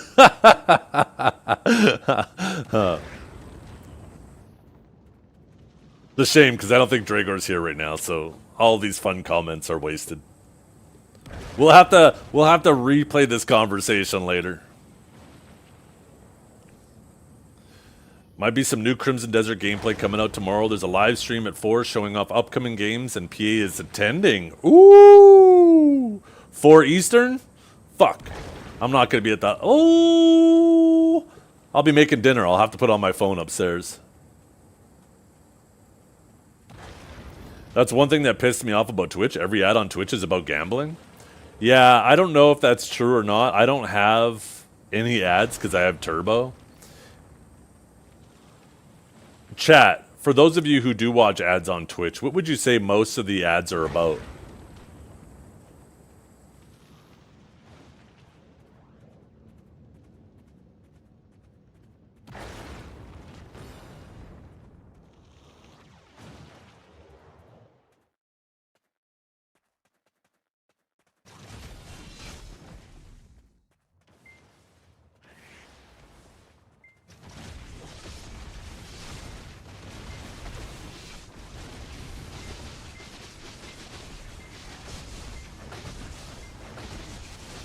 I don't get many ads, but when I do, it's for Turbo. Mostly fast food ads. Maybe you just do a lot of gambling when you're not playing BDO. Spider. And that's why they're advertising gambling shit to you.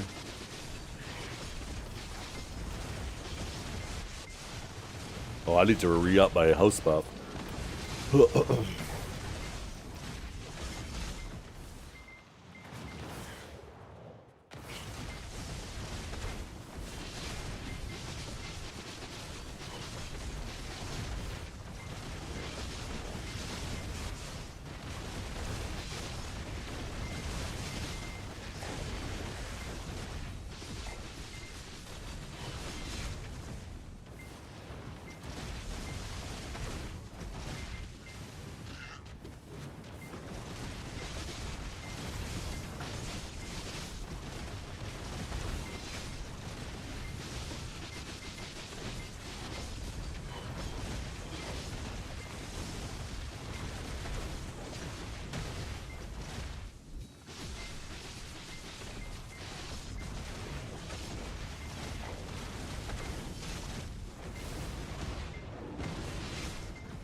Do you live in Florida?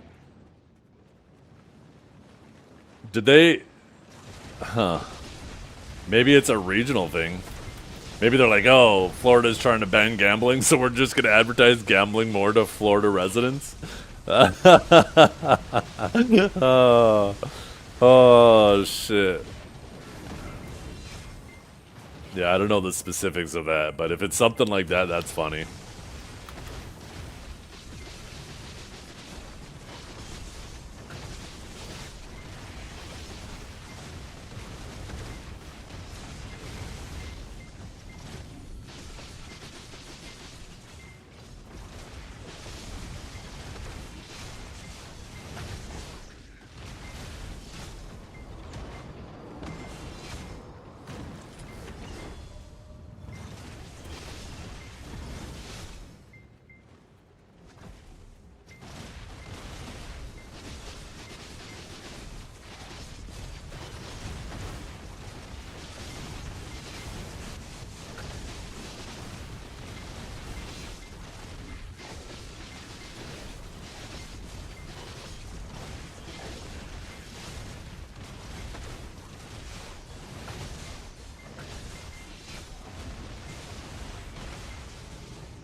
So,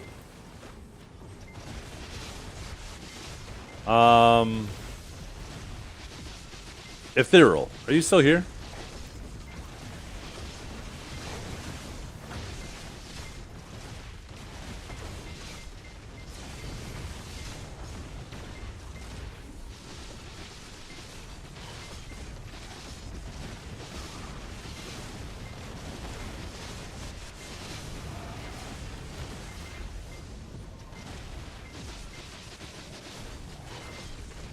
Ethereal Ghost. Yeah. I'm just curious if he does actually work support for Kick. Some real blue collar dad aura. Is that a good thing?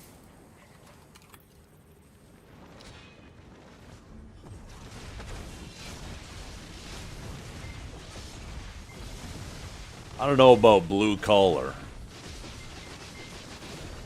I sit on my ass grinding mobs. I feel like there's a heck of a lot more blue collar than that. I mean, I guess technically there's some blue on my collar.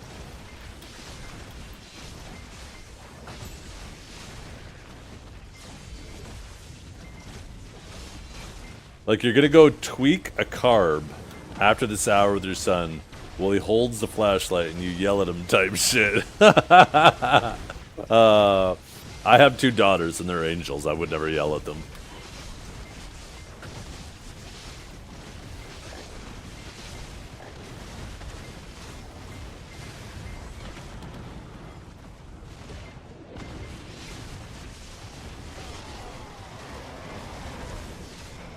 They're fallen angels? That's fucked up. Oh, shit.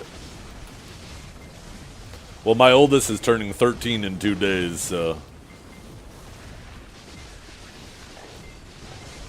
The teenage years are about to begin.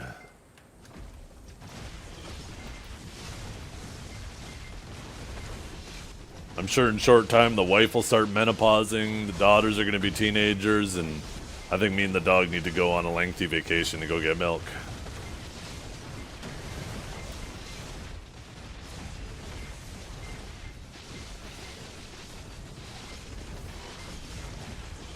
DEFCON 3 when they sync up.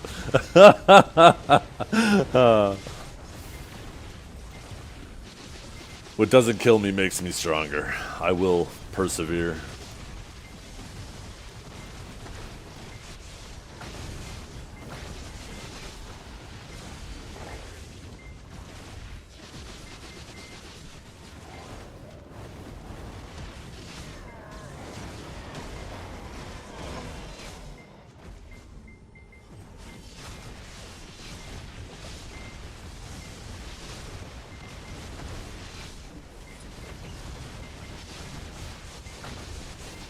We got a cat to get some more testosterone in those.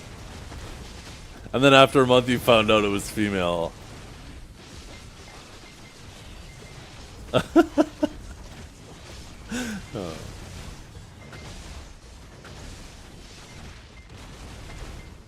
I feel like there's so many jokes I could make off that, but I'm missing 29 AP. I'm missing more than that. I need to go get my house buffs. I'll do it after the next AFK phase.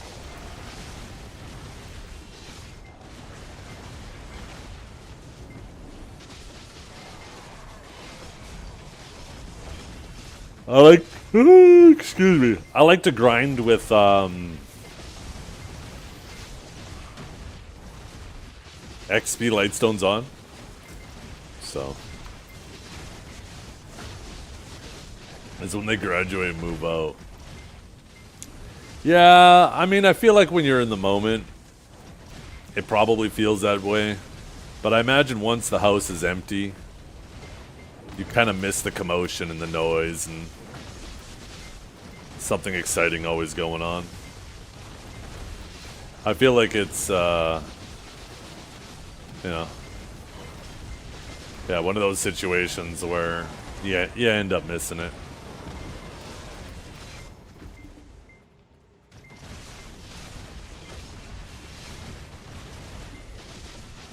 My kids are fantastic right now. They're 13 and 10. Or, I guess technically 12 and 10. Turning 13 and 11. But they're actually really good. They listen to us. I mean, I wish they cleaned their room a little bit better, but you know, when I ask them to do things like chores and stuff, you know, sometimes they'll do it begrudgingly, but they'll still do it, right? They're not gonna argue or backtalk about it.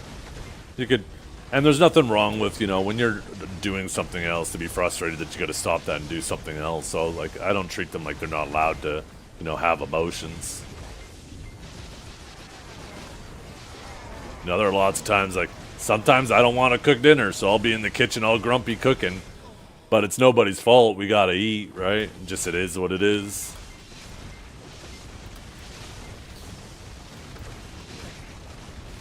It's some fucking cruel prank on us that we have to spend an hour cooking and like 30 minutes cleaning just to eat for 15 minutes. Fuck. Why couldn't it be the reverse? 15 minutes to cook, and then you get to enjoy it for an hour and a half.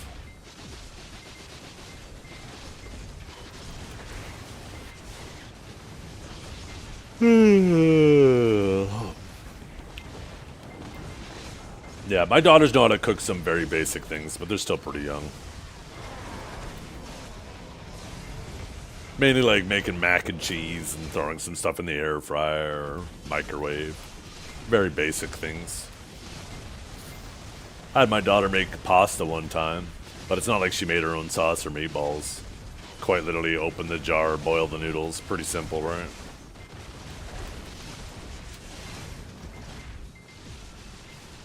Yeah, spaghetti is a very, very nice thing. One of the biggest things with cooking, too, is just, I think whenever you're a new cook, you kind of overcomplicate it. You think that recipes have a million different spices and seasonings. You think everything has to be cooked, like, to the absolute perfect temperature. You don't realize that there's, like, some good variation. You know, obviously there's an ideal temperature, but it's not like as soon as you go 1 degree under, it's raw, or 1 degree over, it's burnt. There's actually a lot of flexibility, and realizing there's a lot of flexibility and a lot of recipes, like flavors. Some of the best flavors are so simple. Learning that most of your cooking is just making sure you're not over-salting or under-salting is like one of the most important things with cooking.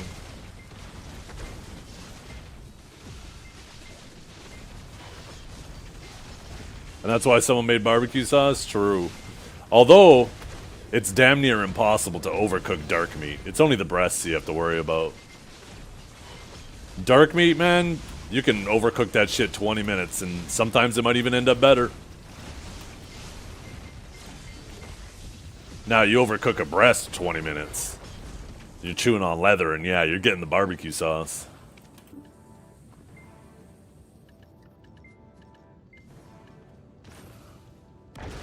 Okay, what was I going to do? Oh, yeah, I got a re-house buff.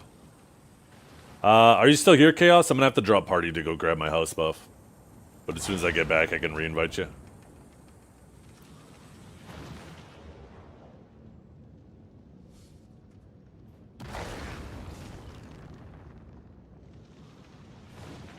You get used to it and cherish when they stop by. That's my goal.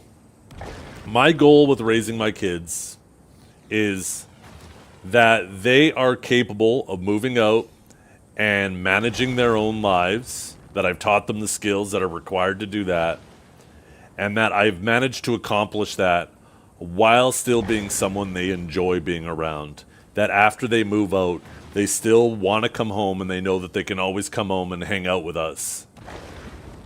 Even if, you know, time limits how often they're able to do that. If I can accomplish those two things, I will consider myself successful with my children. Oh, and number 3. Sorry, there's one more. And other people want to spend time around them too. That they're not annoying little shits that nobody wants to spend time around. If I can accomplish those 3 things, then I will consider myself a successful parent. Those are my 3 goals. That they are capable of taking care of themselves when they're older, that they have friends, and that they still want to spend time with me. That's it. I will consider myself successful if I accomplish all 3.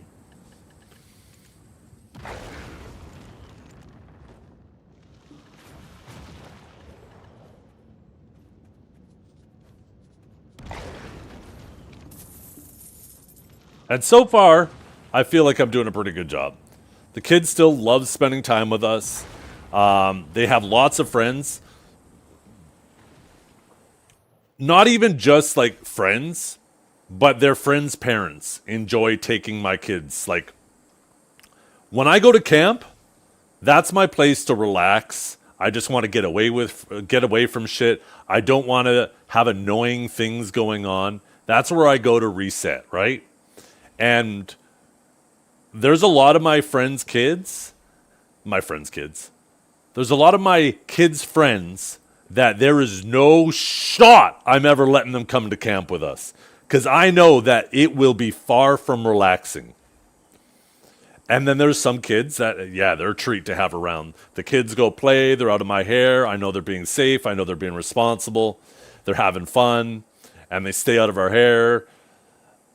Well, my kids appeared to be that way for other parents. Because they get invited, I can't even fucking talk today. They get invited to their friends' camps all the time in the summertime.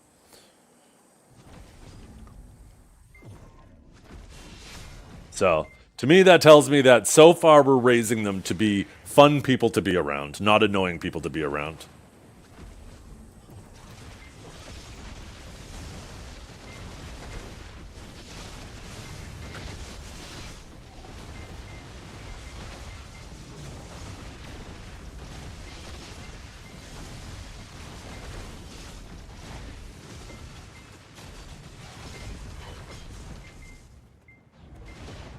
Hearing that makes me kind of sad because my dad was in those shoes for me, but the years have not been friendly to him.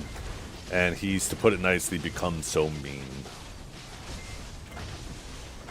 There was a tipping point with my mother where all we did was argue and argue and argue and argue.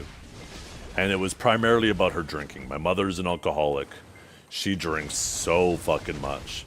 And it's having a big toll on her body. And I eventually, like, for years and years and years, we would fight because I'd want her to do better, right? I want her to live a long, happy, and healthy life. And I know that the road she's going down is not going to accomplish that. And it turned out that no matter how much I argued with her, nothing was ever going to change. There was nothing I could ever say to her to change the way she chooses to live her life. It's something that one day she's going to have to decide. And even though I was doing it out of love, all it ended up doing is making every single time or minute that we were interacting with each other miserable, because all we would ever do is fight about it. So I kind of just reached this point of acceptance that, okay, well, she is who she is. I've at least tried. And if I want to at least have any type of relationship with her, I just got to accept that it is what it is, right? So I would rather have a positive relationship with my mother than have no relationship with her at all. So it was just, something I had to accept.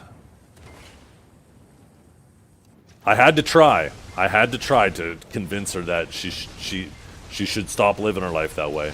But yeah, I just got to the point where I realized it's, she has to want to change. I can't force her to change. And the more I force her to change, the more it's just going to push a rift between us. I think the Hot Time event, didn't they extend it 2 weeks? Has it been 2 weeks already? This one. January 8th. No, yeah, you're right. January 8th. It's over.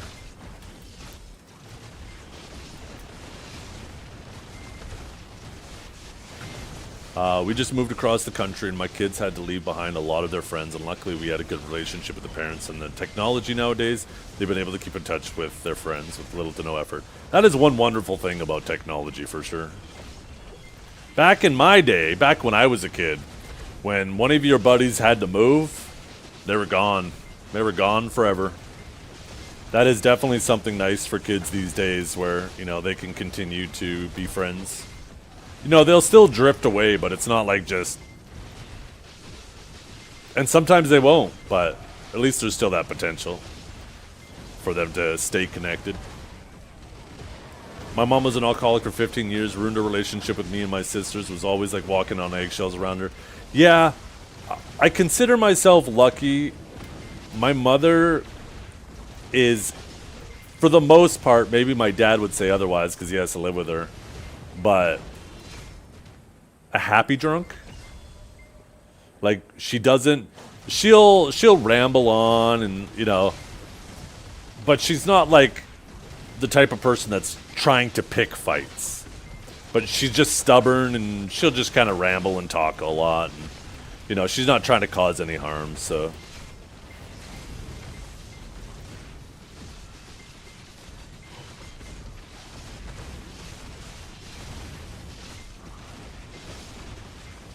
Yeah, not ideal, but yeah, it could be way worse.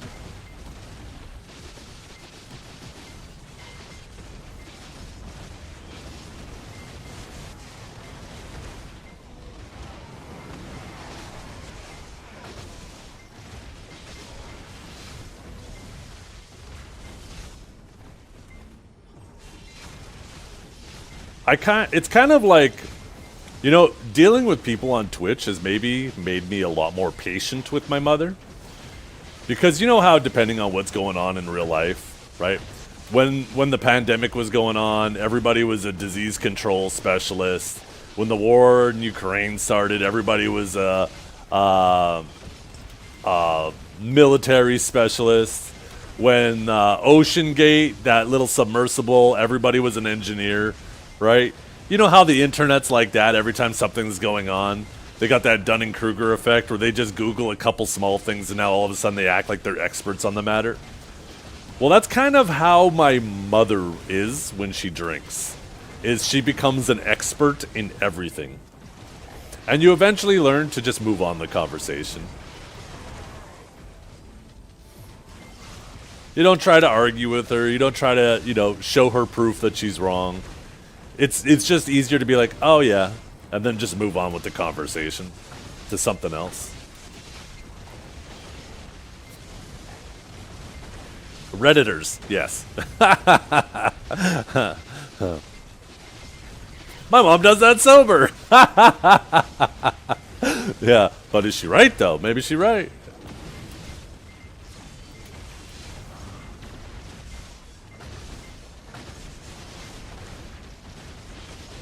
I saw a funny picture. I actually had to send it to my wife the other day. Damn it, I completely forgot after that AFK event to go and refresh my buff. Now I gotta wait again.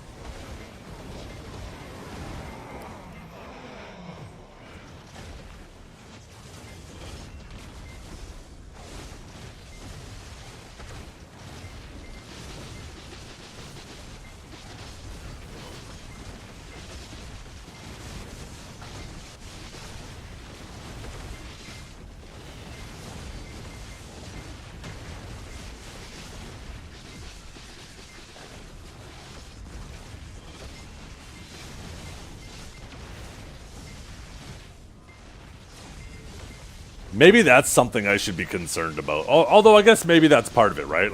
Like I said, one of my goals is to make sure, like, when my kids move out, if they want to come back for holidays and spend time with me, that's one of my 3 success goals.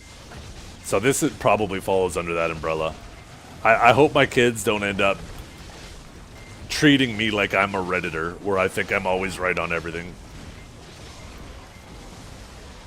One thing I've done with my kids is, you know, nobody's a perfect parent. And sometimes you'll make mistakes. Sometimes you'll raise your voice because maybe you're frustrated. And then afterwards you realize that, you know what, that wasn't really necessary. Is I will take the time when I feel like I fucked up, I apologize. I'll let them know that I can acknowledge when I fuck up. Because there have been times where I've raised my voice and after I was like, yeah, that probably wasn't necessary. Incognito never repeat. He's gonna get it in person, remember? Please, sir, please stop pummeling my face. I didn't mean to prove you wrong about Seraph. Oh, shit.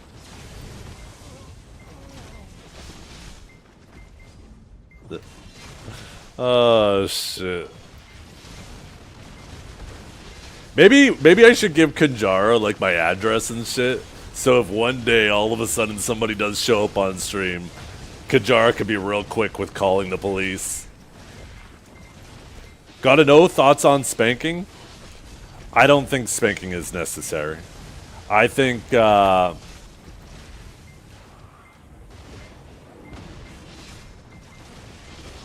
teaching your kids how to rationalize is far more valuable. To me, it's kind of like training a dog. There's 2 different ways you can go about it. You can make them fear you through punishment, or you can praise them when they're doing well so they seek to do well. And the latter seems far more effective than the former. Because if you punish your dog every time it does something wrong, your dog just ends up fearing you. It ends up living in anxiety and stress. Where if instead you reward your dog when it does things you like, your dog will actually seek your approval. And your dog enjoys that affection and being rewarded. And it encourages the better behavior instead of making them live in fear. And I feel like spanking can have a very similar, obviously to a different degree, because kids are different than dogs, obviously. But I think you can have similar effects if you, depending on how you try to correct bad behavior with children.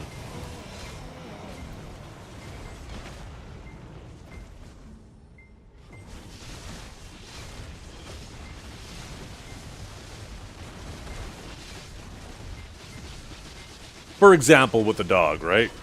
If when your dog gets out of the house, it runs from you, and then as soon as you finally catch your dog, you decide to hit it, well, the next time your dog runs away, it's going to try to stay away from you longer.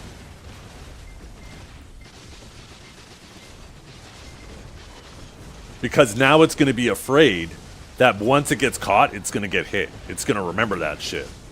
Where if instead, when your dog returns to you, you give it a treat, then the next time the dog runs away, and then all of a sudden you go out and call its name, it's going to be excited to come to you. And it's going to immediately return to you, because it's going to be like, oh, hell yeah, I'm about to get praise and a treat. And it will create this behavior where the dog will, like, sometimes the dog might end up wandering off just accidentally. But all of a sudden, when the dog hears your voice, it's going to be excited to hear it, and it's going to come to you, right?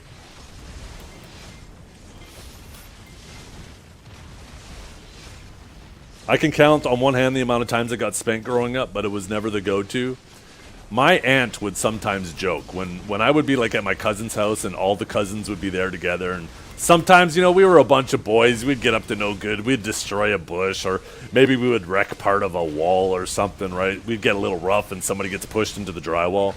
Sometimes the aunt would be like, okay, one of you guys go to the kitchen and grab the wooden spoon and get out here. But she would never follow through. It was more of just like a joke and shit. Although it did put fear in a lot of people. I eventually learned, right? Because she'd be like, okay, who's going first? And every single time, whoever volunteered first, she'd be like, okay, you get a pass for being brave. Who's next? And then everybody else would be like, oh, fuck. And they're all trying to stay with her. And it ended up being like a little game with her where she would have fun, right? But, yeah, she never followed through with it.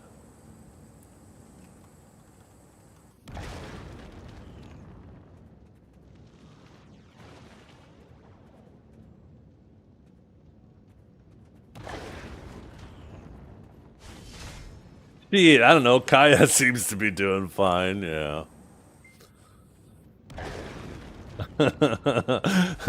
Who's Kaya? I don't know what you're talking about.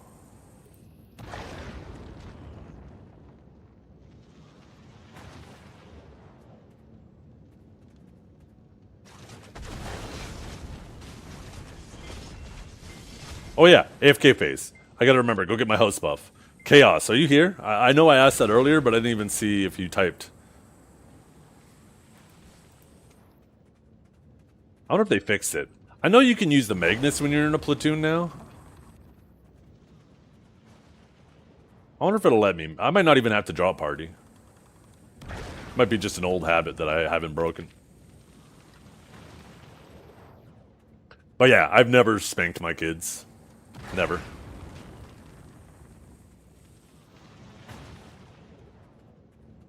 I always sit down and I have a conversation with them, and I tell them what they did is wrong, and then I ask them why they did it, so for their so they can feel like they have a voice in the conversation, right?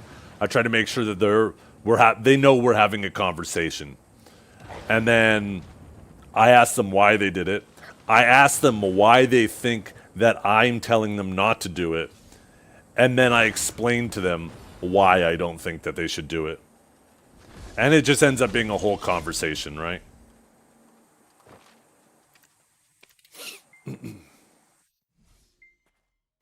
So far, like I said, I feel like I'm doing a good job. My kids' friends' parents enjoy having my kids over. That tells me that they're enjoyable human beings to be around. I'm not fighting with them. They listen to me. They're straight A students in school. They do great in their extracurricular activities with singing, dance, piano. So far things are going great, but the teenage years are about to start. So, you know, sweet. I actually don't need to draw party. Look at that.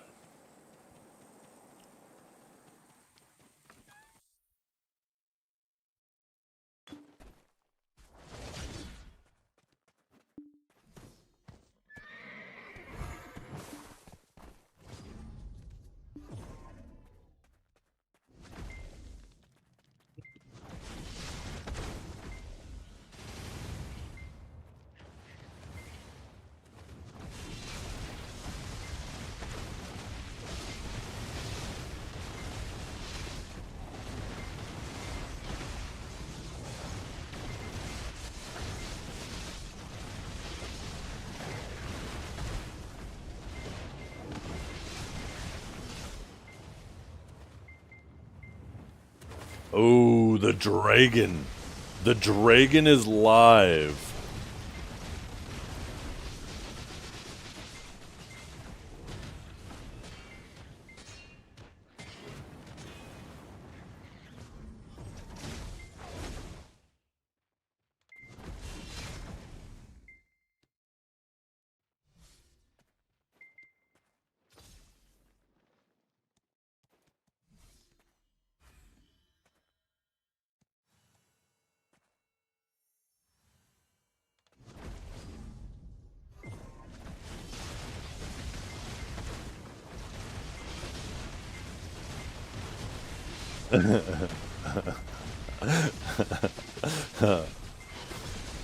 He got carried on taps because of Rona. Wait, did he do his clicks already? I thought he was going to wait till tonight and do all 10.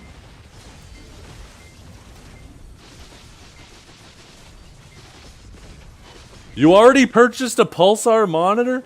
Don't you have like a 1000 hertz monitor right now? I mean, the monitor I have right now is pretty new. Is it possible that my monitor is already a Pulsar monitor?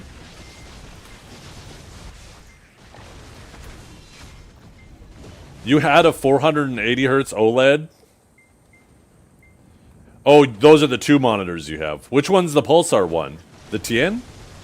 Oh, no, that's the third monitor. Okay.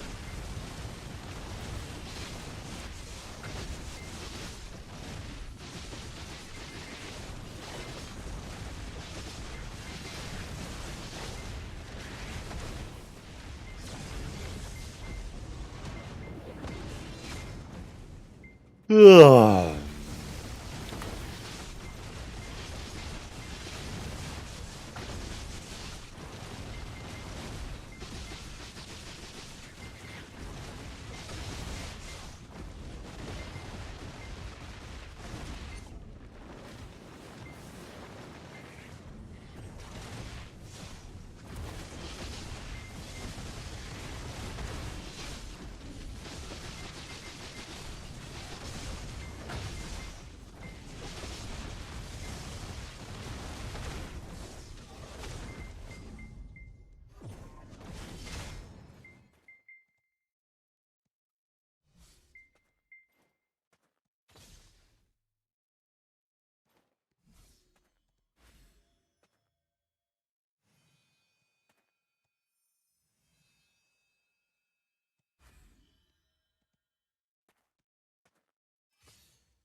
Yeah, I'm really interested about that Pulsar.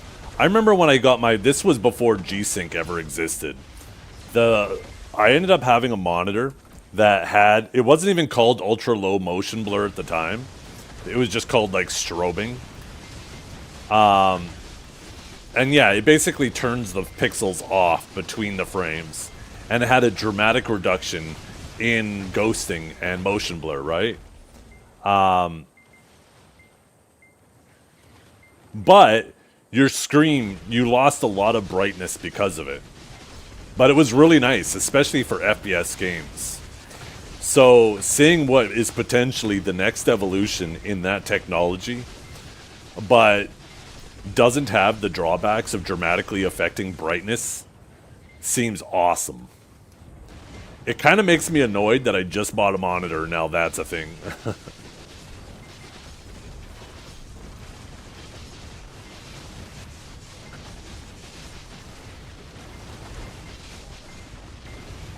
Maybe it's time to buy another new monitor. I still have one 1080p monitor. This can become a side monitor.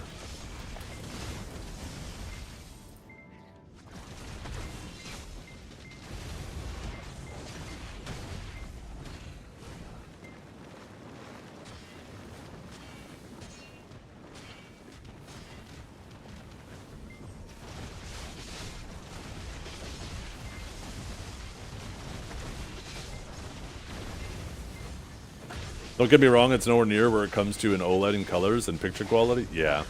But at least it's not a double drawback, right? Because if you wanted one of those monitors, not only would you be sacrificing that natural picture quality that OLED provides, but you would also be sacrificing more because the ultra low motion blur affects the brightness even more, right? So it was like a double whammy in terms of picture quality. But at least now it's only a single whammy and there's a benefit. So there's a much more reasonable cost to the benefit.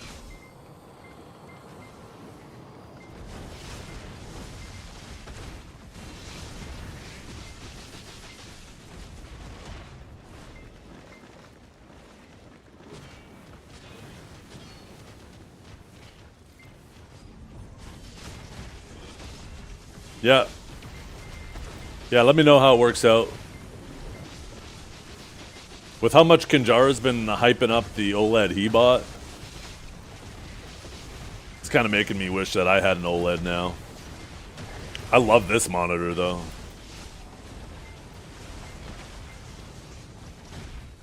This monitor was... The nice thing about this monitor is it didn't break the bank. I spent like $300 on it, I believe, or $400. And it was like it vastly exceeded my expectations.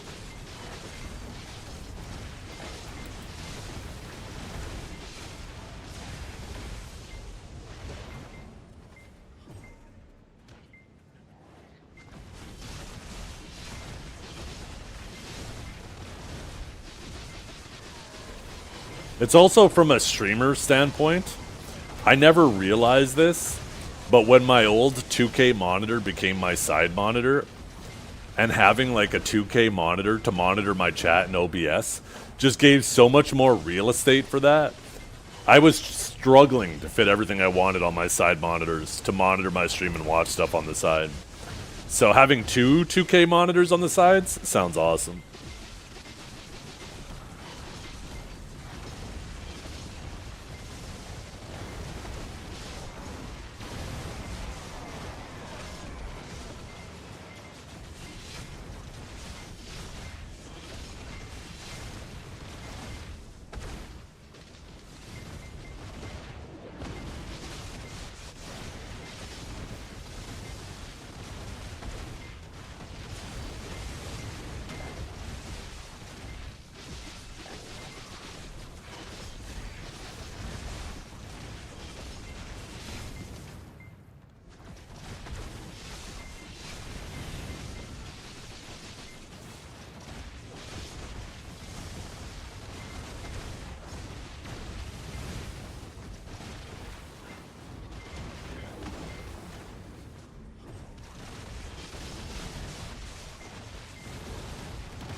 One of the 1440s in a vertical setup.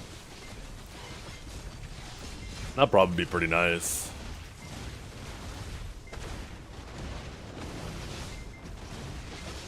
I was honestly considering getting just like a little tablet to have on my desk for monitoring chat, just right there. And have it dedicated just to that.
I play in full screen windowed.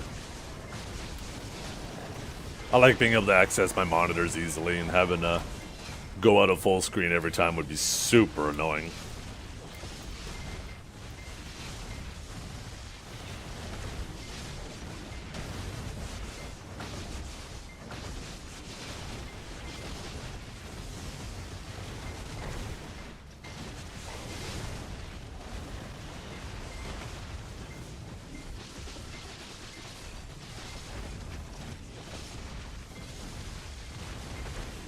Do you have Windows, the latest version of Windows?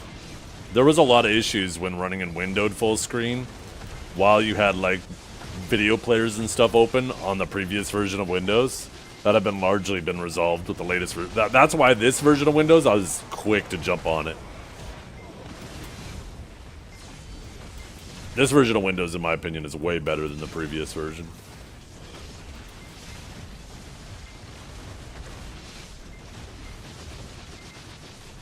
Seems like Windows has a bad habit of having like every other version of Windows is shit and then the next one is good. Hour 11 of the stream. Still grinding like it's my job. Because it is, but man, you should have seen BDO back then. No time gating, no catch-up mechanics, no hand-holding, just pure pain and somehow joy. The game was harder. I was happier, and I swear the servers ran better purely out of respect for the era. So much of that is nonsense. Oh my god, the servers, remember what? Fuck, who is that one provider we had? And I swear, was it level 3 or was that the one that we swapped to? There was one where people were getting DCs like crazy. And then they swapped. And you know what? There was always catch-up mechanics. Catch-up mechanics were through, like, once upon a time you only grinded 5 mil an hour, then you grinded 10 mil an hour, then you grinded 20 mil an hour, then 50 mil, then 100 mil. That was your catch-up mechanic, right? Making it so the amount of effort the next person would have to put in is significantly less because their hours are able to accumulate more.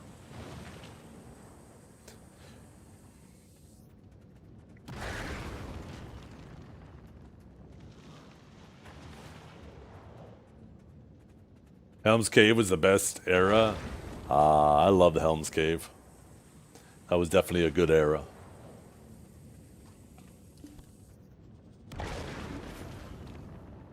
Yeah, BDO's always, I have always actually thought they've done a great job with catch-up. And I think they still do, to be completely honest. I don't have an issue with how new players progress. I have an issue with them not keeping the ceiling higher the way they used to.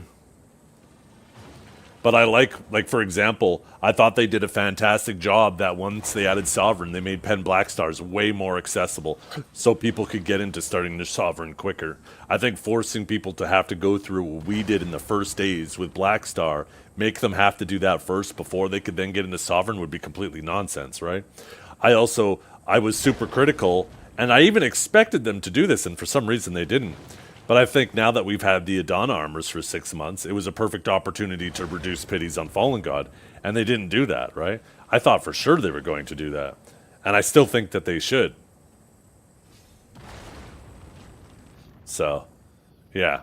Once again, Dragar just proving he never listens, and half the shit, half these arguments he's clearly just having in his head in front of the mirror.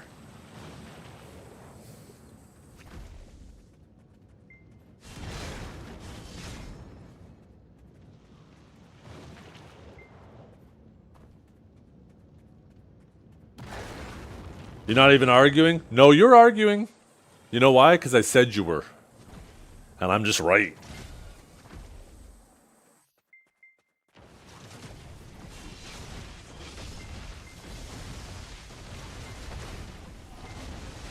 Just immediately proved you wrong on everything. Except the time gating. I'll always be against that. That's the one thing where you got me. But I stand by it. But I absolutely, as usual, completely destroyed everything you said, Dragor. As usual.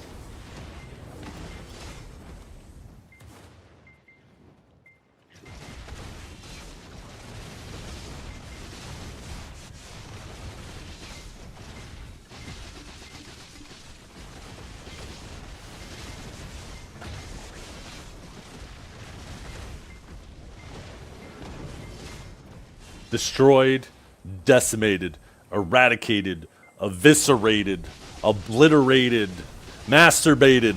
Every single one of them. Absolutely destroyed.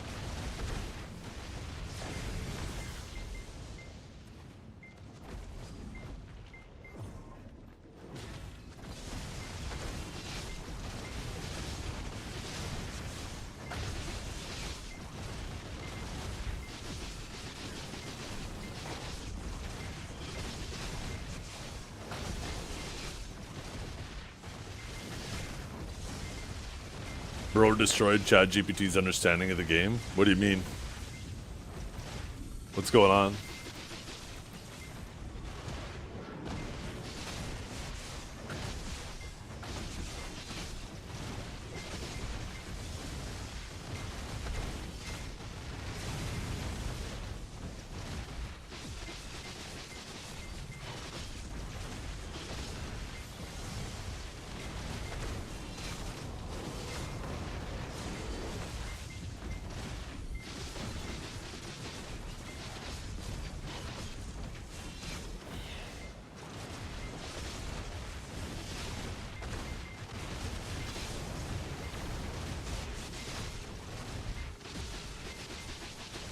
All of them are ChatGPT? Damn. And I'm still absolutely destroying it. Crazy. Turns out that I put the I in AI.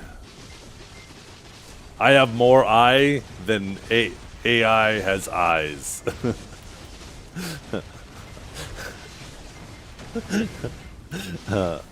Oh, shit.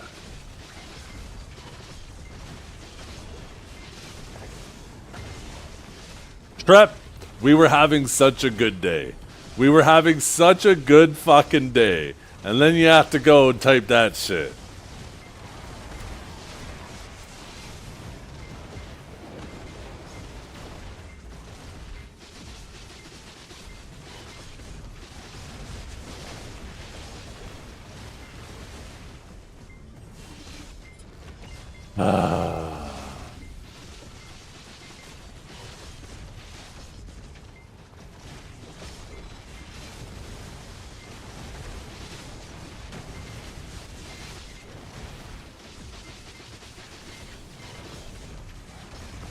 Pissed? Not pissed. Disappointed. I thought our relationship had evolved. And then all of a sudden we're right back to where we started. An airhead. Isn't that a type of candy? No, that's warheads. Those were like sour candies, right? Those were delicious. Or were they called airheads too? Maybe those are the ones I'm thinking of. Yeah.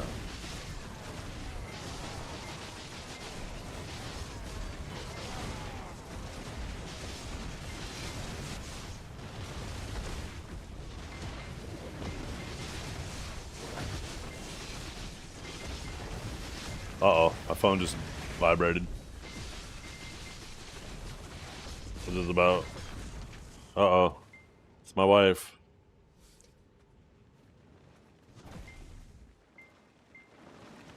I had to go grab something from the front door. Package arrived. Be right back.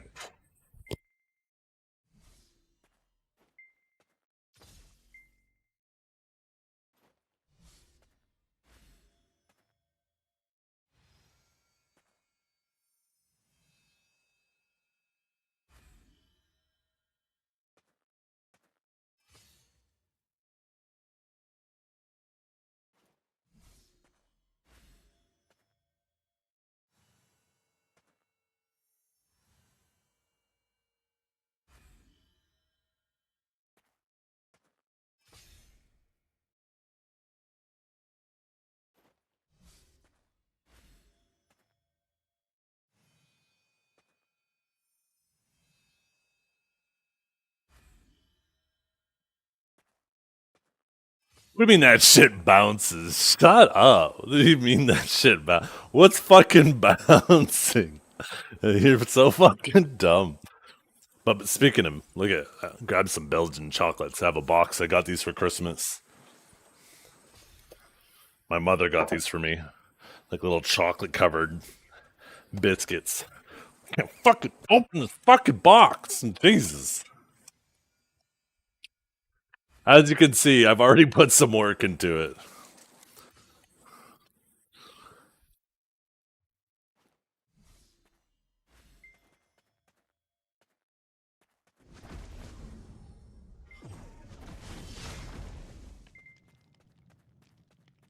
Anyone have issues with the new DLS? Do you mean DLSS? You have to turn on the experimental thing because it's not officially released.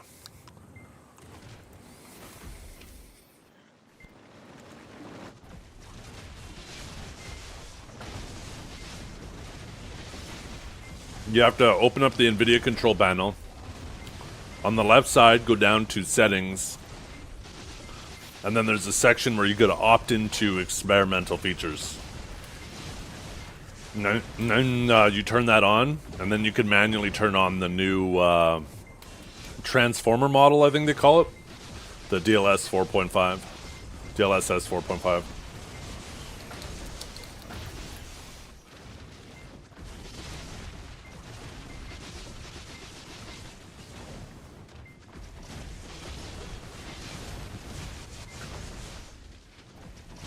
The hell is this, Drago?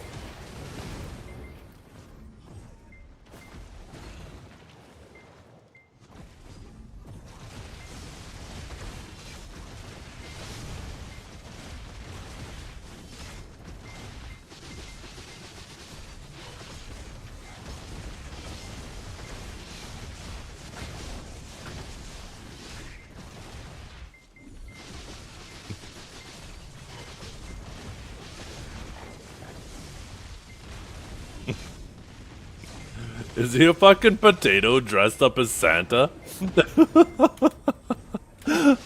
Oh, we're such children finding that entertaining. Is that a peanut? Oh. Oh! Gotcha. Okay, yeah. I just started hearing about him recently.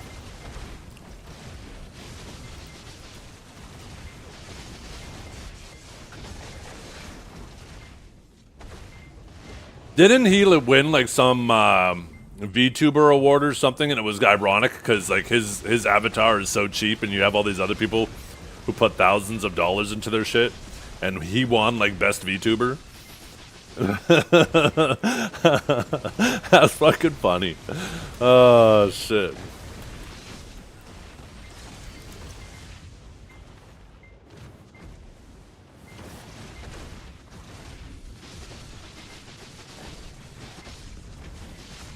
A PewDieTuber? Let me guess. The P stands for penis.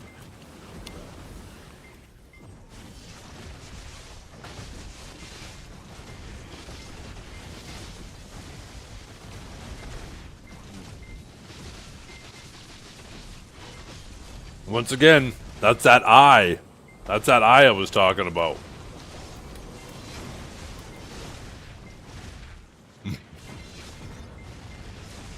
God. Little chocolate covered cookies are so fucking good. Oh, look. They got like a little wafer inside. It's almost like a Kit Kat. Fucking delicious.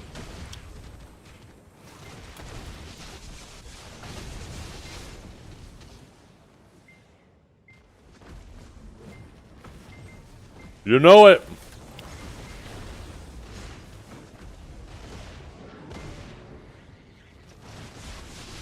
My mother got me a box of those for Christmas. And I was like, hell yeah. Because I don't like just normal chocolate. I find normal chocolate is just too sweet. Unless it's really, really dark, like really high cocoa chocolate. But these are perfect.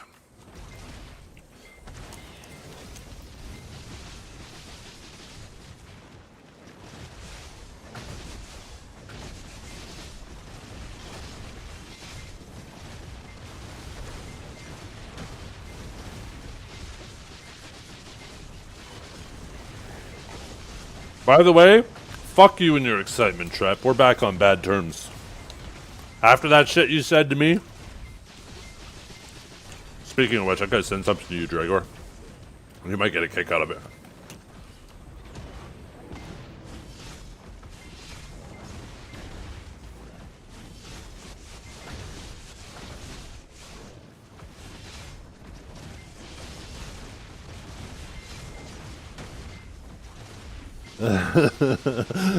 I saw that and that shit cracked me up, Dragor.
Have you ever had a dream that Yo, Howie. Oh my god.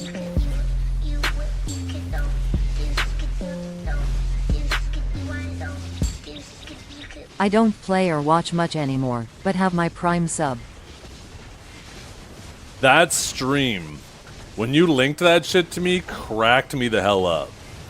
Seeing people get stream sniped in urban areas, expected when they're large, right? Seeing just this man in the middle of fucking nowhere have people randomly walk out of the woods, oh my god, that shit was cracking me up so fucking much. That shit was so funny.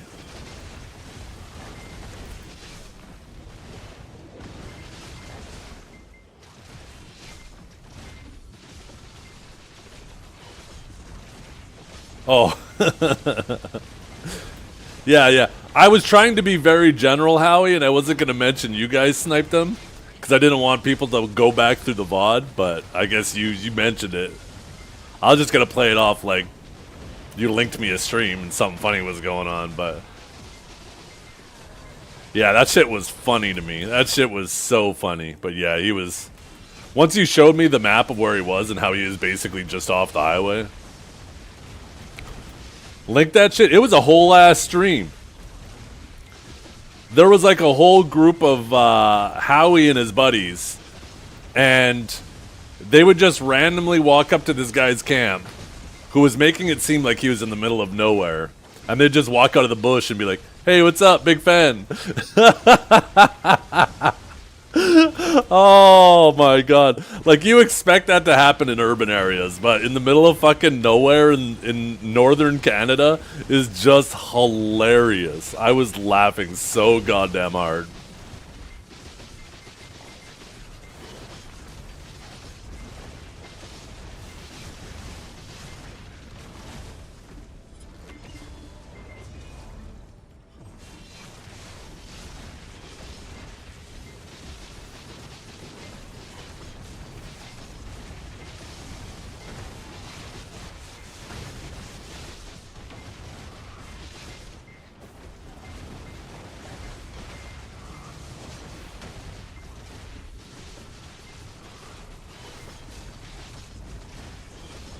I was just sitting there in the corner, like, we have like an L-shaped couch, and I was just sitting there in the corner watching on my phone, just fucking giggling like a little schoolgirl. My wife's turning to me, she's like, "What's so funny?" I'm like, "Oh, just some guy getting stream sniped." She's like, "Stream sniped? Like they're killing him in a video game or something?" I'm like, "No, like IRL." She's like, they're killing them IRL. I'm like, no. Stream sniping IRL is like when somebody's doing something, like they're going around somewhere and all of a sudden a fan shows up or something, right? Just out of the blue. And she's like, oh.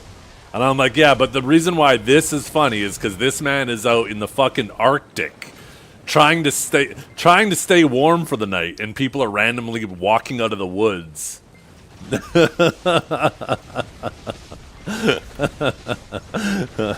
Oh, I just found it so funny.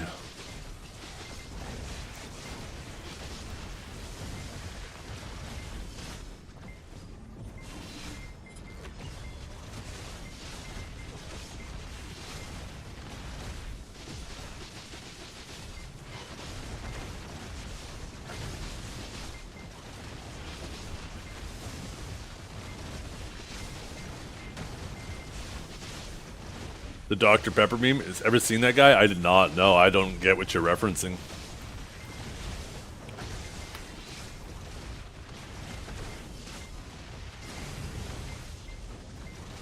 Really? That is kind of funny. That would have been hilarious too. Although it was like what, minus 30 or 40 degrees Celsius where this guy was at, that Dr. Pepper would have burst pretty quickly.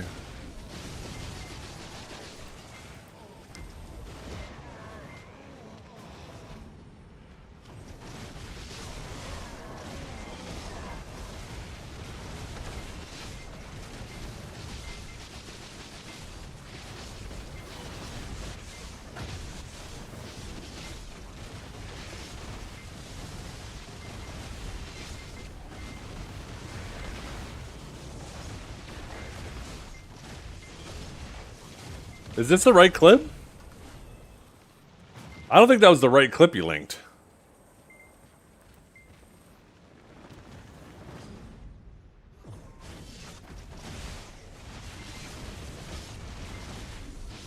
Classic Howie. Classic. Ah!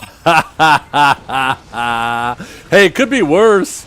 Who was that? Somebody went to post something in chat and accidentally copied some fucking Gooner shit. It wasn't like pornography, but it was some like anime shit where like she was like a fucking big. Oh, that's right, it was Dragor. Or no, it was Valerie. That's right, it was Valerie, not Dragor. Oh yeah, it was Valerie for sure. That was funny too. That was some crazy Gooner shit that got posted by accident. Man, I was so excited when I thought it was you, Dragor, but it is Valerie, that's right.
Fucking guy randomly walking across the lake. Oh, I found that shit so funny.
Hey, you guys.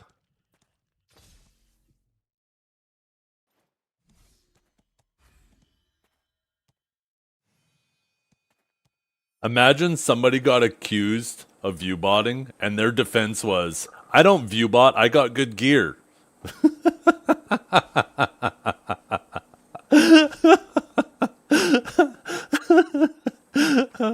Oh, fuck me. Who did that? I'm not going to say any names, but here's Pastanity's latest video. Go down to the comments. It's a real treat.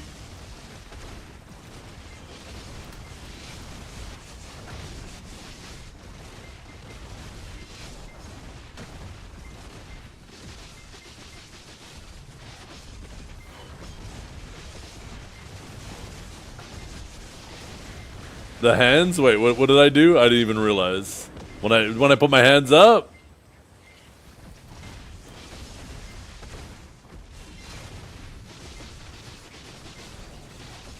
I'm just gonna have to remember that. My gear is crazy.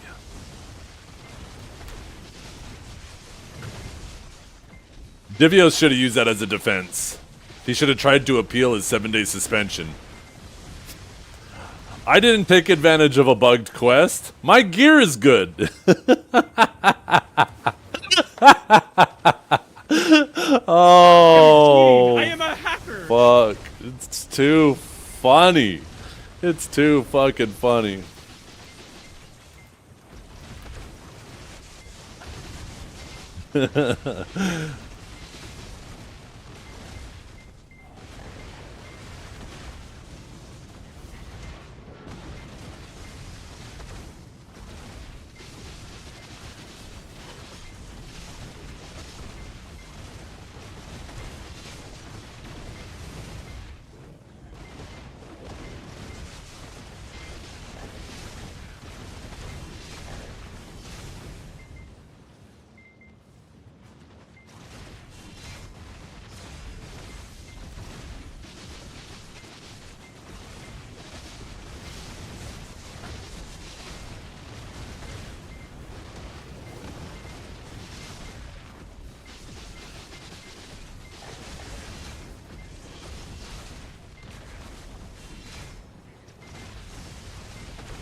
What happened to our music?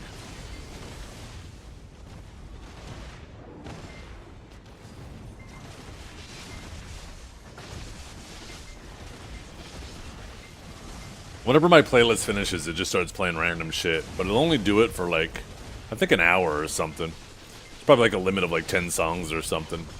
Or 20 songs.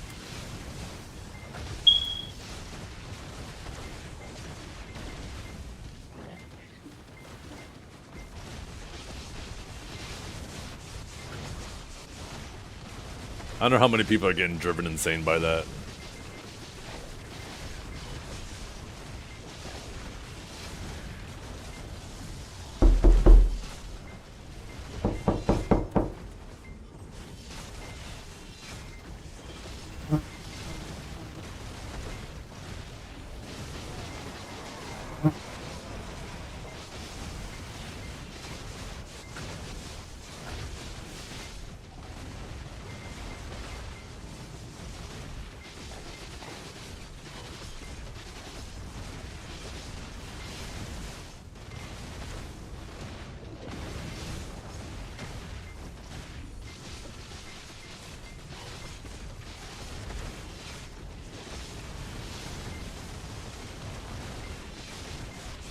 A Discord message sound?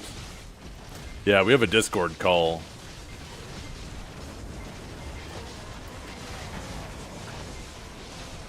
A message is more sinister, though. Because then you go looking through all the different Discords.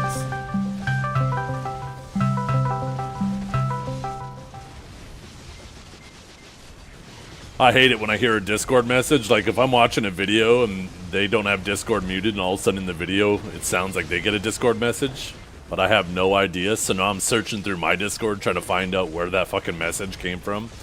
And then eventually I go back in that video and realize it was in the video. That shit fucking drives me crazy.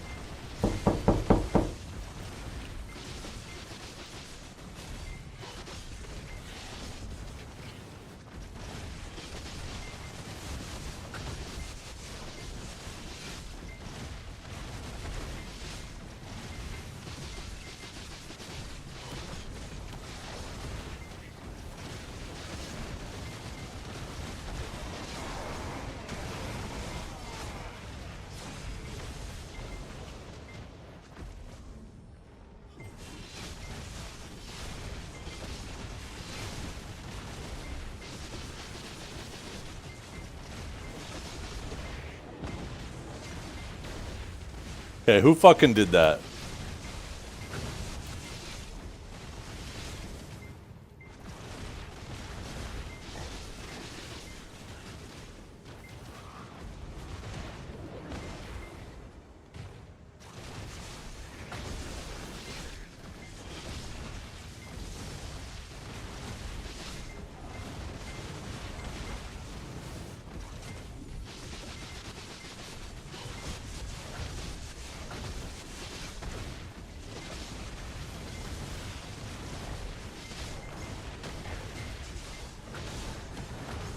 He went and hid? What the hell?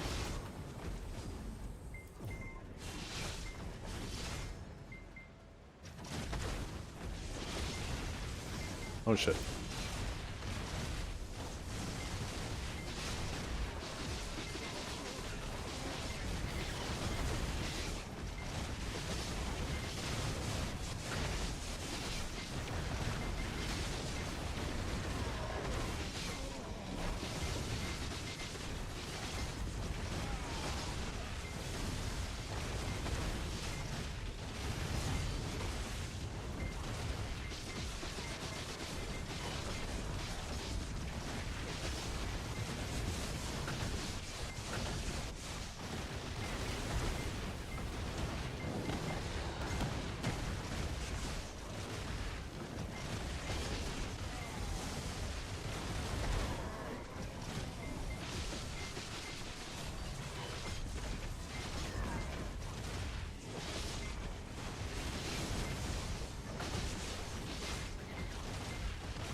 Yeah, it works fine for me. I don't have any issues. I mean, Ultra Mode isn't intended for gameplay. It even says that when you turn it on. It's meant for screenshots. But, yeah, it works fine for me. I haven't had any issues with it.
What is that clip in the vicinity of me?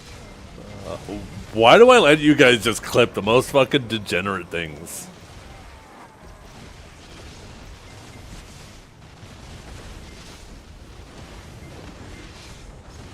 But how many did you get to? Shut up. 0. Not one. Not one made it.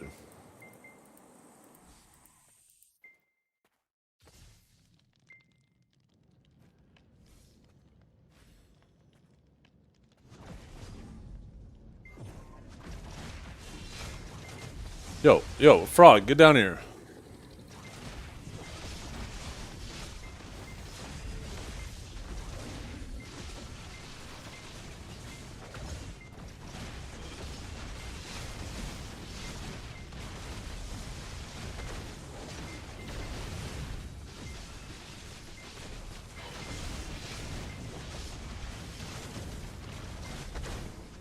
Fuck the frog go. Get over here.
I don't even know if level 99 is a cap, to be honest.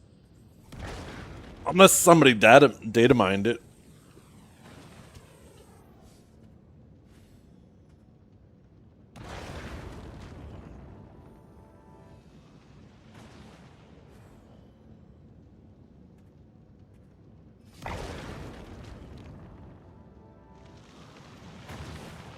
Low effort runes. Oh. Yeah, I'm not much of a RuneScaper either, so. Maybe if I played RuneScape, if I was deep into that, I would have found it more entertaining. Or got the nuance.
You know, you'd think if you had such a hit of a Discord server for gear progression, people would go to your stream and ask a lot of gear progression.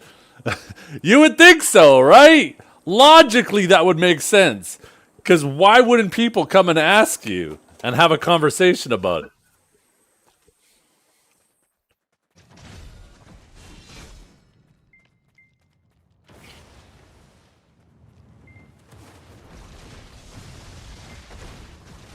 Yo, what's up, Grimkill? How you doing?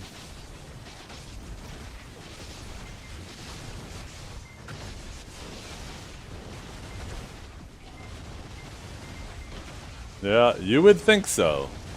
Logically, that would make sense, right? Logically, that would make sense. But what does logic matter when you have gear? What does logic matter when you have gear?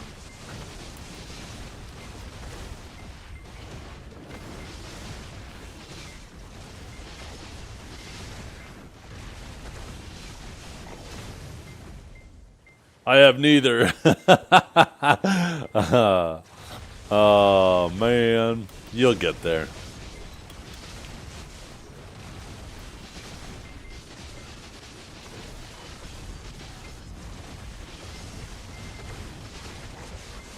Ooh, we just hit 25%, chat.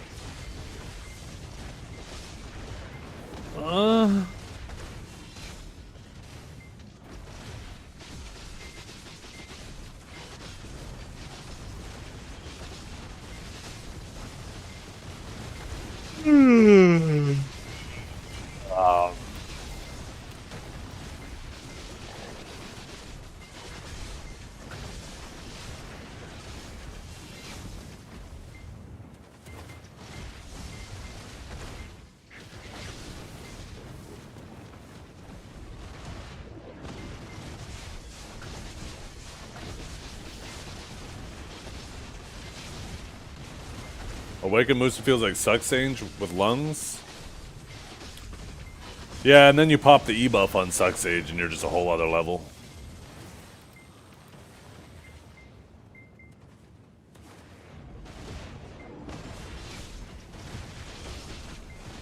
That's what Sucksage is all about. That E-buff is so crazy.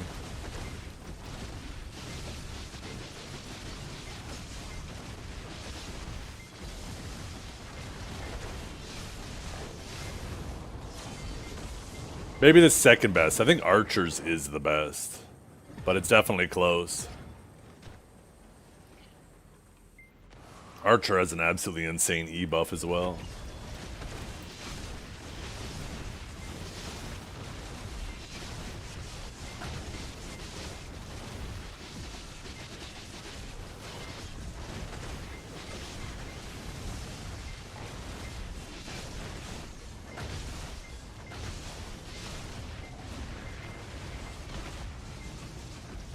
That's another thing we're supposed to get soon, the ability to look through other classes' skills. That'll be useful for conversations like this.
Is the new class good? I haven't tried it. It is, yeah. Seraph is a very good class.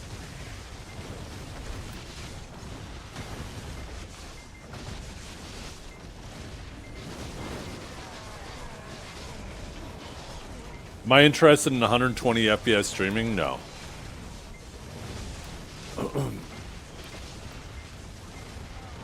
Not until we're allowed to stream with a bitrate or with a proper encoder. But Twitch limits us, so.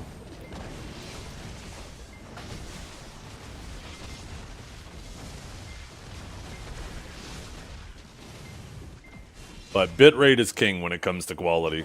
And if I could if I could stream at whatever bitrate I wanted, then I would do like a 2K stream at 120 FPS. But as long as they don't allow us to increase that bitrate, then all you're doing is more harm to your quality than good.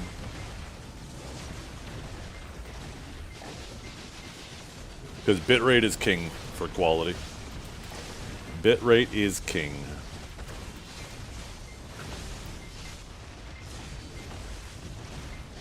It'd be nice if we could stream with AV1, because you can actually get a heck of a lot more quality out of the same bits. But it looks like they're trying to gatekeep, not even AV1, but X265, H265, behind Twitch Enhanced Broadcasting.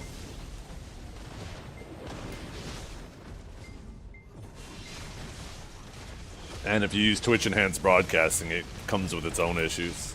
Like, I can stream at 2K and a slightly higher bitrate with that, but then it causes a whole lot of other individual issues, especially since I'm multi-streaming. There's lots of documentation out there. Whatever the reasons are doesn't really matter to me. Just the fact of whether I can or I can't is what matters. I don't care about how they try to justify it or reason with it or rationalize it. None of that matters to me. All that matters is whether I can or I can't.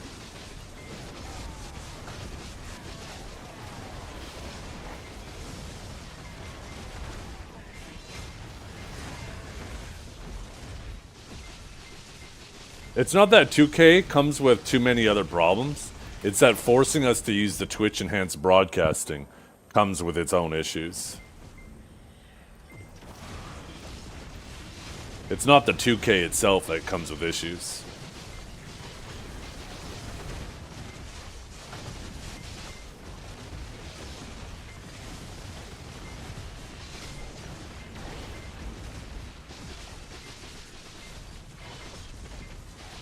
If they wanted to incentivize me to use Twitch Enhanced Broadcasting, I don't understand that why they wouldn't extend some of the savings that they make by us using that onto the people using it, right?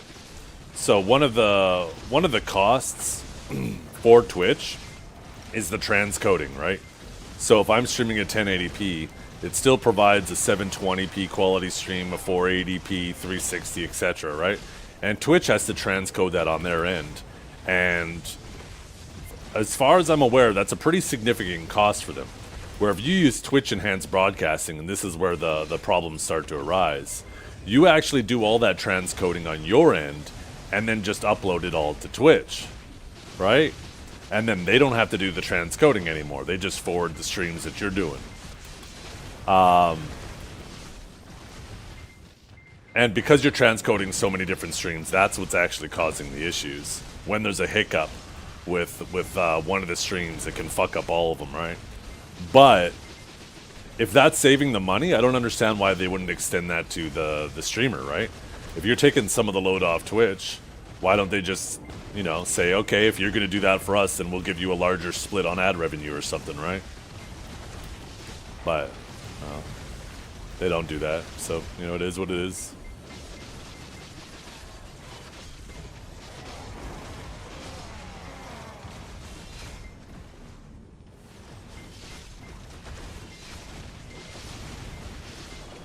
An extra 10% doesn't sound like much, but, you know, a lot of content creators are only getting a 50-50 split on ad revenue. Or, sorry, well, ad revenue too, but also sub revenue. And if all of a sudden, you know, they bumped you up to 60%, that's actually a 20% increase in your revenue, right? I wouldn't mind getting a 20% pay bump. I'd use Twitch Enhanced Broadcasting if it came with that. Fuck yeah, I would.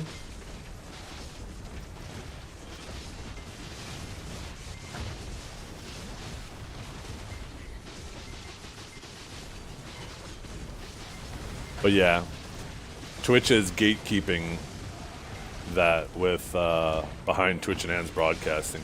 I'd really like if I streamed exclusively on YouTube, I could stream at 2K 120 FPS using the AV1 encoder and like a 20K bitrate. And the stream quality would be mwah. It'd be so clear and so fucking smooth for you guys. But Twitch doesn't allow it, and Kick even more so. It's not that they don't allow it, it's just, well, I guess it could be potentially not allow it. You're only able to stream at 1080p on Kick. My guild is only letting me play classes I can get kills with. I keep dying during Rift Chain a lot and can't get more than 5 kills with it and 20 deaths. What other classes can use for Node War? Suck Sage is one of the best classes, so it just sounds like you need some practice with it. Suck Sage is one of the strongest large-scale classes.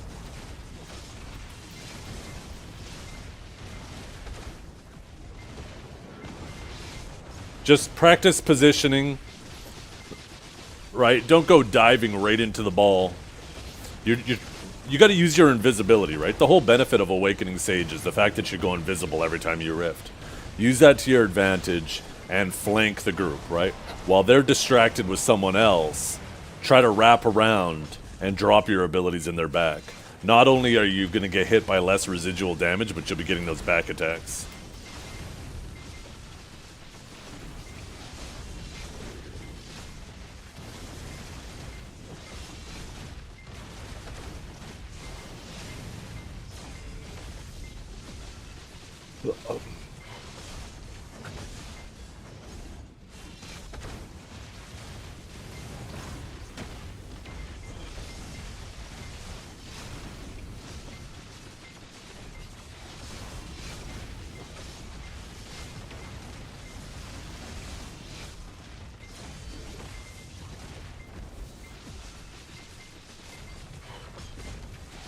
Yeah. And you know what? Maybe that style of class isn't maybe it isn't for you. Maybe you do need more of a bruiser that's in the ball. And if that's the case, maybe something more like Awakened Striker, right? They have a pretty good super armor rotation, super tanky. Maybe something more like that is up your alley.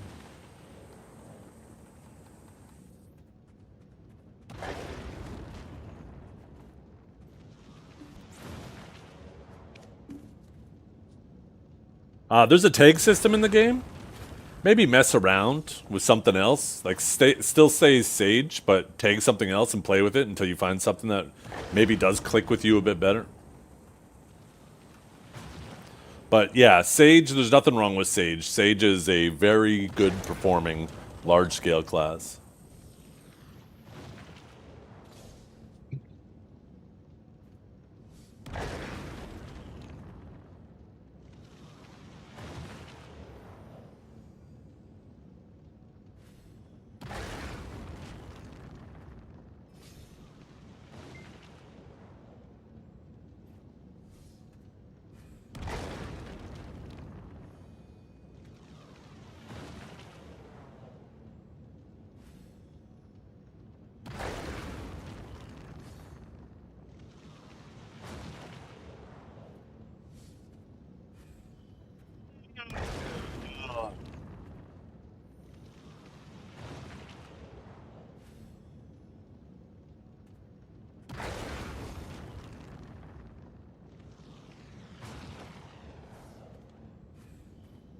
Well, chat, after this AFK phase, I'm gonna head out. I gotta go pick up my daughter in about 30 minutes. I'm gonna go do a little prep around the house. I don't know if you're still here, Chaos. You're more than welcome to leech tomorrow if you want to leech out some more XP.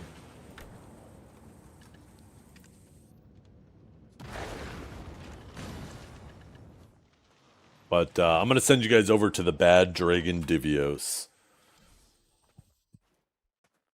Thanks for hanging out today. I hope you all have a wonderful day. Divios is back from being banned. Make sure you go ask him why he's been such a bad dragon. Thanks for hanging out, and we will see you all soon. Tomorrow, I'll be back tomorrow.